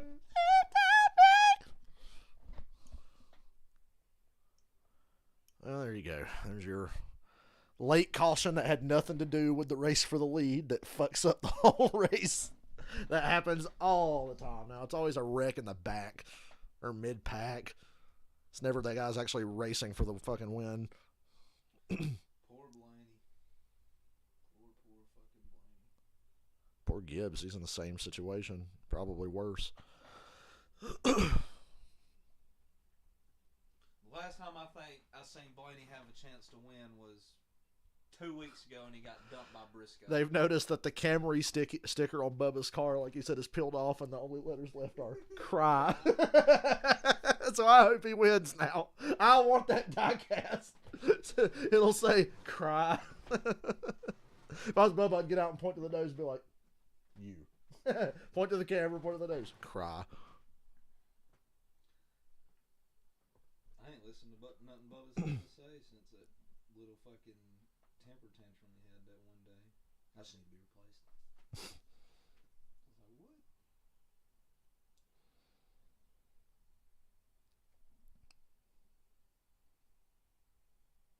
Hey, Dylan. I bought her Starbucks on the Kiss Cruise. Nice. Any day now, we're going to get married. On a lap down, and William Byron, along with Daniel Suarez, had some damage in this one as well. Yeah, Byron did get a piece of that. Yeah. And give it a few more overtimes. He'll be back in it. Let's see. Who's done snuck up in here? Kyle Busch. Mixon's pit road, and he is being shown 1 lap down. Suarez stays out. Pit road is open, and there are very few takers.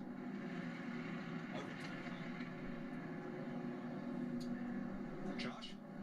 Here with the crew chief of the 10 car, Drew Blickensderfer. Eric Almirola currently in second. First of all, how you guys feeling about your fuel window and also about I'd feel good about that 10 car. at the end of this? Yeah, I think our fuel's okay. The 12 and us, we were kind of saving fuel that whole time. The guys around us weren't. So we're kind of deciding on what row we pick based on their fuel situation. I think we're okay. We're okay until at least a green white checker or maybe 2 of those.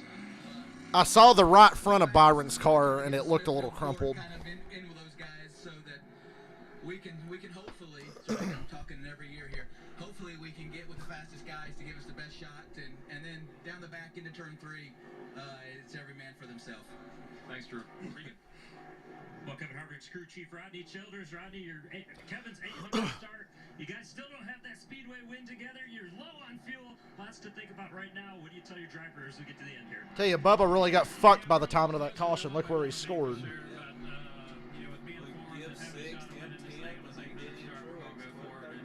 That caution really hurt a lot of good cars. Hamlin, Chase, Bubba. Good luck, Rodney. Thanks. Did you see Drew Blickensderfer's headset? Kyle Busch is suddenly a contender. To it, carrying audio to him, 3 different talk buttons, and Josh's microphone. He's a busy boy. Mine has that, just doesn't have any wires on it. They're sparking. Come All on. right, let's have another look from the I need to see aerial. a Keep white an eye on flag. Joey Logano's car and the white lines as he comes up the racetrack. We're still 4 minutes short of the Xfinity race. Actually, we're going 3 laps over. They got another That lap. lets the 36 get to his left rear. As soon as he gets right there, you can see it pull Joey back.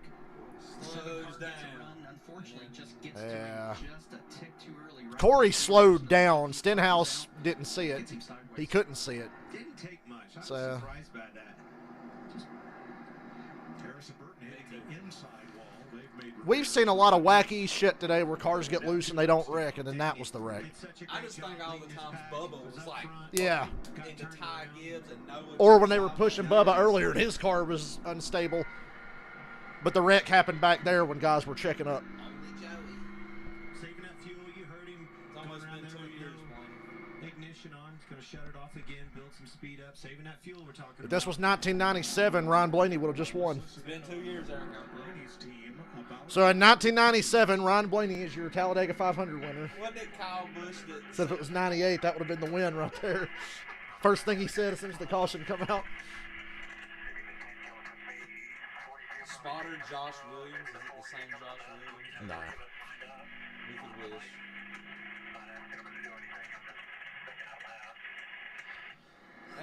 He was looking up thinking, he was looking in the mirror and having that conversation with his spotter, watching it, looking in the cars. And who's Might have been what Blaney. he thinks they're gonna Now that I do. think about it.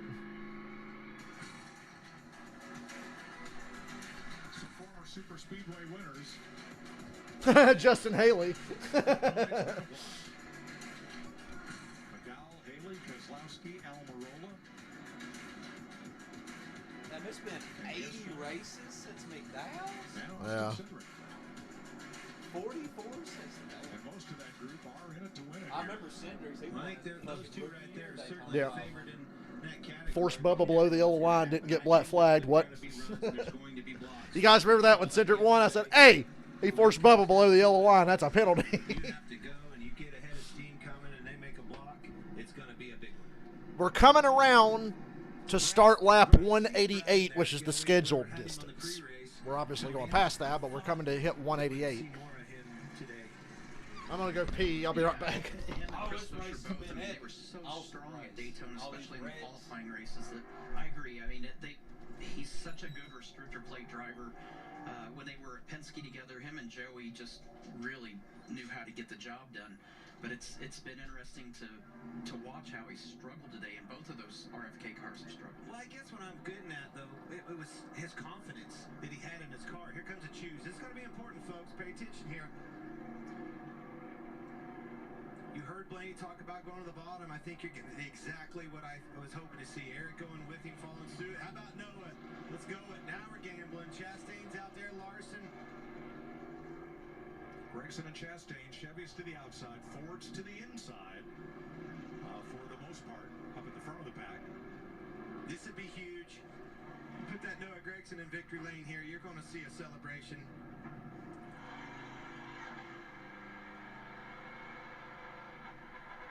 Hear him shut it off, saving as much fuel as possible. You're going to see massive pushes out of Chastain. Saw it in his first stage. That car was very aggressive with his pushing, very capable. Noah, you better hold on and be ready, buddy. And I did not mean to imply that he got into Harrison Burton on purpose. It was just he caught him right at that bump and Burton went around. All I was saying is it will not improve the possibility of them exchanging Christmas cards this year, which they haven't for some time. Yeah, and that's something that's important. That was not an intentional deal in turn 3. It's just this bad timing, and it's a rookie driver. He's going to learn from that. He's going to see he'll watch the replay of this race. He'll see how the other veteran drivers were handling that scenario, getting in the turn 3. Almirola on the inside, and then every fucking Chevy behind them, and Toyota They went have outside. starts in this. Oh, no, that's pretty Chevy and Toyota. I always see that Hunt Brothers and think Harvick. So everything you see right there, besides besides Harvick went inside. That is an amazing, Larson, an amazing career that he's had. Bubba, Where's Delena's fire suit? Remember when she used to wear the fire suit? Where's Tony grabbing her ass? Tony's going to take a picture with them in victory lane with fucking both hands on both cheeks. Woo! Inbreed! I used to joke a lot about Harvick's wife looking like a dude. I used to joke a lot about that. Oh yeah. Look at the symmetry. I know, the cautions and the progress bar. It's like the little pin kick-out mini game in WWE 2K23. Wow, Noah got a hell of a launch. My God, is Brian Blaney asleep at the wheel? Ryan Blaney's asleep at the wheel. Go, Eric, go. Ooh, Kyle Busch, stay in line, stay in line, stay in line. Oh, shuffle him out. Yeah, Russ, yeah. And Noah wrecks the field. Yep, Noah just wrecked everybody. Oh no, Larson. Oh, right into fucking Priest. Ironic. Oh, yeah, there you go. Noah just wrecked everybody. Way to go, Noah. What a move by Rice. Yeah, eat shit, you dumb little fuck. You'll never win a fucking cup race. You dumbass. Tony, hard hit on your car right there. Very hard. If you're Ross, you're not pitting unless it's broke. Somebody's going to run out of gas. For my fuel. Am I going to run out of gas, Larry? Yeah, somebody's going to run out of gas. Harvick's got a straight up pit. And it's all Noah Gregson's fault. And Ross Chastain wins Talladega again. Before the caution came out, he's got some damage on the right front. His car skewed just a bit. Boy, Ross had a big set right there. Well, they naturally put that skew in it for the restrictor plate tracks, but the right front does have a little damage. AMR safety team very quickly to Ryan Preece's aid. I'm going to text my dad. Yep, that's Noah. And man, they do a great job. We don't discount how much they help us in this sport. Nobody should be surprised. You'll see the one drop to the middle here. You're surprised that Noah Gragson caused the most damage today? Are you guys really shocked that he wrecked Harrison Burton, which took out other cars, and then wrecks the field here? Ran my man down below the fucking yellow line. Go ahead. Anybody want to tell me how fucking great Noah Gragson is? But Ross was near it, so everybody should probably blame Ross, right? No, what bummer? He did it to himself. He's a dumb fuck. When they get to your inside, it's fucking over, dumb fuck. Eat that fucking wall, dumbass.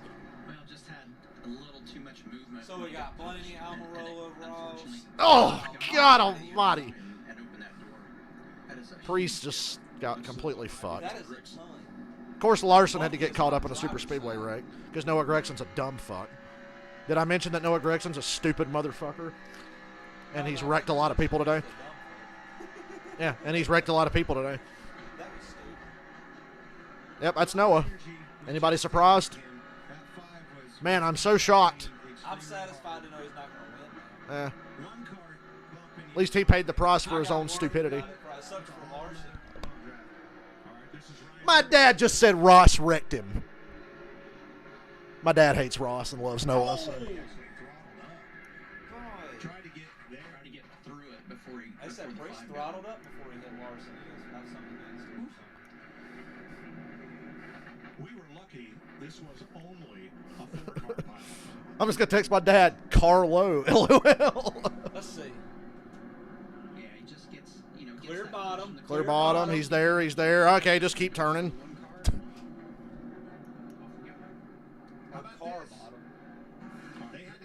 Harvick pitted. Oh, they came. Are you coming? They came. Oh. He's on pit road. My boy Bad Brad in 10th. Up to 7th. Bad Brad. That's a hard Bubba's still out there. Had to do it. I don't blame the guys who stayed out, but I don't blame the guys for pitting that pitted. Quite a minority of lead lap cars to come to pit road. Look at that. Imagine driver's side. Well, I go back to what Rodney Childers, crew chief for Kevin Harvick, told us. He said, if we have another overtime, we've got to come. He had his I knew my dad would blame Ross. My dad fucking hates Ross.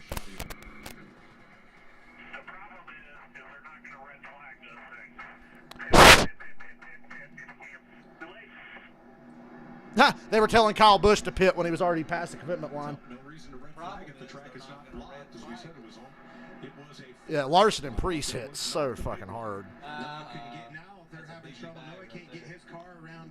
And now Noah's going to extend the caution even longer. Another lap to this.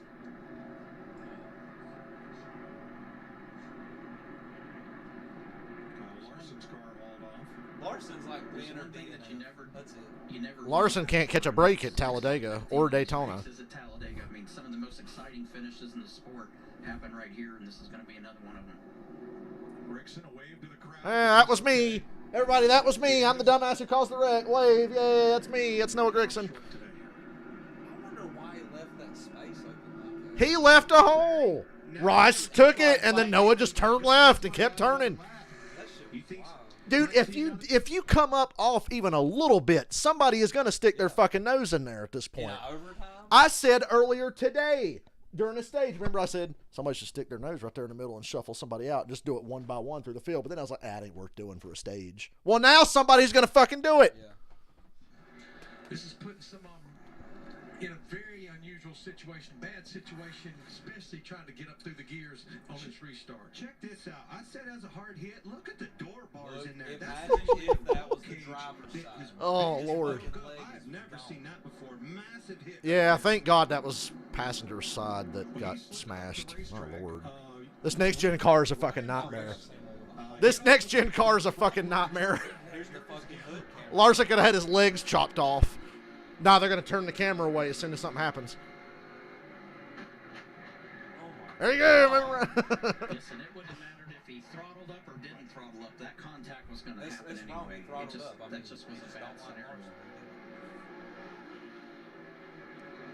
Well, don't forget. Oh, my God. He knocked his helmet visor up and everything. Dude, that knocked his... That's Oh, my God. I'm telling you. I knew that was bad, but damn, to see that in car. My God. I got rear-ended the other day outside of work, and it looked a lot like that, but I didn't get hit that fast. They stuck on each other for another few seconds. Kept each other straight. Almerle and Chastain. Yeah, Ross was going back and forth to size him up and get underneath him and make the fucking pass. We're not blaming Ross for that, for trying to win the fucking race and having some idiot just come down and wipe him out. That was a rookie mistake. That's somebody who got lucky and doesn't fucking belong at the front, leaving us hole open. That was a dumbass rookie mistake. Anybody would have done that. That's what we was talking about, the damn inexperience. There is nobody in that field that would have stayed behind that fucking retard. But it had to be Ross so people have something to talk about. Because Noah Gwigson's my favorite driver, Dylan. He's got personality. He's funny. He has a funny and a stupid haircut. Somebody's blaming Larson for that wreck. How? Larson pushed the pusher. We'll try overtime. Dude can't finish a drafting race to save his life. And we were just discussing. God, Noah Gwigsson had personality and a stupid haircut.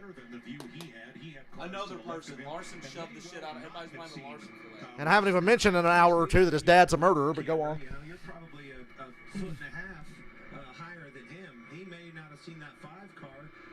Probably heard. Seriously, with a father like that, is it any surprise Noah turned out the way he did? And all of a sudden, last minute, you see him, and it's too late.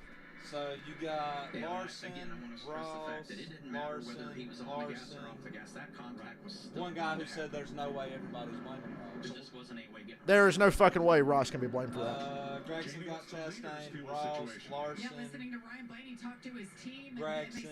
Look at all the cars running the apron to keep the fuel load over on the left side. There's more people blaming Larson than anybody for that. It's going to be close.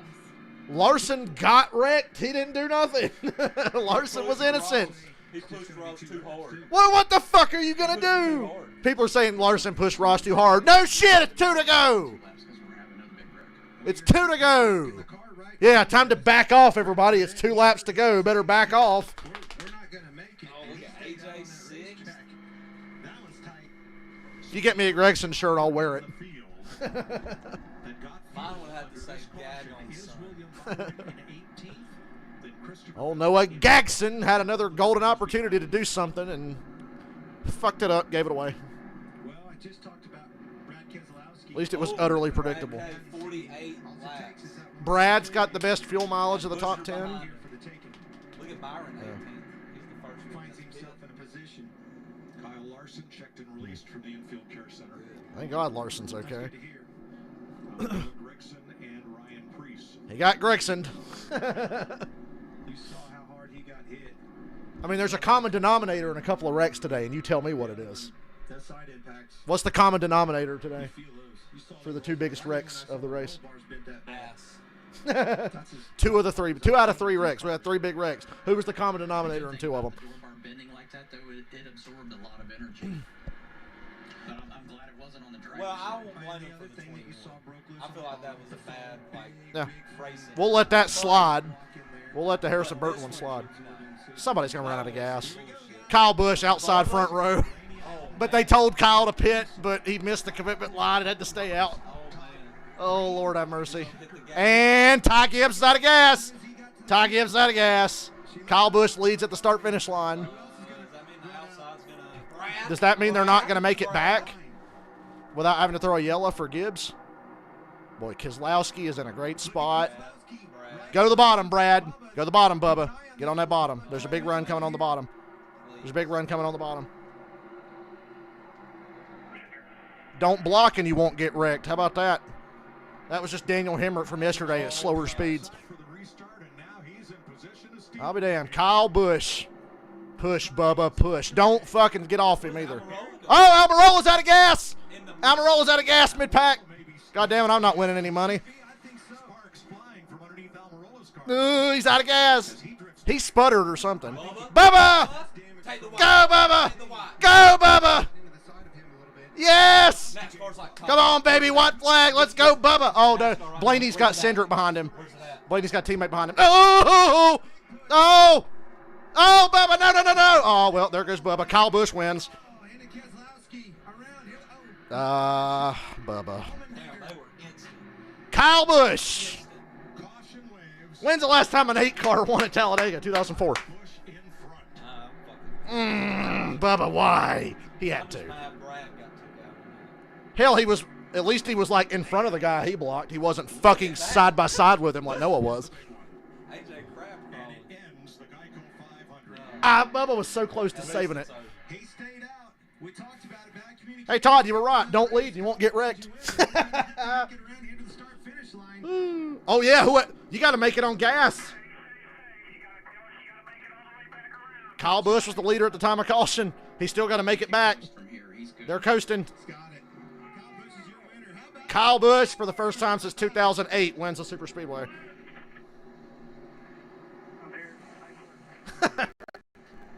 Rowdy! God damn it, I wanted Bubba to win that so fucking bad. Leading at the white flag. I'm a little surprised. Look at that top 10. Dirt legend and Formula One world champion, J.J. Yaley. You saw that right at Martinsville. Not a bad day for a Formula One champion to finish 8th. Priest is okay. Yeah. This has been foreshadowed all day long with Bubba. He's been the loosest car getting pushed by anyone. Yeah. I thought he was in good shape, and then I looked up and saw Blaney had a teammate, and then Blaney immediately went to pass. Bubba hitting the apron more than anything. And then that second block. Hey, Brad made it through well enough to get a decent finish. Oh, Truex got killed on his door. Oh, and then Suarez. If you're the 23 car and Bubba, you've got to make those moves. You don't have a choice. You're trying to win this race. Absolutely. The second you get the one, Bubba, you can't get the 2 blocks. You can't. You get one good move, and that's what you got. I think if Bubba didn't block that second one, he'd have still been all right because neither of them had a car behind them at that moment. If you go back and look, I don't think Blaney had like a big push coming from behind just yet. I'd like to see another angle of this. You get the 1 block. You don't get 2.